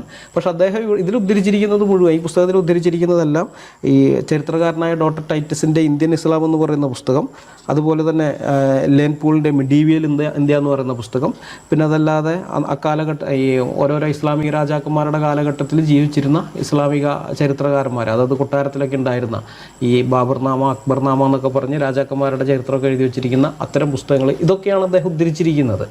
ആ പുസ്തകത്തിൻ്റെ ആധികാരികത മനസ്സിലാക്കാൻ വേണ്ടിയിട്ട് ഞാൻ പറയാം. ആ സമയത്ത് ഈ പാകിസ്ഥാൻ എന്ന് പറയുന്ന ഒരു രാഷ്ട്രം ഉണ്ടാകുന്നതിനെ കുറിച്ചുള്ള ഒരു ചർച്ച വന്നു കഴിഞ്ഞപ്പോൾ, ഈ മിസ്റ്റർ ഗാന്ധിയും മിസ്റ്റർ ജിന്നയും തമ്മിലുള്ള ഒരു ചർച്ച വന്നു കഴിഞ്ഞപ്പോൾ ഈ രണ്ടു കൂട്ടരും, ഗാന്ധിയും ജിന്നയും, അവരുടെ സംശയ നിവാരണത്തിനുള്ള ഒരു ആധികാരിക രേഖയായിട്ട് ഈ പുസ്തകമാണ് ഉപയോഗിച്ചതെന്ന് ഇതിൻ്റെ മുഖവുരയിൽ തന്നെ അംബേദ്കർ എഴുതിയിട്ടുണ്ട്. അതായത് രണ്ടാമത്തെ പതിപ്പിന്, ഫസ്റ്റ് പതിപ്പല്ല, രണ്ടാമത്തെ പതിപ്പിൽ അദ്ദേഹം പറയുന്നുണ്ട്, ഇത് വളരെയധികം എതിർപ്പ് രണ്ട് ഭാഗത്തുനിന്ന് എനിക്കുണ്ടായിട്ടുണ്ട്. ഹിന്ദുക്കളുടെയും മുസ്ലിങ്ങളുടെയും അപ്രീതിക്ക് പാത്രമായതാണ് ഈ പുസ്തകം. രണ്ട് വ്യത്യസ്ത കാരണങ്ങൾ കൊണ്ടാണ് അവർക്ക് ഇതിനോട് അപ്രീതി വന്നിരിക്കുന്നത്. പക്ഷേ രണ്ടുപേരും ഇതിനെ എതിർക്കുന്നുണ്ട്. കാരണം അദ്ദേഹം പരമാവധി സത്യസന്ധമായിട്ട് തന്നെ ചരിത്രം അതിനകത്ത് പറഞ്ഞിരിക്കുകയാണ്. അതുകൊണ്ട് രണ്ടു കൂട്ടർക്കും, ഹിന്ദുക്കൾ ഭാഗത്ത് വന്ന തെറ്റിനെ അദ്ദേഹം അതിനകത്ത് വിമർശിക്കുക അല്ലെങ്കിൽ ചൂണ്ടിക്കാണിക്കുകയോ ചെയ്യുന്നുണ്ട്. അതുപോലെ തന്നെ മുസ്ലിങ്ങളുടെയും രണ്ടു കൂട്ടരെയൊക്കെ പറയുന്നുണ്ട് അത്. അപ്പോൾ അതുകൊണ്ടാണ് രണ്ടു കൂട്ടർക്ക് അതിനോട് എതിർപ്പൊക്കെ വന്നിരിക്കുന്നത്. അപ്പോൾ ഏതായാലും അങ്ങനെ ആധികാരികമായിട്ടുള്ളൊരു പുസ്തകമാണ്. അപ്പോൾ ഈ പുസ്തകത്തിൻ്റെ അകത്ത് വളരെ വ്യക്തമായിട്ട് ഈ ചരിത്ര പുസ്തകങ്ങളെല്ലാം ഉദ്ധരിച്ചുകൊണ്ട് ഇവിടെയുള്ള ജനങ്ങളോട് എന്താണ് ചെയ്തു കൂട്ടിയത്, ഇവിടെയുള്ള ക്ഷേത്രങ്ങൾ കൊള്ളയടിക്കുകയും അതുപോലെ ആ ക്ഷേത്ര സ്വത്ത് കൊള്ളയടിച്ചുകൊണ്ട് പോവുകയും അവിടെ ഉണ്ടായിരുന്ന ആളുകളെ കൊല്ലുകയോ അല്ലെങ്കിൽ അടിമകളായി പിടിച്ചുകൊണ്ട് പോവുകയൊക്കെ ചെയ്തത്. മുഹമ്മദ് ഗസ്നിയുടെ കാര്യമൊക്കെ പറയുന്ന സമയത്ത് മുഹമ്മദ് ഗസ്നി ഒരു പ്രതിജ്ഞ തന്നെ എടുത്തിരുന്നു. ഹിന്ദുസ്ഥാനിലുള്ള അവിശ്വാസികളുടെ നേർക്ക് ഞാൻ ഓരോ വർഷവും ഞാൻ ജിഹാദ് നടത്തും, വിശുദ്ധ യുദ്ധം നടത്തുമെന്ന് പ്രതിജ്ഞ എടുത്ത ആളാണ്. പക്ഷേ ആ പ്രതിജ്ഞ പാലിക്കാനൊന്നും പറ്റിയില്ല. കാരണം എന്ന് വെച്ച് കഴിഞ്ഞാൽ അവിടെ നിന്ന് ഗസ്നിയിൽ നിന്ന് ഇങ്ങോട്ടേക്ക് വരാനുള്ള ദൂരം, ഹിന്ദുക്കുഷ് പർവ്വതനിരകൾ കടന്നു വരാനുള്ള ബുദ്ധിമുട്ട്, ഇതൊക്കെ കാരണം കൊണ്ട് ഏതാണ്ട് ഒരു 1.5 വർഷത്തിനിടയിൽ ഒരു ജിഹാദ് എന്നുള്ള നിലയിലാണ് വന്നിരിക്കുന്നത്. 1.5 വർഷത്തിനിടയിൽ ഒരു ജിഹാദ് എന്നുള്ള നിലയിൽ വന്നു കഴിഞ്ഞിട്ട് ഇവിടെ നമ്മുടെ ഇന്ത്യ, അല്ലെങ്കിൽ ഇന്ത്യ എന്ന് പറയാൻ പറ്റില്ല, അന്നത്തെ നാട്ടുരാജ്യങ്ങളൊക്കെയാണ്, ഏതായാലും ആ ഇന്ത്യൻ ഭൂപ്രദേശത്തെ വന്ന് കൊള്ളയടിക്കുകയും കൊല്ലുകയും ആളുകളെ അടിമകളായി പിടിച്ചുകൊണ്ട് പോവുകയൊക്കെ ചെയ്തിരുന്നു. എന്നിട്ട് ഗസ്നിയിൽ ആ സമയത്ത് ഇവിടെ നിന്ന് നമ്മുടെ ഇന്ത്യൻ ഉപഭൂഖണ്ഡത്തിൽ നിന്നുള്ള ഈ പ്രദേശത്ത്, ഉപഭൂഖണ്ഡം എന്ന് പറയാൻ പറ്റില്ല, അതൊക്കെ ആ ഭാഗം ഉൾപ്പെടും. അതായത് ഇവിടെ നിന്നുള്ള അടിമകൾ ഇഷ്ടം പോലെയായിരുന്നു. ഗസ്നിയിൽ അടിമകൾ ഇഷ്ടം പോലെ അവിടെ ഉണ്ടായിരുന്നു. ഈ ഗസ്നിയുടെ ഈ ആക്രമണത്തെക്കുറിച്ച് അൽബിറൂനി പറയുന്നത്, അൽബിറൂനി എന്ന് പറയുന്നത് ആദ്യത്തെ ഇൻഡോളജിസ്റ്റാണ്. അദ്ദേഹം 17 വർഷം ഇന്ത്യയിൽ താമസിച്ച് ഇന്ത്യയെക്കുറിച്ച് പഠിച്ച് ഇന്ത്യയെക്കുറിച്ചൊക്കെ എഴുതുകയൊക്കെ ചെയ്തിട്ടുള്ള ആളാണ്. അദ്ദേഹത്തിൻ്റെ ആ പുസ്തകങ്ങളൊക്കെയാണ്, പുസ്തകങ്ങളല്ല, അദ്ദേഹം എഴുതിയിരിക്കുന്ന ആ കുറിപ്പുകളും കൃതികളും അതൊക്കെയാണ് പുരാതന ഇന്ത്യയെക്കുറിച്ച് പഠിക്കുന്നതിൽ പ്രധാന ഇതായിട്ട് നിൽക്കുന്നത്. അതുകൊണ്ടാണ് അദ്ദേഹത്തെ ആദ്യത്തെ ഇൻഡോളജിസ്റ്റ് എന്നൊക്കെ വിളിക്കുന്നത്. അപ്പോൾ അൽബിറൂനി പറയുന്നുണ്ട്, ഈ ആക്രമണം, ഗസ്നിയുടെ ഈ നിർദ്ധയമായ ഈ ആക്രമണം, അദ്ദേഹം ഗസ്നിയുടെ രാജസദസ്സിലെ ഒരു അംഗം കൂടിയായിരുന്നു കേട്ടോ. അത് പറയാണ്, ഗസ്നിയുടെ ഈ ആക്രമണം പ്ലേഗ് പോലെ അല്ലെങ്കിൽ ഒരു ചുഴലിക്കാറ്റ് പോലെ, കൊടുങ്കാറ്റ് പോലെ, മഹാമാരി പോലെ ഇന്ത്യൻ ജനത ഭയപ്പെട്ടു. എന്നിട്ട് പറയുന്നുണ്ട്, ഈ ഗസ്നിയുടെ ഈ നിർദ്ധയമായ ഈ ആക്രമണങ്ങൾ കാരണം കൊണ്ട് ഇന്ത്യയിലുള്ള ജനങ്ങളുടെ മനസ്സിൽ മുസ്ലിങ്ങളോട് ഒടുങ്ങാത്ത വിരോധമുണ്ടായി. ഇത് ഈ അംബേദ്കറുടെ പുസ്തകത്തിൽ നിന്നല്ല, ഇബിൻ ബലാദൂരിയുടെ ഇതിൽ നിന്നാണ്, ആ പുസ്തകത്തിൽ നിന്നാണ് ഈ പറയുന്നത്, ഇന്ത്യ മുസ്ലിം ഭരണത്തിലേക്ക് എന്ന് പറഞ്ഞുകൊണ്ടുള്ള പുസ്തകം. അപ്പോൾ ഇങ്ങനെ ഇഷ്ടംപോലെ ചരിത്രകാരന്മാർ രേഖപ്പെടുത്തി വെച്ചിട്ടുണ്ട് എന്താണ് ചെയ്തിരിക്കുന്നതെന്ന്. ഈ വാളുകൊണ്ട് എങ്ങനെയൊക്കെ ചെയ്തെന്നുള്ള കാര്യം ഒരുമാതിരി എല്ലാവർക്കും അറിയാവുന്നതുകൊണ്ട് ഞാൻ അതിലേക്ക് കടക്കുന്നില്ല. എന്നാൽ ഈ ജിസിയ എന്ന് പറയുന്ന കാര്യമുണ്ട്. ഈ ജിസിയ കൊടുക്കുന്നത്, അതിനെക്കുറിച്ച് ലേൻ പോൾ മിഡീവിയൽ ഇന്ത്യയിൽ പറഞ്ഞിരിക്കുന്നത് അംബേദ്കർ ഉദ്ധരിക്കുന്നുണ്ട്. അംബേദ്കർ മിഡീവിയൽ ഇന്ത്യയിലെ പേജ് 104 അതിൽ നിന്ന് അംബേദ്കർ ഇങ്ങനെയാണത് പറയുന്നത്: ഹിന്ദുവിൻ്റെ ഭൂമിയിലെ വിളവിൻ്റെ പാതിയോളം നികുതി അവൻ്റെ മേൽ ചുമത്തിയിരുന്നു. അതായത് ഒരു വർഷം ഉണ്ടാക്കുന്ന ആ വിളവിൻ്റെ, ഒരു വർഷം അവൻ ഉണ്ടാക്കുന്ന വിളവിൻ്റെ നേർപകുതി ജിസിയായിട്ട് കൊടുക്കണം. അതിനു പുറമെ അവൻ തൻ്റെ ഓരോ എരുമിക്കും ആടിനും മറ്റു കറവമാടുകൾക്കും തീരുവ കൊടുക്കേണ്ടി വന്നു. ഓരോ ഏക്കറിനും ഇത്ര, ഓരോ വളർത്തുമൃഗത്തിനും ഇത്ര എന്ന തോതിൽ സമ്പന്നരുടെ മേലും ദരിദ്രരുടെ മേലും ഒരുപോലെ നികുതി ഈടാക്കണമായിരുന്നു. ഈടാക്കണമെന്നായിരുന്നു ഈ വ്യവസ്ഥ. കൈക്കൂലി വാങ്ങുന്ന നികുതി പിരിവുകാരെയും മറ്റു ഉദ്യോഗസ്ഥരെയും ഉടനടി പിരിച്ചുവിടുകയും ചവണ തുടങ്ങിയവ ഉപയോഗിച്ച് തടവിലാക്കുകയും ചങ്ങലക്കിട്ടും കഠിനമായി ശിക്ഷിക്കുകയും ചെയ്തു. ഈ പുതിയ ചട്ടങ്ങൾ വളരെ കർശനമായി നടപ്പിലാക്കിയിരുന്നതുകൊണ്ട് ഒരു റവന്യൂ ഉദ്യോഗസ്ഥൻ തന്നെ ശ്രദ്ധേയരായ 20 ഹിന്ദുക്കളെ കൂട്ടിക്കെട്ടി പ്രഹരം നൽകി നികുതി ഈടാക്കുക പതിവായിരുന്നു. സ്വർണമോ വെള്ളിയോ ഉന്മേഷജനകവും ആഹ്ലാദകരവുമായ അടയ്ക്കയോ ഹിന്ദു ഭവനത്തിൽ കാണപ്പെടാൻ പാടില്ലായിരുന്നു. നിസ്വരായി തീർന്ന നാട്ടുകാരായ ഉദ്യോഗസ്ഥന്മാരുടെ പത്നിമാർ മുസ്ലിം കുടുംബങ്ങളിൽ പണിയെടുക്കേണ്ടി വരുന്ന അവസ്ഥയിലേക്ക് നിബന്ധിച്ചിരുന്നു. പ്ലേഗിനേക്കാൾ ഭയപ്പെടേണ്ടവരായിട്ടാണ് റവന്യൂ ഉദ്യോഗസ്ഥന്മാർ വീക്ഷിക്കപ്പെട്ടിരുന്നത്. ഒരു ഗവൺമെൻറ് ക്ലർക്കായിരിക്കുക മരണത്തേക്കാൾ അനാശാസ്യമായ അവമാനമായി കണക്കാക്കപ്പെട്ടു. അക്കാരണത്താൽ ഒരു ഹിന്ദുവും തൻ്റെ മകളെ അത്തരമൊരാൾക്ക് വിവാഹം ചെയ്തു കൊടുക്കാൻ ഇഷ്ടപ്പെട്ടില്ല. ഇത് അംബേദ്കറിൻ്റെ സമ്പൂർണ്ണ കൃതികൾ വാല്യം 15 പേജ് 59, 60. അത് കഴിഞ്ഞിട്ട് പിന്നെ വിവരിച്ച് താഴേക്ക് വരുന്ന സമയത്ത് അടുത്തത് ഡോക്ടർ ടൈറ്റസിൻ്റെ ഇന്ത്യൻ ഇസ്ലാം എന്ന് പറയുന്ന പുസ്തകത്തിൽ നിന്ന് 29ാമത്തെ പേജിൽ നിന്നുള്ള ഉദ്ധരണി അംബേദ്കർ തരുന്നുണ്ട്. അതിങ്ങനെയാണ്: റവന്യൂ ഓഫീസർ വെള്ളി ആവശ്യപ്പെട്ടാൽ യാതൊരു ചോദ്യവും ചോദിക്കാതെ താഴ്മയോടും ബഹുമാനത്തോടും കൂടി അവർ സ്വർണം കാഴ്ചവെക്കണം. അതായത് ജിസിയ പിരിക്കുന്ന സമയത്താണ്, ജിസിയ ഇതാക്കുമ്പോൾ ഉദ്യോഗസ്ഥർ വെള്ളി ചോദിച്ചു കഴിഞ്ഞാൽ ഇവൻ കൊടുക്കേണ്ടത് സ്വർണ്ണമാണ്. ഓഫീസർ അവരുടെ വായിലേക്ക് മലിന വസ്തുക്കൾ എറിഞ്ഞു കൊടുത്താൽ യാതൊരു മടിയും കൂടാതെ അത് സ്വീകരിക്കുവാൻ അവർ വായ് മലർക്കെ തുറക്കണം. അതായത് വില്ലേജ് ഓഫീസിൽ കരം അടയ്ക്കാൻ പോകുന്ന പോലെയാണ് ജെസ്സി അടയ്ക്കാൻ പോകുന്നത്. അപ്പോൾ ആ അടയ്ക്കാൻ പോകുമ്പോൾ ഈ ഓഫീസ് എത്തുന്നതിനേക്കാളും 1/2 കിലോമീറ്റർ മുമ്പേ തന്നെ വെച്ചിട്ട് അവൻ കാലും വന്ന് അവൻ്റെ ആ പാദരക്ഷ അഴിച്ച് കളഞ്ഞിട്ട് മുട്ടിലഴിഞ്ഞിട്ട് വേണം അവൻ അവിടേക്ക് പോകാൻ. അപ്പോൾ മുസ്ലിങ്ങളായിരിക്കുന്നവർ ഇതേപോലെ എന്തെങ്കിലും സർക്കാർ ആവശ്യങ്ങൾക്കൊക്കെ വേണ്ടി പോവുകയും വരികയും ചെയ്യുന്ന മുസ്ലിങ്ങൾ ഇവൻ്റെ തലക്കിട്ട് തോണ്ടും, ഇവൻ്റെ ചവിട്ടും തുപ്പും ഇതൊക്കെ ചെയ്യുന്നുണ്ട്. ഇതൊക്കെ സഹിച്ചിട്ട് അവൻ അവിടെ വരെ ചെല്ലുന്നത്. അവിടെ ചെന്നിട്ട് അയാൾ വെള്ളി ചോദിച്ചു കഴിഞ്ഞാൽ ഇപ്പോൾ സ്വർണ്ണം കൊടുക്കണമെന്ന് മാത്രമല്ല, അയാൾ എന്തെങ്കിലും അവിടെ മേശപ്പുറത്തിരിക്കുന്ന വേസ്റ്റ് എന്തെങ്കിലും എടുത്ത് എറിഞ്ഞു കഴിഞ്ഞാൽ, ഇവൻ്റെ നേരെ എറിഞ്ഞു കഴിഞ്ഞാൽ അത് വായ് മലർക്കെ തുറന്ന് പിടിച്ചുകൊണ്ട് വേണം, വായിലാണ് അവൻ അത് സ്വീകരിക്കേണ്ടത്, ആ വേസ്റ്റ്. അതാണ് ആ പറഞ്ഞിരിക്കുന്നത്. ഇത്തരം താഴ്മയോടുകൂടിയ കാഴ്ചവെക്കലും മലിനവസ്തുക്കൾ വായിലേക്ക് എറിഞ്ഞു കൊടുക്കലും ധിമ്മിയുടെ വിധിപ്രകാരമുള്ള കീഴ്പ്പെടലിനെ വെളിപ്പെടുത്തുന്നവയാണ്. ഇതെന്താ സംഭവം എന്ന് വെച്ചാൽ, ഇങ്ങനെ ചെയ്യുമ്പോൾ ഇവൻ ധിമ്മിയാണല്ലോ, 2ാം തരം പൗരനാണ്. അപ്പോൾ ഇവൻ തന്നെ സ്വയം ചിന്തിക്കാൻ തുടങ്ങും, ഞാനെന്തിനാ ഇങ്ങനെ കഷ്ടപ്പെട്ട് ചെയ്യുന്നു, എനിക്ക് മതം മാറിയാൽ പോരെ, ഞാൻ ഇസ്ലാമായി കഴിഞ്ഞാൽ പിന്നെ ഞാൻ എൻ്റെ സ്വത്തിൻ്റെ പകുതി ഇങ്ങനെ കൊടുക്കേണ്ട ആവശ്യമില്ല, പിന്നെ മറ്റ് കറവമാടുകൾ അങ്ങനെ ഇങ്ങനെയുള്ള അതിൽ നിന്ന് കൊടുക്കേണ്ട കാര്യമില്ല, ഇതുപോലെ അപമാനവും സഹിക്കേണ്ട ആവശ്യമില്ല, എനിക്ക് സ്വസ്ഥമായിട്ട് ജീവിക്കാമല്ലോ, അപ്പം മതം മാറാം. അപ്പോൾ ഈ ഒരു ചിന്തയിൽ അവൻ ഇസ്ലാമിലേക്ക് വരും. അവനങ്ങനെ മുസ്ലിം ആകാൻ വേണ്ടിയിട്ടാണ് ഇവർ ഈ പരിപാടി ചെയ്യുന്നത്. പോകുന്നവനവൻ്റെ തലക്കിട്ട് തട്ടുകയും ചവിട്ടുകയൊക്കെ ചെയ്യുന്നില്ലേ, ചിലപ്പോൾ ആ ചവിട്ട് കൊള്ളുന്ന സമയത്താണ് അവൻ്റെ ഉള്ളിൽ അങ്ങനെ ഒരു ചിന്ത വരുന്നതെങ്കിൽ ഇനി ഇത് ഈ അവമാനം സഹിക്കേണ്ട കാര്യമില്ല, ഇസ്ലാം മതം സ്വീകരിക്കുക എന്നെങ്ങാനും അവൻ ചിന്തിച്ചു കഴിഞ്ഞാൽ, അവനങ്ങനെ ചിന്തിക്കാൻ കാരണം എൻ്റെ ചവിട്ട് കൊണ്ടാണല്ലോ, അതുകൊണ്ട് ഒരുത്ത മുസ്ലിം ആയതിൻ്റെ കൂലി അള്ളാഹു എനിക്ക് തരും, ഇങ്ങനെയാണ് ഓരോ മുസ്ലിമും ചിന്തിച്ചിരുന്നത്. അതുകൊണ്ടാണ് ഇങ്ങനെ ഉപദ്രവിക്കുന്നത്. ഉദ്യോഗസ്ഥൻ വായിലേക്ക് മലിന വസ്തുക്കളൊക്കെ എറിഞ്ഞു കൊടുത്ത് അവമാനിക്കുന്നതൊക്കെ ഈ ദിമ്മിയുടെ അവസ്ഥയിൽ നിന്ന് എനിക്കൊരു മോചനം കിട്ടണമെന്നുള്ള ചിന്ത അവൻ്റെ ഉള്ളിൽ വരണമെന്ന് വെച്ചിട്ടാണ്. മനസ്സിലായോ? എന്നിട്ട് ഇങ്ങനെയാണ്: ഇത്തരം താഴ്മയോടുകൂടിയ കാഴ്ചവെക്കലും മലിന വസ്തുക്കൾ വായിലേക്ക് എറിഞ്ഞു കൊടുക്കലും ദിമ്മിയുടെ വിധിപ്രകാരമുള്ള കീഴ്പ്പെടലിനെ വെളിപ്പെടുത്തുന്നവയാണ്. ഇസ്ലാമിനെ വാഴ്ത്തുക എന്നതൊരു കടമയാണ്, മതനിന്ദ വ്യർത്ഥവുമാണ്. ദൈവം അവരെ നിന്ദാപൂർവം വീക്ഷിക്കുന്നു. എന്തെന്നാൽ അവരെ കീഴ്പ്പെടുത്തി വെക്കുക എന്നാണ് അദ്ദേഹം പറയുന്നത്. ഇത് ഖുർആനിൽ നിന്നുള്ള ഉദ്ധരണിയാണ്. ഈ അവിശ്വാസികളെയൊക്കെ നിങ്ങൾ കീഴ്പ്പെടുത്തി വെക്കുക, അതുപോലെ വേദക്കാരെ നിങ്ങൾ കീഴ്പ്പെടുത്തി വെക്കുക. വളരെ വ്യക്തമായിട്ട് പറയുന്നുണ്ട്. അവർ കയ്യോടെ കപ്പം കൊടുക്കുന്നതുവരെ ഈ വേദക്കാരുമായിട്ട് നിങ്ങൾ യുദ്ധം ചെയ്യുക, എന്നിട്ട് ഒന്നുകിൽ അവരെ യുദ്ധം ചെയ്ത് നിങ്ങൾ മതം മാറ്റുക, മതം മാറ്റാൻ തയ്യാറാകുന്നില്ലെങ്കിൽ ഇതുപോലെ കയ്യോടെ കപ്പം കൊടുക്കുന്നവരാക്കിക്കൊണ്ട് നിർത്തുക, എന്ന് വെച്ചാൽ ജിസിയ കൊടുക്കുന്നവരാക്കിക്കൊണ്ട് നിങ്ങൾ നിർത്തുക എന്ന് പറയുന്നുണ്ട്. ആ ഭാഗമാണ് ഇവിടെ ഇദ്ദേഹം ഉദ്ധരിച്ചിരിക്കുന്നത്. അവരെ കീഴ്പ്പെടുത്തി വയ്ക്കുക എന്നാണ് അദ്ദേഹം പറഞ്ഞത്. ഹിന്ദുക്കളെ അധകൃതരാക്കി വെക്കേണ്ടത് പ്രത്യേകിച്ചും മതപരമായ ഒരു കർത്തവ്യമാണ്. എന്തെന്നാൽ പ്രവാചകന്റെ ആജന്മ ശത്രുക്കളാണ് അവർ. അവരെ വധിക്കാനും കൊള്ളയടിക്കാനും തടവുകാരാക്കാനും പ്രവാചകൻ നമ്മോട് ആജ്ഞാപിച്ചിട്ടുണ്ട്. ഇത് ബഹുദൈവാരാധകരെ വധിക്കാനും കൊള്ളയടിക്കാനും തടവുകാരാക്കാനും ഒക്കെ മുഹമ്മദ് പറഞ്ഞിട്ടുണ്ട്. ആ സംഗതിയെ ഉദ്ദേശിച്ചാണ് ഇവിടെ ഈ പറഞ്ഞിരിക്കുന്നത്. അവരെ ഇസ്ലാമിലേക്ക് പരിവർത്തനം ചെയ്യിക്കുക, അല്ലെങ്കിൽ വധിക്കുക, അടിമകളാക്കുക, അവരുടെ ധനവും വസ്തുവകകളും നശിപ്പിക്കുക എന്ന് അദ്ദേഹം പറഞ്ഞു. ഇവിടെ അദ്ദേഹം എന്ന് പറയുന്നത് മുഹമ്മദിനെ അല്ലെങ്കിൽ അല്ലാഹുവിനെ, രണ്ടുപേരെയും അവിടെ ഉദ്ദേശിക്കാം. ഖുർആനിലുള്ളതാണത്. ഹിന്ദുക്കളുടെ മേൽ ജിസിയ ചുമത്തുന്നതിന് അംഗീകാരം നൽകിയിട്ടുള്ളത് മഹാപണ്ഡിതനാണ്, സാധാരണ പണ്ഡിതനല്ല. അദ്ദേഹത്തിൻ്റെ സംഘത്തിൽപ്പെട്ടവരാണെന്നാണ്. ഇതര സംഘങ്ങളിലെ പണ്ഡിതന്മാർ മരണം അല്ലെങ്കിൽ ഇസ്ലാം എന്നതല്ലാതെ അവയ്ക്ക് പകരം യാതൊന്നും അനുവദിക്കാറില്ല. അതായത് ഇതിപ്പോൾ ഈ സംഭവം എന്താണെന്ന് വെച്ച് കഴിഞ്ഞാൽ, ഇത് അലാവുദ്ദീൻ സുൽത്താൻ അലാവുദ്ദീൻ ഒരു ചോദ്യം ചോദിക്കുന്നുണ്ട്. ഈ മുസ്ലിം നിയമത്തിന് കീഴിൽ ഹിന്ദുക്കൾക്കുള്ള നിയമപരമായ പദവിയെപ്പറ്റി എനിക്കറിയണം. ഈ അലാവുദ്ദീൻ അധികാരത്തിലെത്തി കഴിഞ്ഞപ്പോൾ അയാൾക്കിത് അറിയണമായിരുന്നു, നിയമപരമായിട്ട് ഇതെങ്ങനെ കൈകാര്യം ചെയ്യണമെന്ന്. അപ്പോൾ അതറിയാൻ വേണ്ടിയിട്ട് അദ്ദേഹം ഖാസിമിന് കത്തെഴുതി ചോദിച്ചപ്പോൾ ഖാസിം കൊടുത്ത മറുപടിയാണിത്.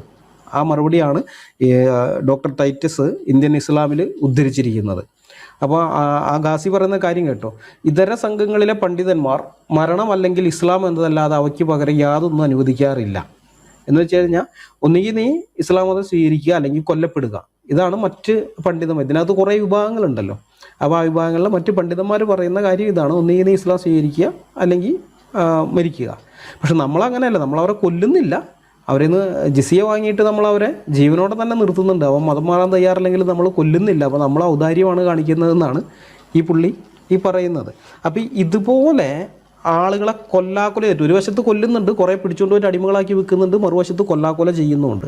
എന്നിട്ട് സഹി കേട്ടിട്ട് ആൾക്കാർ മതം മാറുന്നത്. അതുകൊണ്ടാണ് ഞാൻ വിവേകാനന്ദൻ പറഞ്ഞതിനോട് യോജിക്കുന്നത്. അത് വാളുകൊണ്ട് മാത്രമല്ല മാറ്റിയിട്ടുള്ളത്, ഇതുപോലെ ജിസിയ അവരെ നിന്ന് പിരിച്ച് അവരെ കൊല്ലാക്കൊല ചെയ്തിട്ടും കൂടിയാണ് അത് അവരെ മാറ്റിയിരിക്കുന്നത്. അങ്ങനെയാണത് ചെയ്തിരിക്കുന്നത്.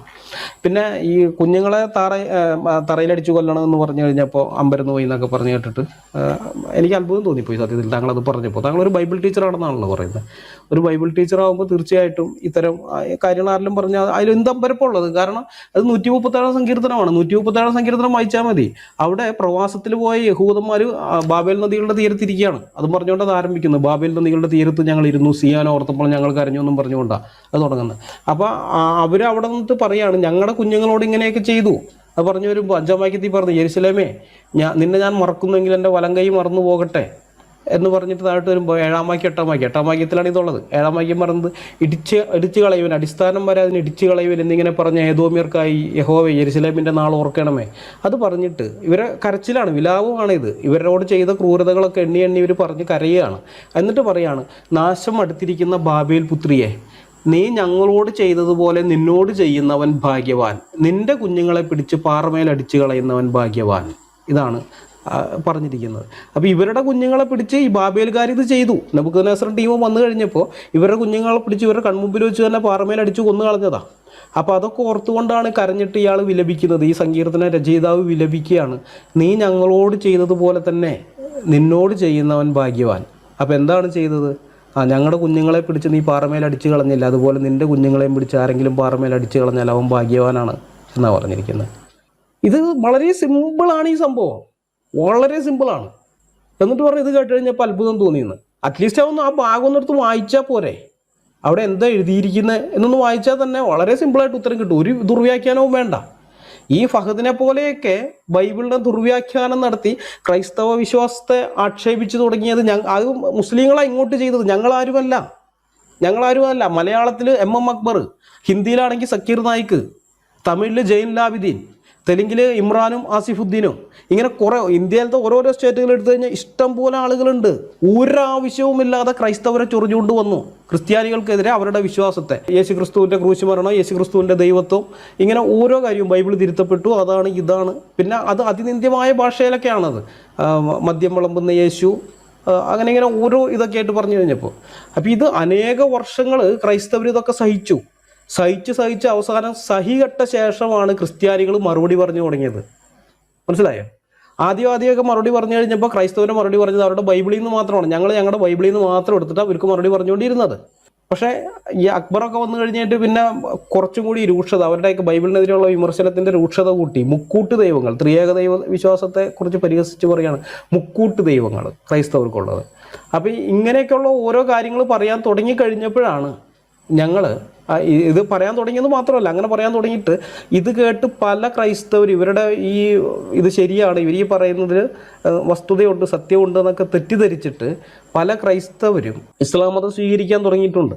അങ്ങനെ പലരും ഇസ്ലാം മതം സ്വീകരിക്കാൻ തുടങ്ങിക്കഴിഞ്ഞപ്പോഴാണ് ഞങ്ങൾക്കിത് മനസ്സിലാകുന്നത്. ഇതിങ്ങനെ പോയി കഴിഞ്ഞ് കഴിഞ്ഞാൽ ഇത് ഭയങ്കര ദോഷം ചെയ്യും. അപ്പം അതുവരേക്കും ബൈബിളിൽ നിന്ന് മാത്രം എടുത്ത് മറുപടി പറഞ്ഞ് ഡിഫെൻഡ് ചെയ്തുകൊണ്ട് നിന്ന ക്രൈസ്തവർ പിന്നെ പുസ്തകങ്ങൾ, ഇവരുടെ കിതാബുകൾ കുത്തിയിരുന്ന് വായിച്ച് പഠിക്കാൻ തുടങ്ങി. അങ്ങനെ ഇസ്ലാം പുസ്തകങ്ങളൊക്കെ വായിച്ച് പഠിച്ച് വന്നു കഴിഞ്ഞപ്പോഴാണ് കാര്യം മനസ്സിലായത്. ഞങ്ങളത് പബ്ലിക്കിൽ വിളിച്ചു പറയാൻ തുടങ്ങി. ദൈവം അതിന് ഞങ്ങൾക്ക് ഓരോരോ മുഖാന്തരങ്ങളെ തുറന്നു തന്നു. ആദ്യകാലത്ത് ഇതൊക്കെ ഇങ്ങനെയുള്ള ഇതൊന്നും ഉണ്ടായിരുന്നില്ല. പക്ഷേ ഇൻ്റർനെറ്റ് വന്നു, ഫേസ്ബുക്കിലൂടെ പറയാൻ തുടങ്ങി, പിന്നെ വാട്സാപ്പായി, പിന്നെ യൂട്യൂബ്, പിന്നെ ഇപ്പോൾ ക്ലബ് ഹൗസ്. ഓരോന്നും ദൈവം ഞങ്ങൾക്ക് മുഖാന്തരങ്ങൾ തുറന്നു തന്നു. ഞങ്ങളത് പറഞ്ഞുകൊണ്ടിരിക്കുന്നു. അത് അങ്ങനെ പറയാൻ തുടങ്ങിയപ്പോൾ ഇസ്ലാമിൻ്റെ അവസ്ഥ നമ്മൾ ഇന്ന് കാണുന്ന സ്ഥിതിയിലായി. ഇതാണ് സംഭവിച്ചത്. വാസ്തവത്തിൽ ഇതാണ് സംഭവിച്ചത്. അപ്പോൾ ഇതിൻ്റെ പേരിൽ കിടന്ന് കരഞ്ഞിട്ടോ അല്ലെങ്കിൽ അവരെ വെള്ളയടിക്കാൻ നോക്കിയിട്ടൊന്നും ഒരു കാര്യവും ഇല്ല. മിണ്ടാണ്ടിരിക്കണമായിരുന്നു. അവരുടെ പുസ്തകത്തിനകത്ത്, തങ്ങളുടെ പുസ്തകത്തിനകത്തുള്ളത് ഇന്മാതിരി വൃത്തികെട്ട കാര്യങ്ങളാണ് എന്ന് മനസ്സിലാക്കിയിട്ട് അവർ മിണ്ടാതിരിക്കണമായിരുന്നു. അവർ മിണ്ടായിരുന്നില്ല. അവർ വെറുതെ കയറി ചൊറിഞ്ഞു, ഒരാവശ്യമില്ലാതെ ചൊറിഞ്ഞു. ഇപ്പോഴും കിടക്കുന്നുണ്ട് വീഡിയോസൊക്കെ ഇഷ്ടം പോലെ. മുഹമ്മദ് ഈസയുടെ ആകട്ടെ അല്ലെങ്കിൽ എം അക്ബറിൻ്റെ ആകട്ടെ, വേറെ മറ്റു ഭാഷകളിൽ ചെന്നാലും കൂടെ ഇഷ്ടം പോലെയുണ്ട്. അതിനുള്ളൊരു സ്വാഭാവിക പ്രതികരണമാണ്. അത് ഏത് കാലത്തും ക്രൈസ്തവർ ചെയ്തിട്ടുണ്ട്. ഏതൊരു കാലത്തും ഈ ക്രിസ്ത്യാനിറ്റിക്കെതിരെ ആശയതലത്തിലുണ്ടായ ആദ്യത്തെ ആക്രമണം എന്ന് പറയുന്നത് ഈ ട്രൂ ഡിസ്കോഴ്സ് ആണ്. ആ പുസ്തകത്തിൻ്റെ പേരാണ് എൻ്റെ ഓർമ്മ. അതൊരു ഗ്രീക്ക് തത്വചിന്തകനാണ്. ആളുടെ പേര് ഇത് ആവുമെന്ന് തുമ്പത്തുണ്ട്, ചിലപ്പോൾ ഓർമ്മ വരുമ്പോൾ പറയാം. അതിനെതിരെ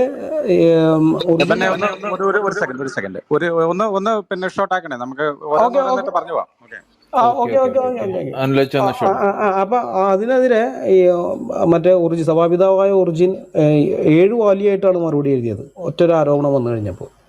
അപ്പൊ അങ്ങനെയുള്ള ആ ഒരു പാരമ്പര്യമാണുള്ളത്. അങ്ങനെ ഞങ്ങളുടെ വിശ്വാസത്തെ സംബന്ധിച്ച് എന്തെങ്കിലുമായിട്ടുള്ള എതിർപ്പുകളൊക്കെ വന്നു കഴിഞ്ഞാൽ മിണ്ടാതിരിക്കുകയല്ല, ശക്തമായിട്ട് തന്നെ മറുപടി പറയുന്ന സെൽസസ്. അതെ കോൺട്രാസെൽസസ്, മറ്റേ ഒറിജിൻ എഴുതുന്നത് സെൽസസ്. ആ ഗ്രീക്ക് ഇതായിട്ടുള്ള തത്വചിന്തകൻ എന്ന് പറയുമ്പോൾ നിരീശ്വരവാദി തത്വചിന്തകനൊന്നല്ല കേട്ടോ. ഗ്രീക്ക് ഫിലോസഫി എന്നൊക്കെ പറഞ്ഞാൽ മതവുമായിട്ട് ബന്ധപ്പെട്ടത് തന്നെയാണ്, മതത്തിൻ്റെ ഇത് തന്നെയാണ്. അവർ ആ മതക്കാർ നമ്മുടെ വിശ്വാസത്തെ അധിക്ഷേപിച്ചുകൊണ്ട് പറഞ്ഞു കഴിഞ്ഞപ്പോൾ ഒറിജിനൽ കോൺട്രാസെൽസം എന്ന് പറഞ്ഞു, സെൽസസിനെതിരെ എന്നും പറഞ്ഞുകൊണ്ട് പുസ്തകം എഴുതിയതാണ്. അത് 7 വോളിയായിട്ടാണ് പുള്ളി അത് എഴുതിയത്. അപ്പോൾ അങ്ങനെയുള്ള കാര്യമാണ്. പിന്നെ ഇതായിട്ട് പറഞ്ഞത് മുഹമ്മദിനെ വിഷയലമ്പനൊന്നും വിളിക്കാൻ പാടില്ല എന്നൊക്കെ പറഞ്ഞു. അതിനെല്ലാം പിന്നെ അൽക്കുടത്തോട്ടം പാസ്റ്റർ മറുപടി പറഞ്ഞു. എന്നാലും ഒരു കാര്യം പറയാം, ഇത് 2 തരം മൊറാലിറ്റിയാണ്. നമ്മുടേതിൽ നിന്ന് വ്യത്യസ്തമായൊരു മൊറാലിറ്റി മുന്നോട്ട് വയ്ക്കുന്നത് കൊണ്ട് അതെങ്ങനെ മോശമാകുമെന്ന് താങ്കൾ ചോദിച്ചല്ലോ. നമ്മുടെ നിന്ന് വ്യത്യസ്തമായൊരു മൊറാലിറ്റി മുന്നോട്ട് വെക്കുന്നത് കൊണ്ട് അത് മോശമാകുന്നു എന്നല്ല പറഞ്ഞത്. ആ മുന്നോട്ട് വയ്ക്കുന്ന മൊറാലിറ്റി അടിമുടി മോശമായതുകൊണ്ട് തന്നെയാണ് അത് മോശം എന്ന് പറയുന്നത്. എന്ന് വെച്ച് കഴിഞ്ഞാൽ 52 വയസ്സുള്ള സമയത്ത് 6 വയസ്സുള്ളൊരു പിഞ്ചു കുഞ്ഞിന്, 6 വയസ്സ് തികയാത്ത 5 വയസ്സും 10 മാസവും പ്രായമുള്ളൊരു കുഞ്ഞിനെ വിവാഹം കഴിച്ചത്, അതിനെ എതിർക്കുന്നത് ക്രിസ്ത്യൻ മൊറാലിറ്റിയോട് ഇത് യോജിക്കുന്നില്ല എന്നുള്ളത് കൊണ്ടാണോ അതോ മനുഷ്യത്വത്തിന് അത് എതിരാണെന്നുള്ളത് കൊണ്ടാണോ? താങ്കൾക്ക് എതിർപ്പ് തോന്നുന്നില്ലായിരിക്കും. പക്ഷെ ഞാനത് എതിർക്കുന്നത് അത് ക്രിസ്ത്യൻ മൊറാലിറ്റിയോട് യോജിക്കുന്നില്ല എന്നുള്ള കാരണം കൊണ്ടല്ല, അത് ഒരു മൊറാലിറ്റിയോട് യോജിക്കുന്നില്ല എന്നുള്ളത് കൊണ്ടാണ്. ഒരു വിധത്തിലും ഒരു ഇതിലത് യോജിക്കുന്നൊരു കാര്യമല്ല. നമുക്ക് ഒരു വിധത്തിൽ അതിനെ അംഗീകരിക്കാൻ പറ്റുന്നൊരു സംഭവമല്ല. അല്ലെങ്കിൽ വളർത്തുമകൻ്റെ ഭാര്യയുടെ ദേഹത്ത് ഇത്തിരി തുണി മാറി കണ്ടു കഴിഞ്ഞപ്പോൾ ഈ ദത്ത് സമ്പ്രദായം തന്നെ നിർത്തലാക്കിയിട്ട് ഈ വളർത്തുമോനെ കൊണ്ട് അവളെ മൊഴി ഒല്ലിപ്പിച്ച് അവളെയും ഭാര്യയാക്കി തീർത്തത്. ഇത് കുടുംബജീവിതത്തിനൊക്കെ അതിൻ്റെതായ ഒരു പവിത്രത ബൈബിൾ പറയുന്നുണ്ട്. ബൈബിളിൽ നിന്ന് എല്ലാ മനുഷ്യരും അത് അംഗീകരിക്കുന്നതാണത്. ഇതങ്ങനെയൊന്നുമില്ല. ഒരു പെണ്ണിനെ ഡ്രസ്സൊന്ന് മാറി കണ്ടു കഴിഞ്ഞപ്പോഴേക്കും, അദ്ദേഹത്തിന് കുറച്ച് വസ്ത്രം നീങ്ങി കണ്ടുള്ളൂ, നഗ്നത കുറച്ച് വെളിവായപ്പോഴേക്കും ആ ഒരു സമ്പ്രദായം, ദത്ത് സമ്പ്രദായം, അനാഥ ബാല്യങ്ങൾക്ക് ആശ്വാസമായിരുന്ന, മക്കളില്ലാത്ത അനേക ദമ്പതികൾക്ക് അവർക്ക് ആശ്വാസമായിരുന്ന ഒരു സംഗതിയായിരുന്നു ഈ ദത്ത്. അതില്ലാതാക്കി കളഞ്ഞു, അത് എടുത്തു കളഞ്ഞു. പിന്നെ ഈ ഖൈബർ പ്രദേശത്തുള്ള യഹൂദന്മാരെ വധിച്ചു കഴിഞ്ഞിട്ടുണ്ട്. അതിന് ഈ കീഴടങ്ങിയ അത് ബനൂ ഖുറൈദയാണ്. ബനൂ ഖുറൈദയിൽ നിന്ന് കീഴടക്കി കഴിഞ്ഞ് കഴിഞ്ഞപ്പോൾ അവിടെയുള്ള ആൺകുട്ടികളെ കൊല്ലുക, അത് ആണുങ്ങളെല്ലാം വധിക്കുകയാണ്. ആണുങ്ങളെ വധിക്കാൻ വേണ്ടി വെച്ച ന്യായം എന്നറിയാം, പ്രായപൂർത്തിയായ ആണുങ്ങളെ കൊല്ലുക എന്നാണ് പറഞ്ഞത്. പ്രായപൂർത്തിയായ ആണുങ്ങളെ കൊല്ലാൻ വേണ്ടി വെച്ച ഇതെന്താണെന്നറിയാമോ?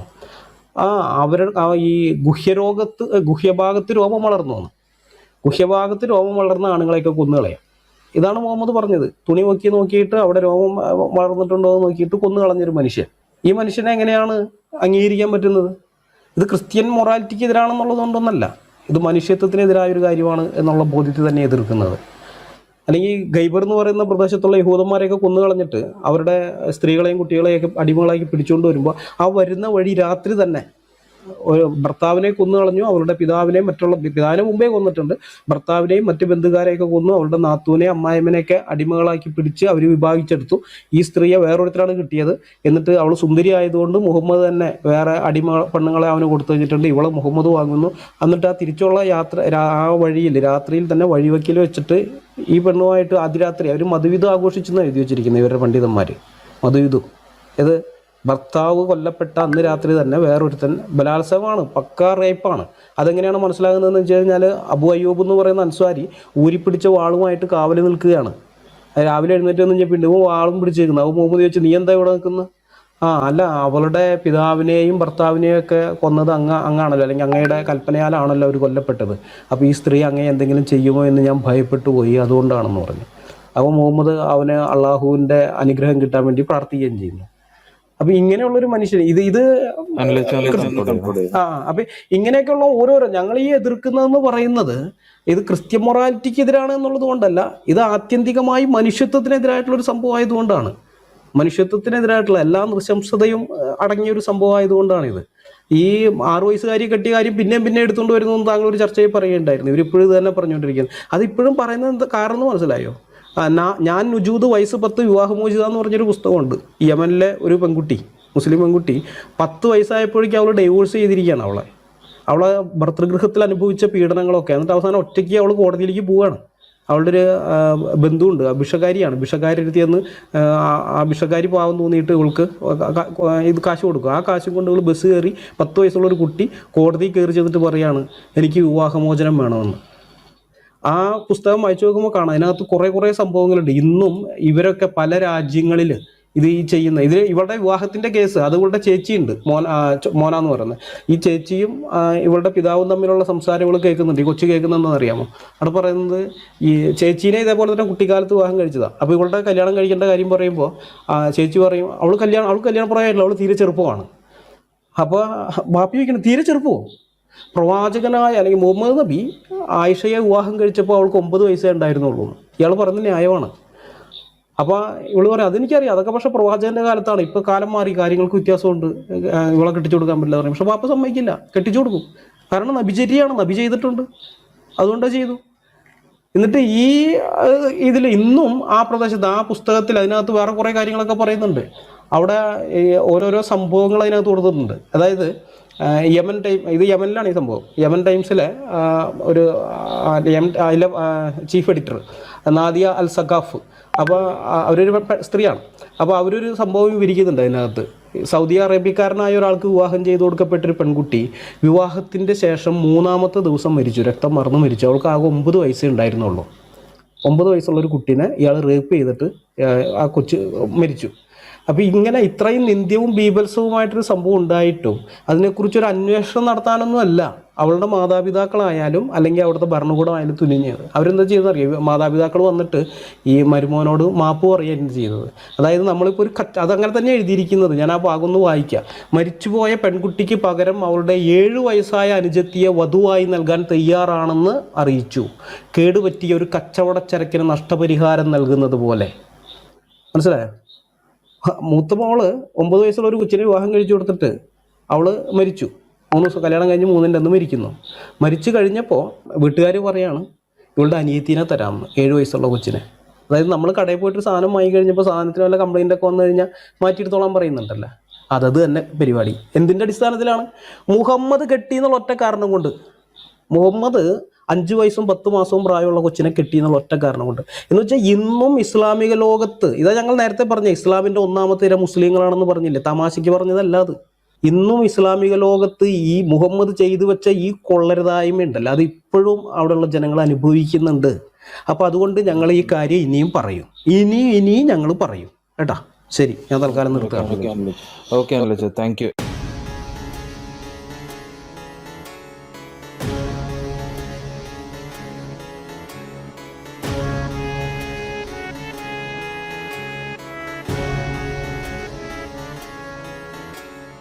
ജീവിച്ചാൽ ക്രിസ്തുവിനായി, പ്രവർത്തിച്ചാൽ ക്രിസ്തുവിനായി, മരിച്ചാൽ ക്രിസ്തുവിനായി.